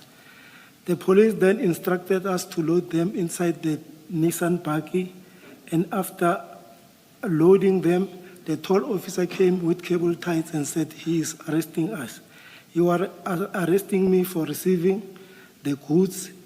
The driver was transporting the goods from Devon, and Cornelius because the goods belonged to him. He said they will be taking us to nearest police station, and I called my director informing him about the arrest and that we must meet at the police station. And then go to paragraph 7. I told them that I won't go with them, but I will drive my car. I then came to my office to collect my belongings and went back. When I got back to the container, police from Poisons arrived. After some time, the police officer who was in the red vehicle also arrived and obtained my statement. While we were still busy writing my statement, police from Flying Squad and the Hawks also arrived. They dealt with the situation. At about 1700 hours, the police officers who arrived first and the warehouse were arrested by the police police officers who allege they were from Hawks. Then, no, that's fine. You can leave it there. What I wanted to demonstrate to you is that even this evidence by Jolene, it accords with what you had informed your colleagues that you were going to leave the premises. And as Commissioner Baloyi, in fact, suggested to you that it is the presence or the arrival of the Boysons that stopped your move, as it's quite clear here that Ms. Jolene was informed that she will be taken to the police station, and the only thing she asked is that I told him that I won't go with them, but I will drive my car. And then he went to the office to collect belongings and went back. What is your comment? I differ with this statement from Jolene. I differ completely so. You differ in respect of what? That we were intending to leave before the scene was processed. I still stand by my words. That So then your testimony is that she is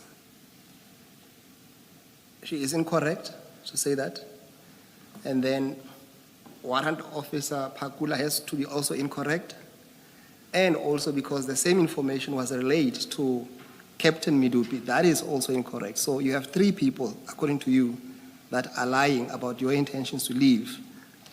And the only person who's telling the truth is you, that you never intended to leave, despite your bike being in a position to go. I'm the one who was at the scene.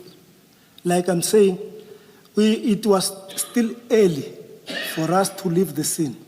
The scene was still going to be processed.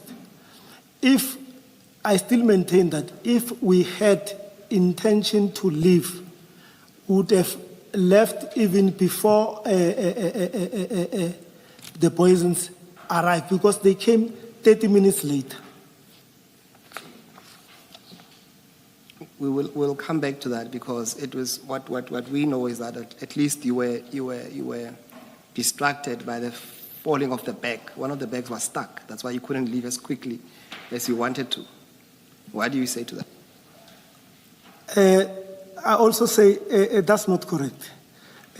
Like now we're talking about the intention to leave, and there are allegations or hearsays that my buggy was blocked while leaving the scene, and I can challenge this commission that if that is the case, if a footage can be brought that will suggest that my car was leaving, then I must go straight to jail. No, the evidence, it's quite clear, and we've seen from the photos, is that your bike was loaded. You yourself testify that you told the officers from Boysons that you were going to take those, so you were leaving, you were going to take those bags with you to Alberton. The same message is contained in more than at least in more than two statements. One by two statements by Warrant Officer Pakula and one statement by Captain Midupi, and also the fourth person now, or at least the fourth statement by Jolene Kukemur, says the same thing of your intention to leave. Like I'm saying, I won't agree to this, and I don't even agree to that. Our intention was to leave the scene. That is incorrect.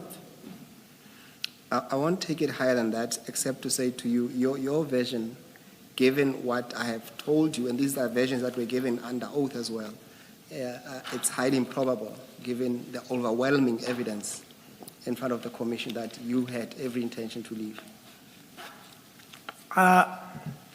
If that's the I would say if that's the opinion, I'm blatantly saying no. That's not correct, and I'll stand by my words. Yes, no, that I understand to be your final answer despite the overwhelming evidence. And you say that the only time you lied is that you lied to the Boyson's officials about your intention to leave and take those to Alberton. Can I answer to that? Yes, you can answer. Commissioners, in our conversation,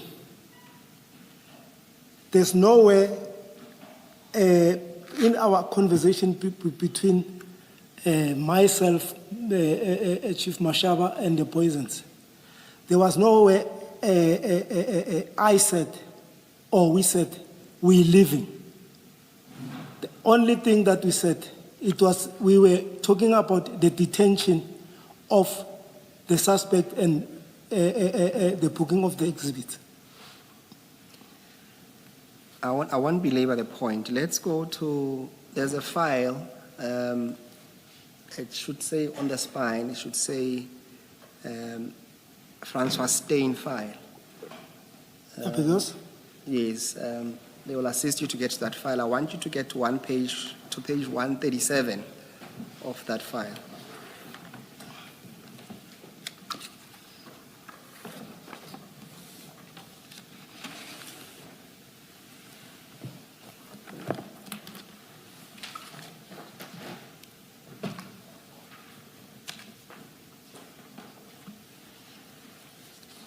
Yeah, I'm there.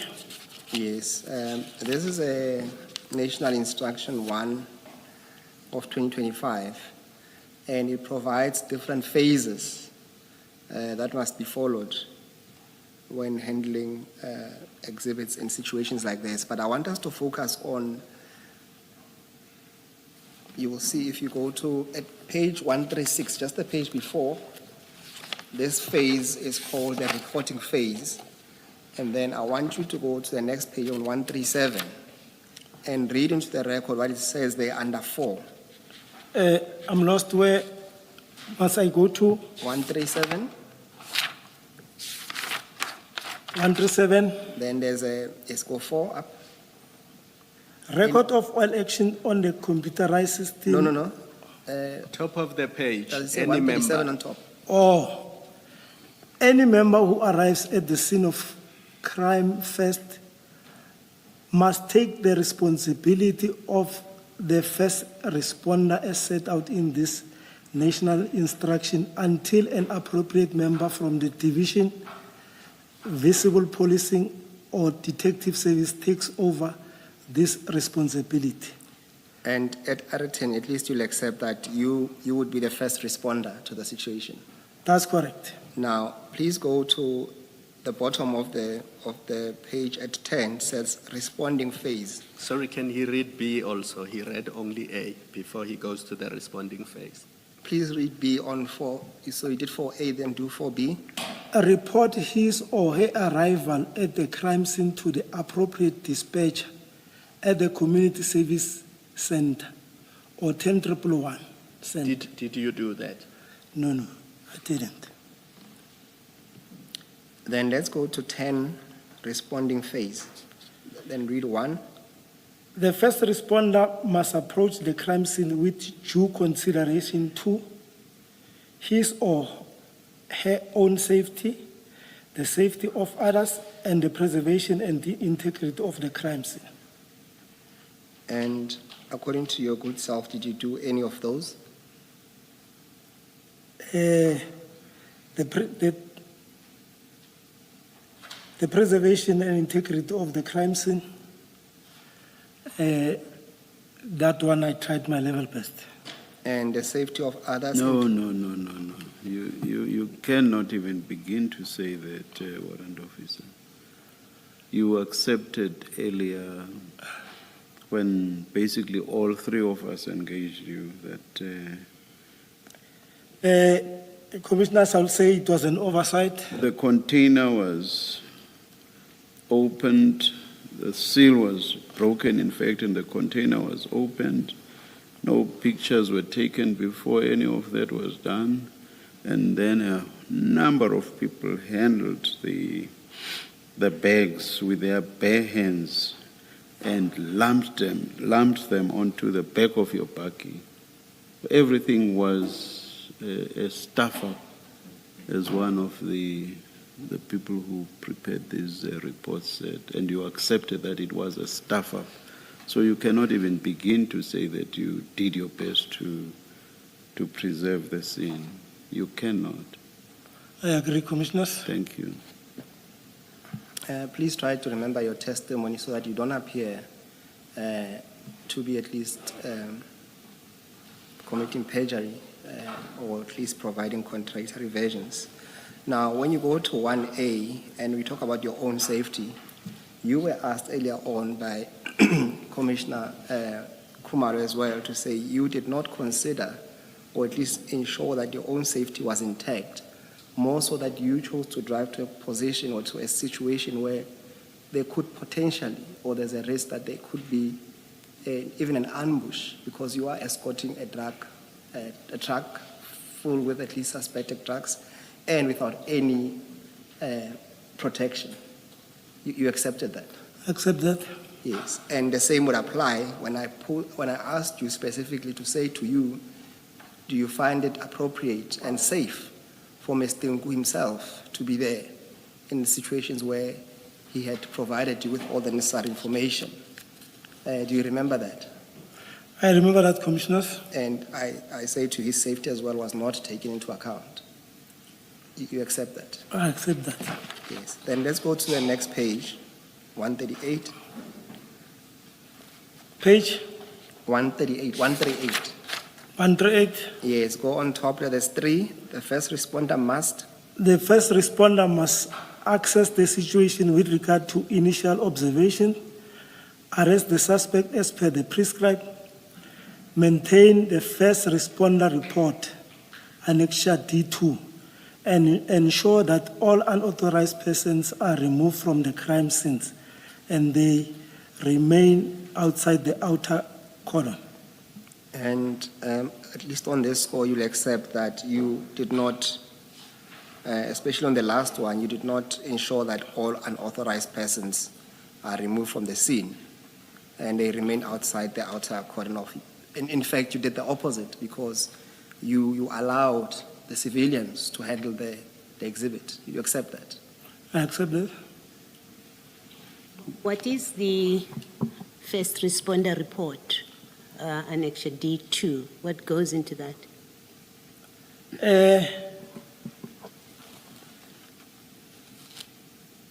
The first responder report, I'm not too sure about this. Okay, so you didn't complete it. That's what it means. I mean, you're not sure what it is. We must take it. You didn't complete it. No, I didn't complete it. Okay.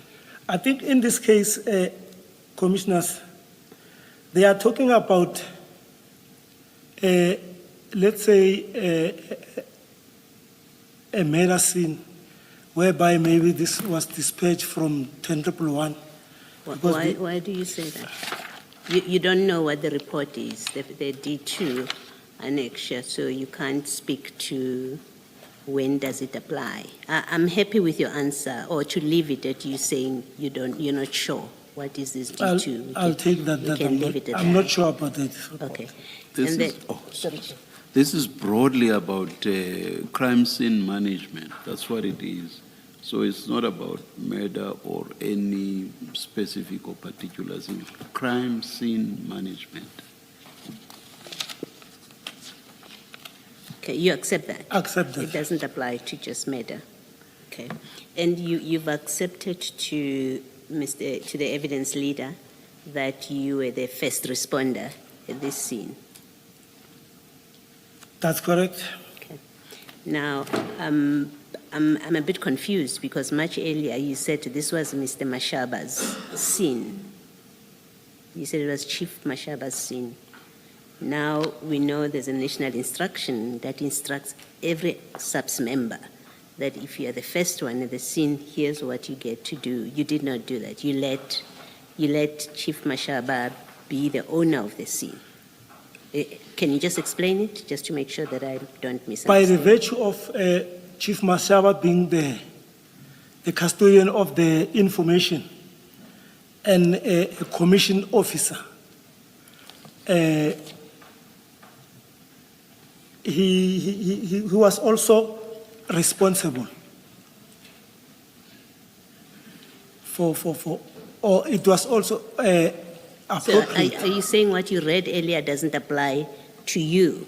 I mean, you were the first SAPS member on the scene, acting on information from a traffic officer and an informer. You're the SAPS member on the scene, and you've accepted that you're a first responder, and you accept, I thought, that what you read earlier in the reporting phase, that you accept that it applied to you on the day. Did I misunderstand you in this No, discussion? you had me correct, yeah. Okay, so another thing that we see is you go there with an informer and someone who gave you the information, which is what Chief Mashaba is here. You get there and you let him be in charge of the scene, notwithstanding 8, that which you read. 8(4) A and B. You did not comply with that. I take that, Commissioners. Okay, you accept that. Yes, Commissioner. All right. Thanks, Mr. Msipin. Are you aware, Warrant Officer, that there's another national instruction? Is that one of 2017 that General Musikidi referred to in relation to the Port Shepstone bust? Are you aware that there's another national instruction that deals specifically with handling of drug busts and drug scenes? Are you aware of that? No, I am not aware of that, Commissioner. And I assume that you don't know what it says. No. Do you see why it was inappropriate for you to be at a drug bust to begin with? You're simply not qualified to be there. I think that point was made earlier. I agree, Commissioner. And even if we were relying only on this national instruction that deals with crime scenes, we looked at 8, even 9, if you go to page 137, item 10, paragraph 10. Remember we dealt with item 8 and I asked you to read B. And B deals with the reporting phase, but even the responding phase, if you look at sub 2, bottom of the page on 137, on arrival at the crime scene, the first responder must confirm his or her arrival at the crime scene to the dispatcher. So you must still call 10111 and say, I'm at a crime scene, I need support, this is what the complaint is about, I need people who are qualified to handle this scene. You had no business going there telling people to open the container and to take out bags from the container. That is simply not your job, and you had no business doing that. Do you want to comment? No comment. And this doesn't just apply, I hope it's a lesson, not just to you, but other officers who are in your possession, because they may never get the opportunity to sit where you are sitting. But they must also know that there are prescripts that are applicable to how police perform their functions. And they must familiarize themselves with those prescripts so that they do not get into trouble. Do you accept that? I accept that. Thank I don't take it lightly. It's noted. Okay, then let's deal with the last section I want to refer to, which is the controlling phase. Can you read that into the record? So 11.1, the first responder must execute. The first responder must execute all the duties of a crime scene commander until the handover to the scene crime management, crime scene commander has been completed. Taking control and evaluation of the crime scene, the first responder upon arrival at the scene must, after taking all the necessary steps to prevent the contamination and disturbance of the crime scene, assume control of the crime scene from the relevant party by accepting the handover of the crime scene from such party, identify the nature of the incident, give SITRAP to the dispatcher, arrange for the suspect to be removed from the crime scene as soon as possible if an arrest has been made. With due consideration of the integrity of physical evidence, assist the injured person if the member is competent and certified, or contact relevant authorities as the matter of priority. Document the place where the injured person was found and make notes accordingly. I think it's fine that the rest they talk about where there is injuries or possible fatalities, which we're not there. You can go to B. After taking control of the crime scene, the first responder must evaluate the safety status of the crime scene and request assistance of a safety official as identified and in accordance with the contingency plan if required. The first responder must direct the emergency services and other official role players at the scene to prevent evidence from being disturbed or contaminated. Let's go to 3. I just want you to read into the record 3B. The first responder must secure and protect the crime scene by establishing an inner cordon around the perimeter of the crime scene, as well as an outer cordon around the inner cordon to enable members to perform their task within the inner cordon. Protecting obvious and evident exhibit from contamination and element of destruction. Completing the exhibit log. If the exhibit have to be moved at a crime scene, this information needs to be given the crime scene examiner upon his or her arrival to indicate the original position of the exhibit as found at the crime scene and to capture it on the drawing plan. Dealing with... No, that's fine. Yeah. You don't have to go. 3A says you must establish an inner cordon around the perimeter of the crime scene. That was not done here. The inner cordon was... You didn't create, as the first responder, you did not create a cordon of the crime scene, did you? With the assistance of the poisons. Yes, before they arrived. We know you started doing things before the boys and people arrived. And I'm asking you about before the boys and people arrived. No, that was not done. You had not created any cordon at all. That was not done. Yes, thank you. Did you complete Annexure D5, the exhibits log? Because this had to be completed before you moved them from the container to your vehicle.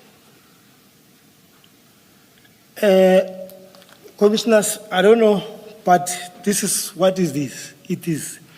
Because actually, I would say nothing was done because we were waiting for other role players to arrive. But you've already removed the exhibits from the primary scene, which is the container, and you have put them in the back of your bakkie. And it says here in C, you must complete the exhibit log if the exhibits have to be moved at the crime scene. Do you see that it says that? In C.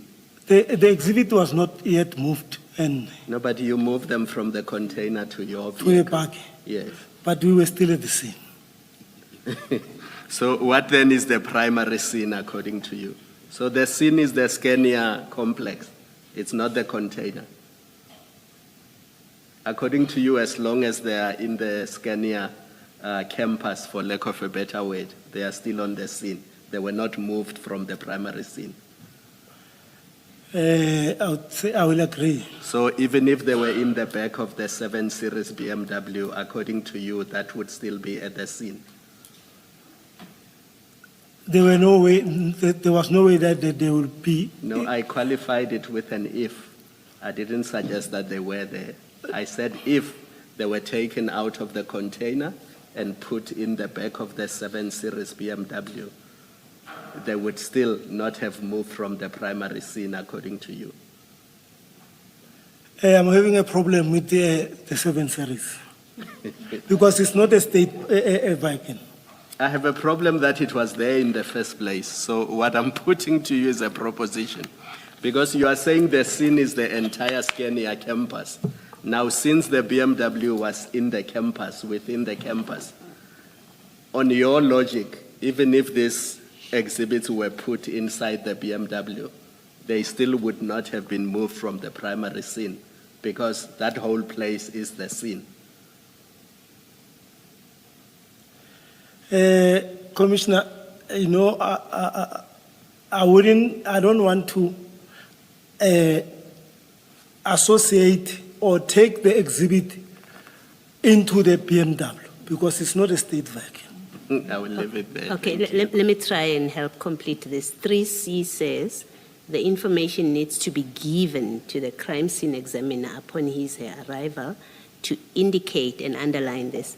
The original position of the exhibits as found at the crime scene and to capture it on the drawing plan. So the original position of these exhibits would have been the container and where you say they fell when you opened the door and they fell before you took any of them onto your bakkie. According to 3C, that is the original place or position of the exhibits when you found them. It's in the thingy and in the container and on the ground where you say they fell. Commissioners, I'm asking for a comfort break. Yeah. Chair, it's almost 4 o'clock. I think we can end it here, Chair, unless there are further questions. I had 1 or 2 questions. Let's take a quick break. We'll come back just now. Thank you, Chair. Let's adjourn.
How about the Musbat? Mineral information.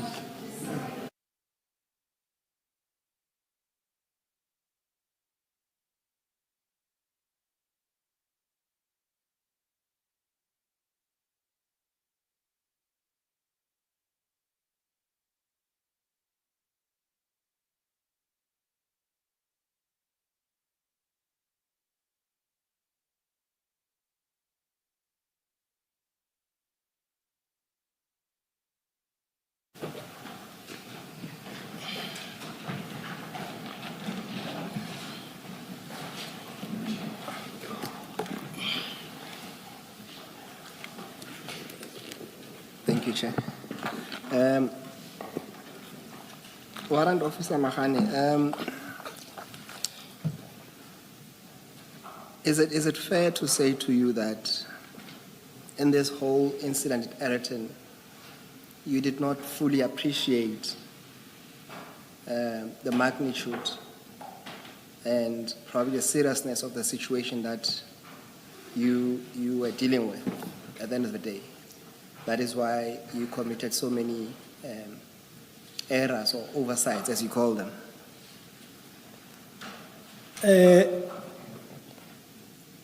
My answer to that will be that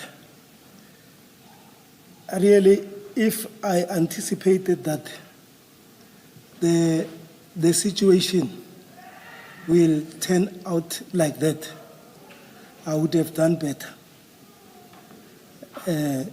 Taking into consideration that by the time we arrived there, it was the only two of us, Mr. Mashaba, and should we maybe have got the information like before and have a full knowledge as to how big or how, the gravity or the magnitude of that consignment, or we would have done better. I specifically requested you when we were busy with your testimony to say that you are here to testify for yourself, and I would appreciate your answers. And for the record, to confine that applies to you, especially if you are going to say, with the benefit of hindsight, you have to speak to yourself, or at least to your own actions and decisions, not. No, I understand that. Thank you. If I had an opportunity of having a full information about the drugs and that kind of consignment, I think I would have done better than I did. In fact, when the chair asked you in the morning to say when you first arrived at Yellow Jersey Logistics, and had you opened the container and you saw the drugs, and he asked you what you would have done, you said you would have then, stopped and called the necessary people to attend to the crime scene. Do you remember that? Giving that answer? I would say yes. Yes. And Is that because you don't remember? Yeah, because if you can remember. I also remember. Yes, Mr. Msiki. And the simple proposition is that you should have done exactly that when you arrived. At the very least, if one was to be fair to you, at least as soon as you say in your own testimony, as soon as you saw the black bags falling off, what you should have done is to simply say, do not touch. We don't know what's in here. Cordon off and call the relevant people. Do you accept that? Accept that? Yes. Chair, those will be our questions. Thank you. Just something very quick, Warrant Officer. Truth be told, I think we were humoring you to even take you through several paragraphs of this national instruction on crime scene management. I'm saying we were humoring you because we all know that everything that could have gone wrong actually did go wrong. And the function of that was, as you admitted this morning when I engaged you, both of you were clueless as to how to manage a crime scene. That is why we have the mess that you ended up with. I'm just summing up the entire scene. Do you accept that? I think so. I accept that with both hands, and I'm not taking this very light. If given another opportunity, I think I would handle this kind of situation very differently. If I may come across such a situation. Yes, I'm saying we are humoring you, taking you through these prescripts because you simply do not know them, and therefore there isn't a snowball's chance in hell that you could have complied with them because you knew nothing about them. Do you accept that? I accept that, Commissioner. Thank you. Chair, can I put a last question just to piggyback on your last exchange with Warrant Officer Magane?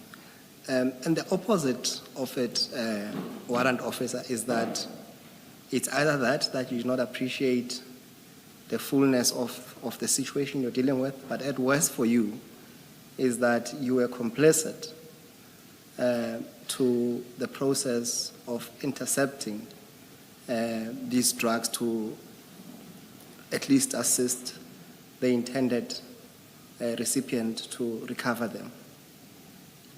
What is your comment to that? That one, I'm totally, I still maintain that. Besides me not handling the situation in the correct manner, but for the version that I was intending to take those drugs to the recipient, I totally differ with that. Taking into account, I mean, if you can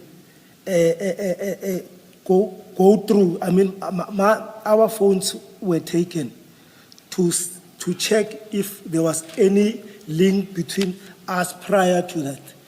I had no conversation with, it was just a coincidence that the information came through me.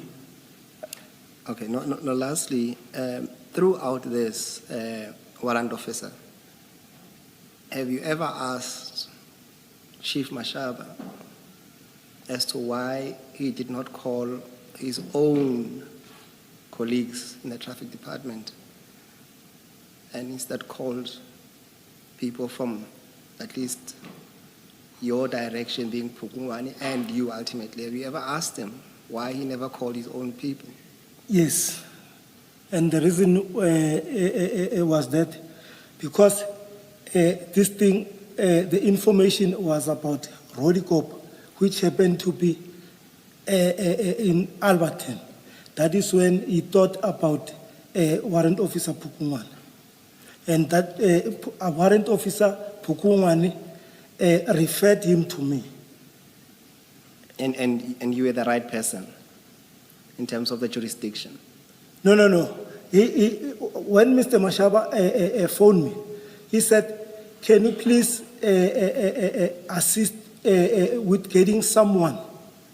Or he said, can you please assist me? I've got information. It was just an open invitation. Not that I had something or I was special in something. But he needed someone.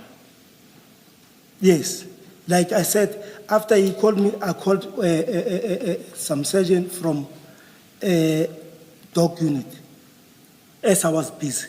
So there was no intention that specifically he want me to handle the situation. In all of this, do you think or do you believe or it come across your mind to think that perhaps you were used in all of this while you're not being aware? Definitely, I won't say that. I won't have an answer because I was just doing this innocently.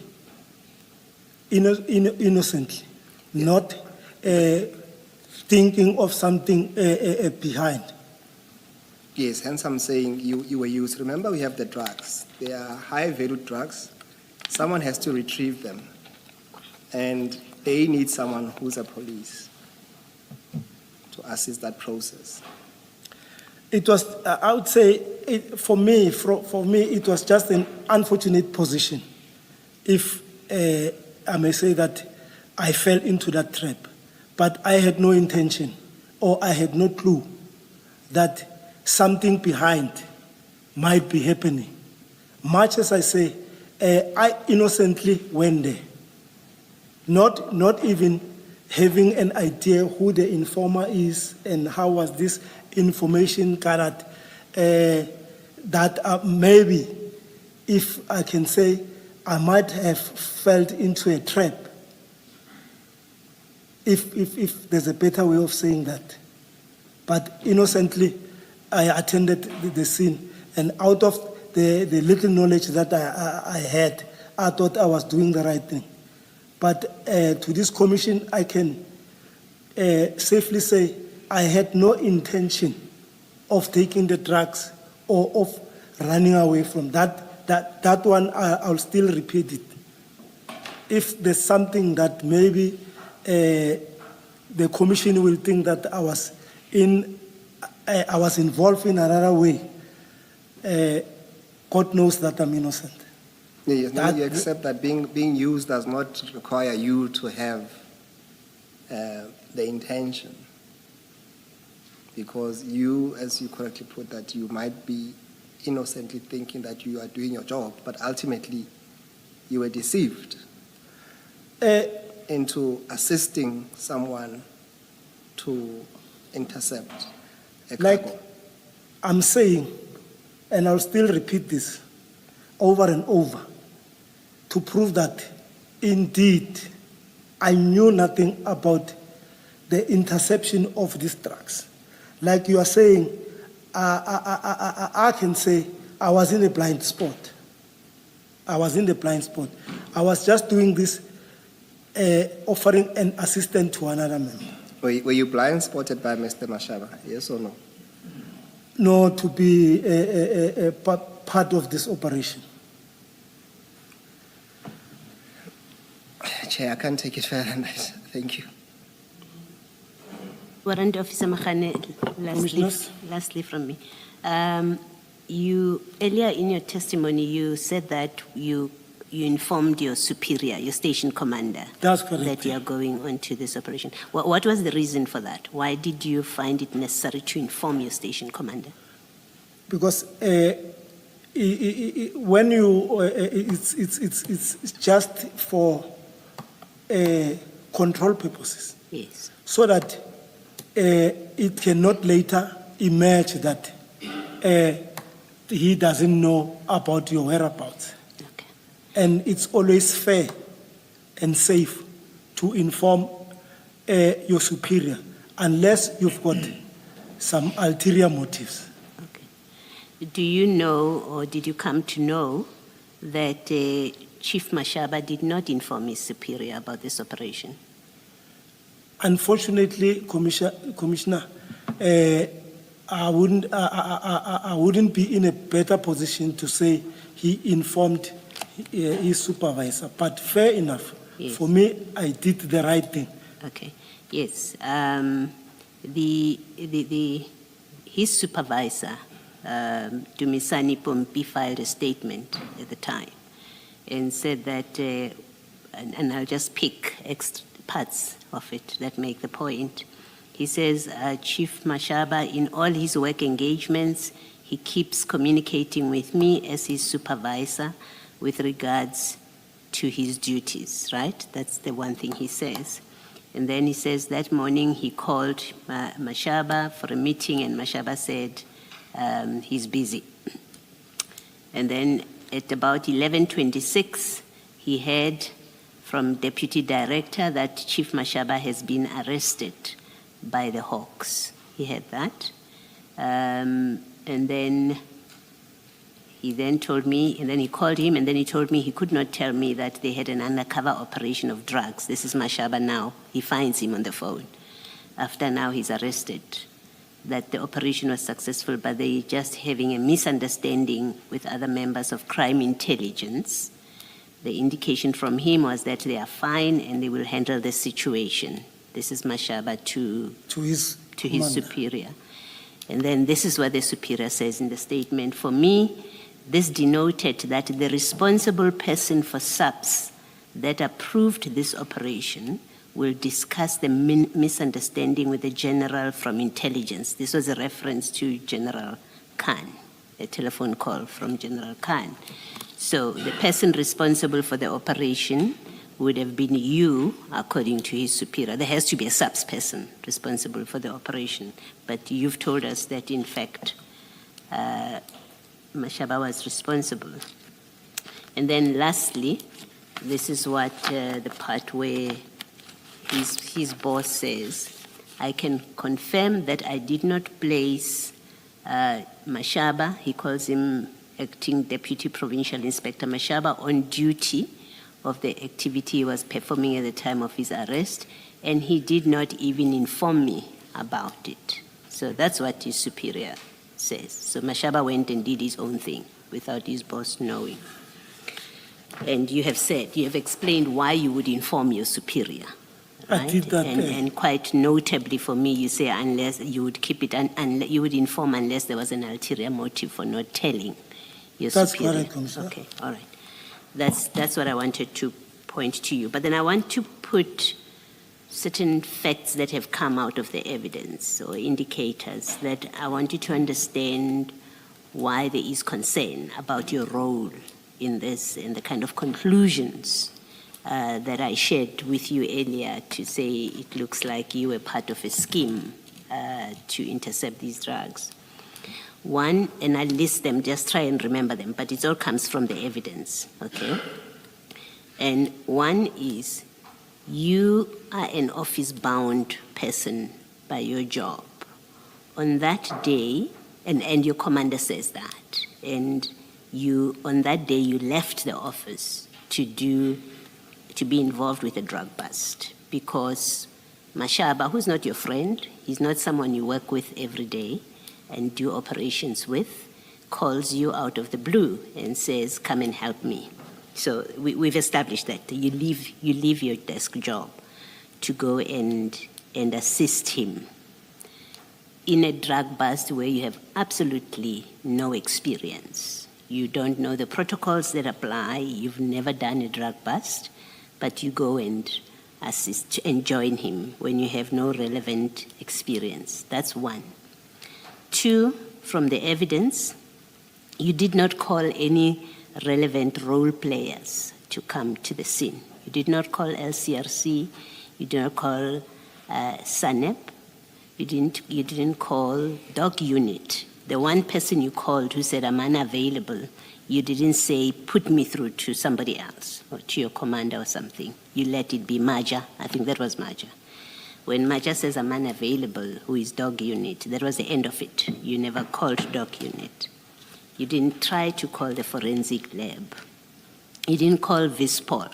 You didn't call Boysons. You didn't call anyone that's relevant. You went to an operation with you didn't call LCRC. You went to an operation with someone who's come to you with information to say, SAPS, here's information, and you go there. That's two. Three, you you let Mashaba run this operation on your own evidence. You told us that he was in charge from the get-go. He was in charge of this, in spite of a national instruction that says you are the first responder, which you accept, and therefore you should take responsibility for that operation. You allow yourself to be run by a traffic officer on a scene where the national instruction says you must take responsibility. Having done that, you completely participate in contamination of the exhibits and the scene. You do that. We've established it's because you don't know anything about the protocols and procedures, but you undermine completely any chance of a successful investigation where these things come from, who touched them, because of you touch them and you get other people to touch them. So I think that's 4 for me, 5. We now have these WhatsApp messages where now we know someone was interested in the interception. You say you know nothing about it, but we know that's in the mix, right? Now we know that it was in the mix. Someone was exchanging WhatsApp messages about the very drugs that you are part of, the operation of which you are part of, and you're supposed to be in charge, but you are not in charge. Mashaba did not inform his superior, and you say, if you don't inform your superior, and I accept that. If you don't inform your superior, there must be an ulterior motive why you do so.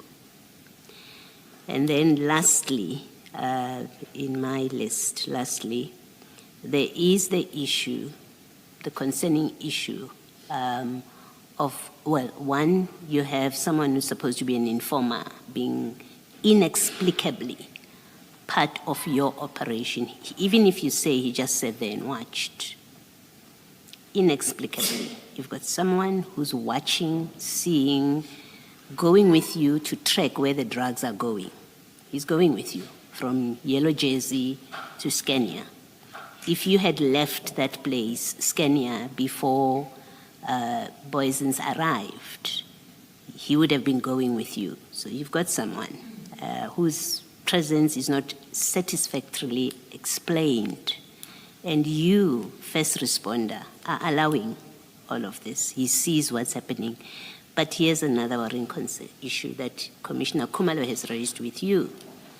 This person has money, has a stash of money in their car. This unexplained person, in fact, this person whose presence is unexplained, supposed to be an informer, but his presence is uninformed. He's found to have a lot of money on him.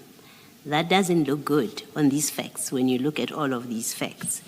And what I want to put to you on all of those facts is that I hope you do understand how that reasonably creates a basis for suspicion about your own involvement in this. At best, you may have been innocent and been used by Mr. Mashaba. You came in innocently thinking you are here to assist someone who wants assistance. But the full set of facts here shows that this operation was not a legitimate police operation.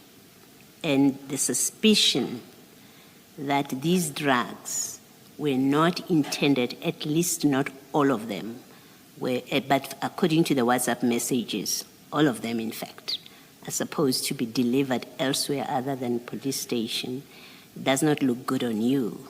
It makes you appear to have been knowingly a part of this illicit operation, that you were brought in just to create the cover of SAPS, because that's what you did.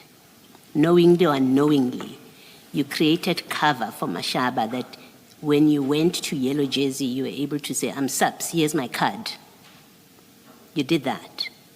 You got to Scania, you said, here, I'm SAPS. When other police officers arrived, you said, here, I'm SAPS. So you provided cover to someone who, in fact, this was his consignment, it wasn't yours. He got the information. It wasn't your consignment. You didn't find it. So I hope you understand how it looks and how it creates suspicion about your own involvement and your own knowledge of what in fact was happening in this scene or was supposed to happen. You understand what I'm putting to you, and you can comment if you want to. Commissioners, with all fairness, I won't dispute your remark.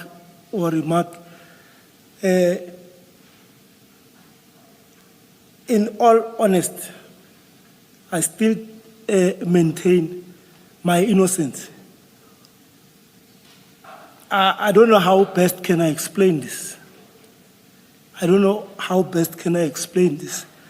That maybe I was just in a firing line, but that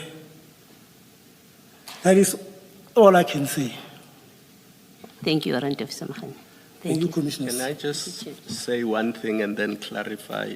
It's a remarkable coincidence that the one police officer they called had a bakkie which was large enough to fit all these bags, and they could sit comfortably in that bag.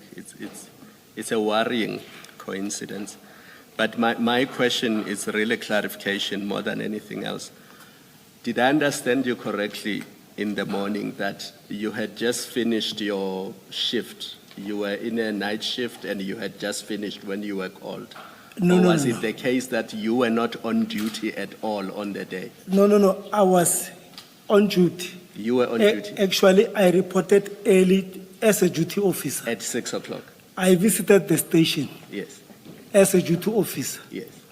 Coincidentally, while I was busy with my visit, Yes. is when I received this call. All right, so you were on duty that day? I was official on duty. All right, that's all I wanted to clarify. Thank you. Thank you, Chair. No further questions. Thank you very much, Warrant Officer. You're excused. Let's adjourn and resume at 9:30 tomorrow.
Good morning, Mr. Musigidi.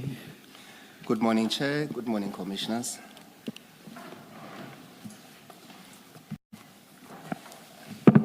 Chair, today we have Warrant Officer Magane. Magane. Yes. Thank you. Good morning, Warrant Officer Magane. Thank you. Chair, if you can swear the witness in, he has. I'm told your mic was off. Yeah. Okay, thank you for that, Commissioner. Good morning, Commissioners. Thank you. Thank you. Yes, Chair, the witness will take an oath. Do you swear that the evidence you are going to give is the truth, the whole truth, nothing but the truth? If so, please raise your right hand and say, "So help me God." So help me God.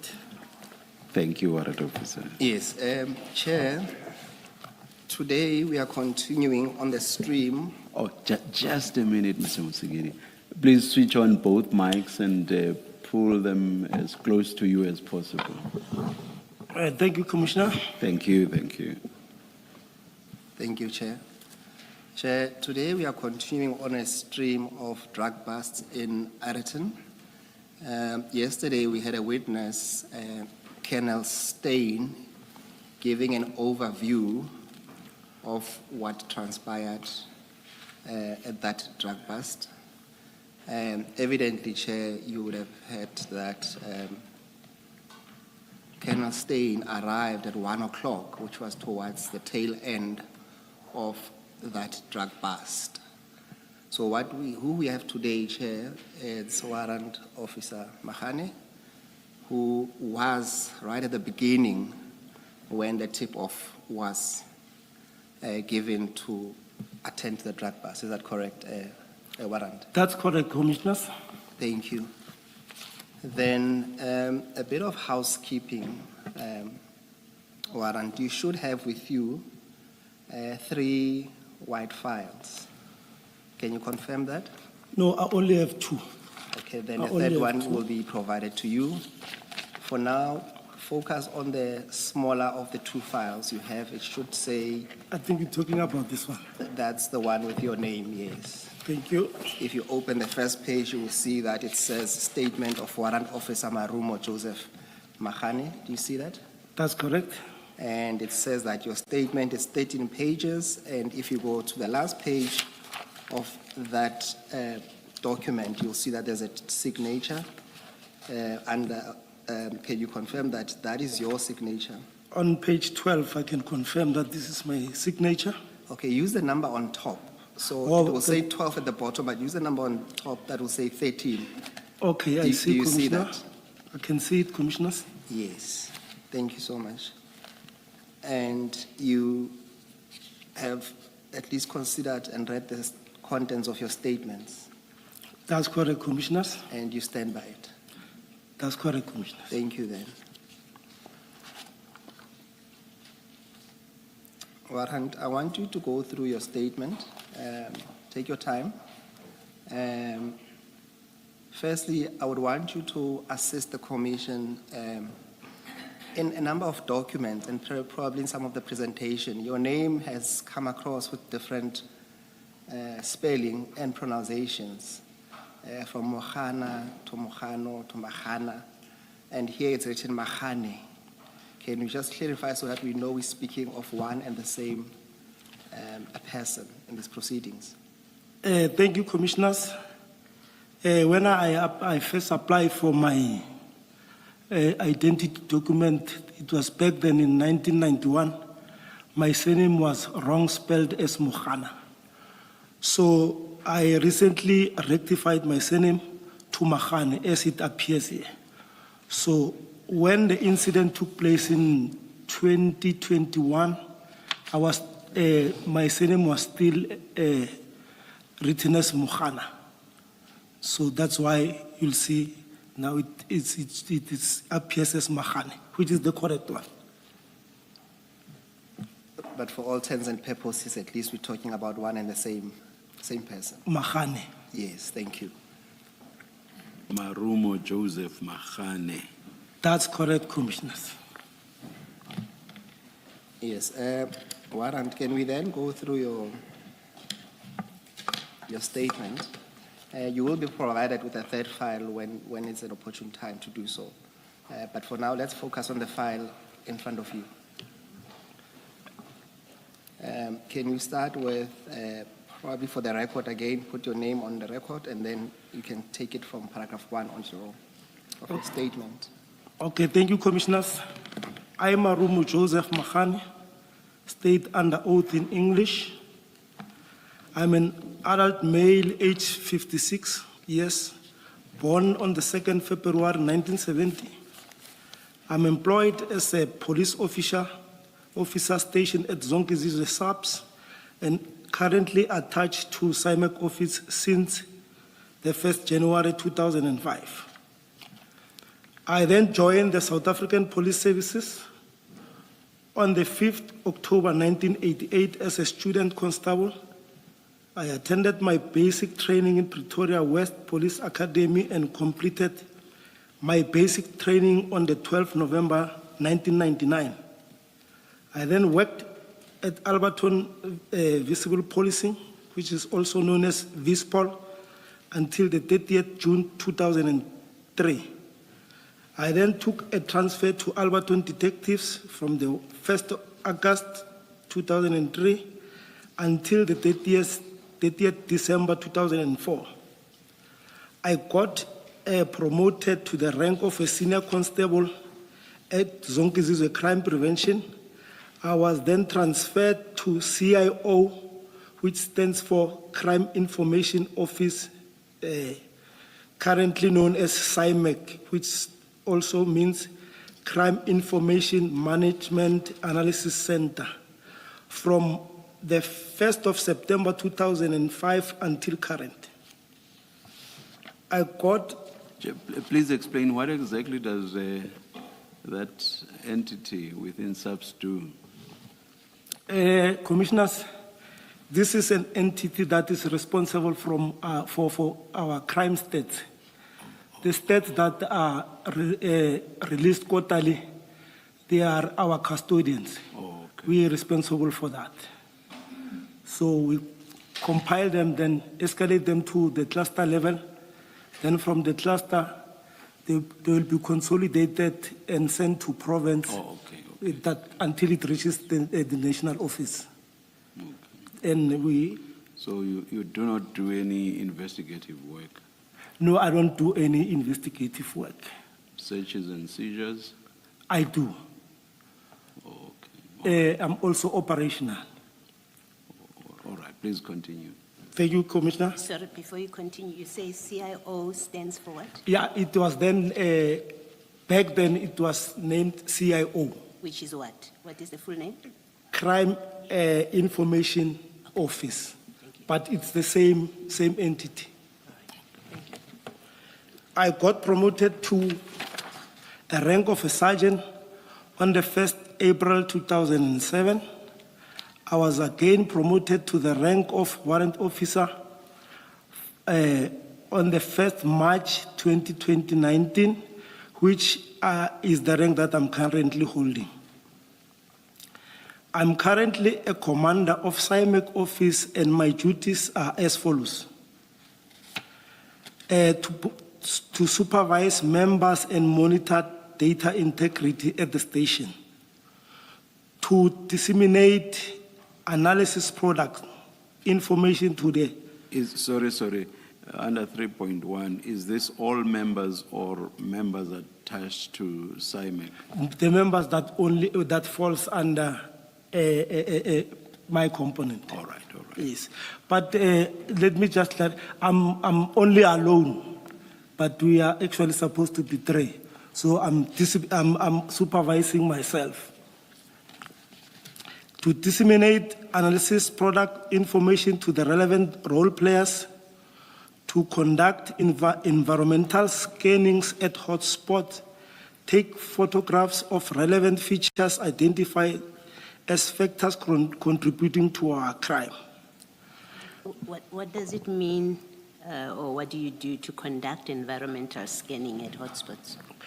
Commissioners, this talks to visiting spots that are highly hit by crime, where prevalent crimes are happening. So I must visit those spots, ascertain what are the causative factors, and so that when and advise the operational manager as to where to focus and maybe give more information as to what are the causative factors. Interview complainant, witnesses, victims of a crime that has been reported. Can you please explain how that fits in within what I understand CIMAC to be? I beg yours, Commissioner. As I understand it, mainly this is about statistics. Fine, there's the bit that you've explained to Commissioner Baloyi just now. But you say interview complainants, witnesses, victims of a crime reported. I don't quite understand how that fits in within the broader scheme of your functions. Especially, for example, you said you do not investigate. So I'm just trying to understand what the context would be for you to interview complainants, witnesses, victims. Isn't it, Commissioners, when a complainant reports a case, there are some of the information that maybe they might lose when the statement is taken. So that also boils back to me so that I can get a full information, because in any event, I'll need to go maybe visit the crime scene and stuff like that. I'm still not sure that I understand. There will be an investigator, will there not be? And how do you fit in? Commissioners, And I would imagine some statements will have been taken by officers at the CSC when a complainant comes to report a crime. And then an investigator is appointed, the investigator will take more statements. So I'm trying to understand where you fit in. That's correct. How do you also get to take statements? Commissioners, like, I'll give an example in a case of a hijacking. A complainant will come to the CSC. Then, after reporting the case, they will, the same complainant will be referred to my office so that I can get more information. Because some complainants, they tend to lie. So our office is asked to ascertain whether the crime that has been committed is the one that is going to be captured, or the crime, it must be captured on the system to make sure that the statement, the A1 statement, which is made by the complainant, and my interview are the same. Because sometimes you get a complainant saying that he was hijacked at a certain spot. But when you drill deep into that information, find that that person was never hijacked. Instead, maybe he handed over the car to someone else. So that is the duties that I do. Oh, please continue. Thank you. Can I just ask, Warrant, in performing any of these tasks, do you get to be involved in attending an active crime scene to perform any of these tasks that you're referring to, or some of them? Yes, I do. I'm operational. I'm also getting a danger allowance, which is only paid to operational members. If you are office bound, you don't get such an allowance. You are using this term of being operational for the second time now. What exactly do you mean by that? And thus far, the idea that one has is that you are responsible for statistics. How do you get to be out there? How do you get to be exposed to danger to even get this danger allowance? And how do you come to call yourself operational? Because what operations outside of looking after the states? Suppose when I'm doing observation are done outside. Maybe I'm there and I see something that maybe a crime is being committed, so I must act. In that sense, I'm operational, and besides, I'm not confined these duties that I'm doing, they don't limit me for being being involved in other operations at the So station. it would be incidental. It's not something that you do every day. No, It would be incidental. You happen to be out there. For example, you told us that you will visit hotspots to establish what the causes of crime are and so on. And then something comes up and you say, that's correct. criminal activity Yes. manifests.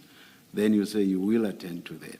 That's So correct. it's in that context that I say, so for you, this is purely incidental. It's not that it's something that you do on a day-to-day basis. But the environmental scanning, I'm required to do that Yes, on I daily get basis. that. I get that. But then something happens. Some crime is committed, you become aware of it, and then you get involved. That's what I'm saying is incidental. That's correct. It's not Commissioner. your day-to-day work. No, I'm not every day be outside and Yeah. doing crime prevention duties and, Yeah. no. And being at crime scenes generally, that too would be incidental. It's not your day-to-day work. It's part of my daily duties. How so? Because this is required that I give feedback. I give feedback to the station commander, even if there's no crime that is prevalent at a certain spot. But I must drive around and see if there are no new features that might end up maybe giving opportunity to criminals.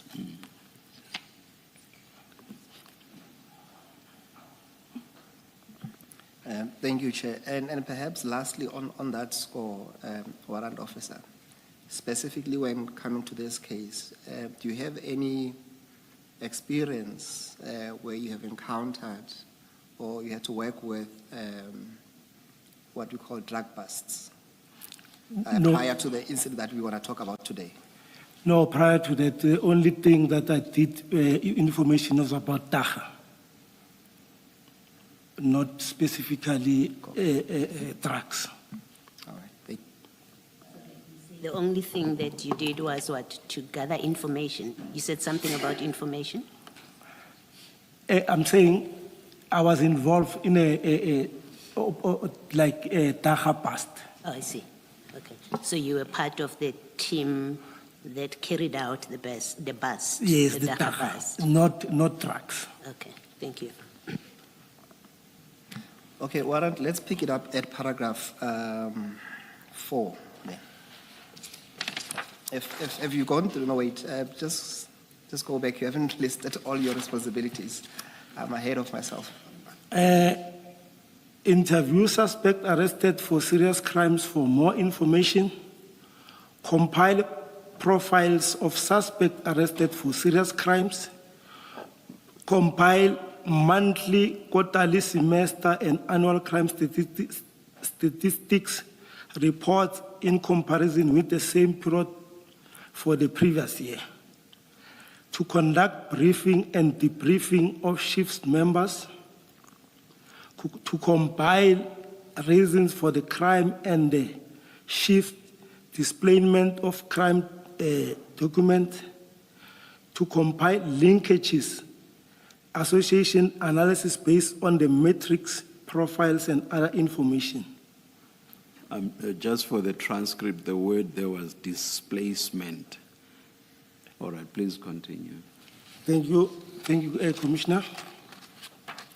Then you can go to paragraph 4 on page 3. Please, Warrant Officer, you don't have to read the cell number in paragraph 4, so you can just mention who contacted you. Thank you, don't have to Commissioner. read the cell number. It was on Friday, the 9th of July, 2021, at approximately 06:25 a.m. when I received a call from Chief Samuel Mashaba. Chief Samuel Mashaba works at Gauteng Traffic Police and holds the rank of a Deputy Chief Director. Chief Mashaba called me regarding information about a truck which was allegedly carrying or transporting drugs. He was asking me for assistance or manpower, so to say, in order to follow that information. According to his information, the alleged truck was somewhere around Rodikop, next to Leondale area, which falls under Alberton SAPS. I told Chief Mashaba that I was still busy at my station, at Zonkizizwe, so I was not able to assist him immediately. But I promised him to try some members that I know from. I promised him that I'll try some members that I know from Dock Unit. In this regard, I called Sergeant Maja from Ekurhuleni Metropolitan Department Dock Unit, which is EMPD K9. But he unfortunately told me that he was sleeping as he worked a night shift the previous night. I then called Chief Mashaba back to give feedback from Sergeant Maja. Commissioners, please, can I take one step back? Yes. I just want to rectify this. Sergeant Maja is not from Ekurhuleni Metropolitan K9. He's from SAPS. SAPS Ekurhuleni K9. K9, okay. Yeah. Still, okay. Yeah, not Ekurhuleni Metropolis. Can you then, just before you proceed, can you maybe explain to the Commission your relationship with Chief Mashaba? Did you know him prior to this incident? Yes, I met Chief Mashaba through a colleague of mine. I would simply say Mashaba, it's an acquaintance person. We were not friends, but we used to meet maybe when there's a party, but I met him through a former colleague. That's how I knew him. Have you worked together with him Prior to the incident of the 9th? No, we didn't. I then just before you proceed, just going back to understand the context of the call that you received on paragraph 4.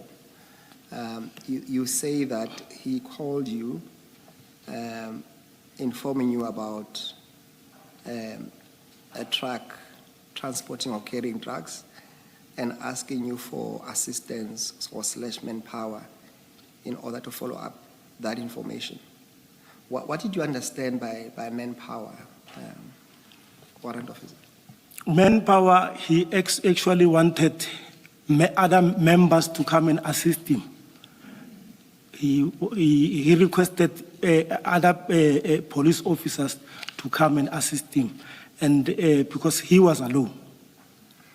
Given that it's drug-related and we have explored your experience, did it not occur to you perhaps to say to him, you can not assist, but you will seek someone who might assist?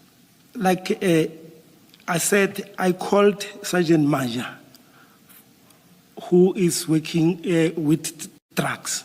He's actually on drug unit. Yes, apart from Maja, did you call? Sorry. Apart from Maja, who was not available, maybe let's go back. Did you understand him to be asking you to come, or for you to seek or to source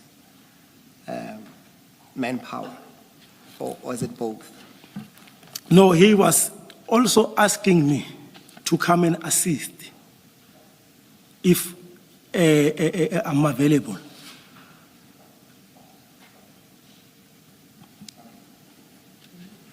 Warrant officer, let me first understand. You said Maja is subs Ekurhuleni. I thought subs was per station, as in subs boys and subs Zonkizizwe for Sloras.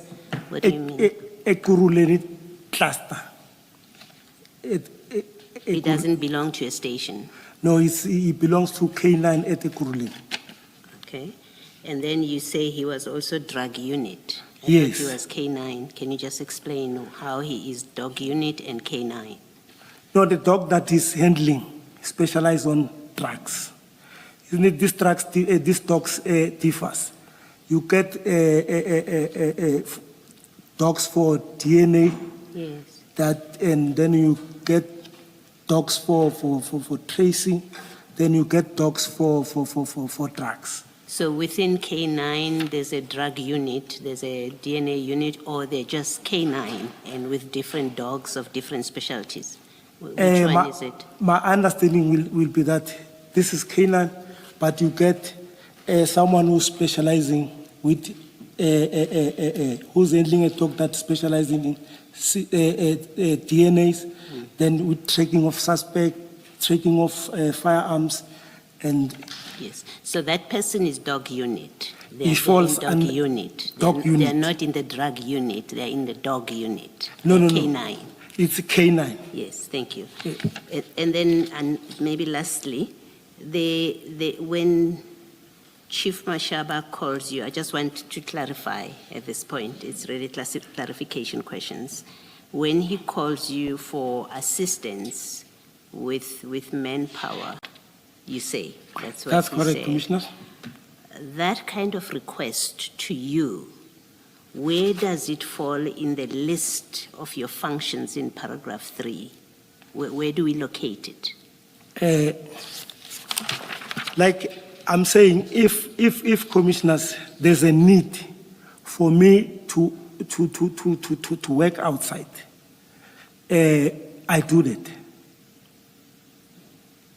You have listed from 3.1 to 3.10 what your job entails. That's correct, Commissioners. And you've also explained that if you happen to be, say, for example, you are doing environmental scanning That's and a correct. crime happens, then you can deal with it. That's correct. And I understood you to also be saying to the chairperson that when you are at a scene, you may talk to a witness or to a victim.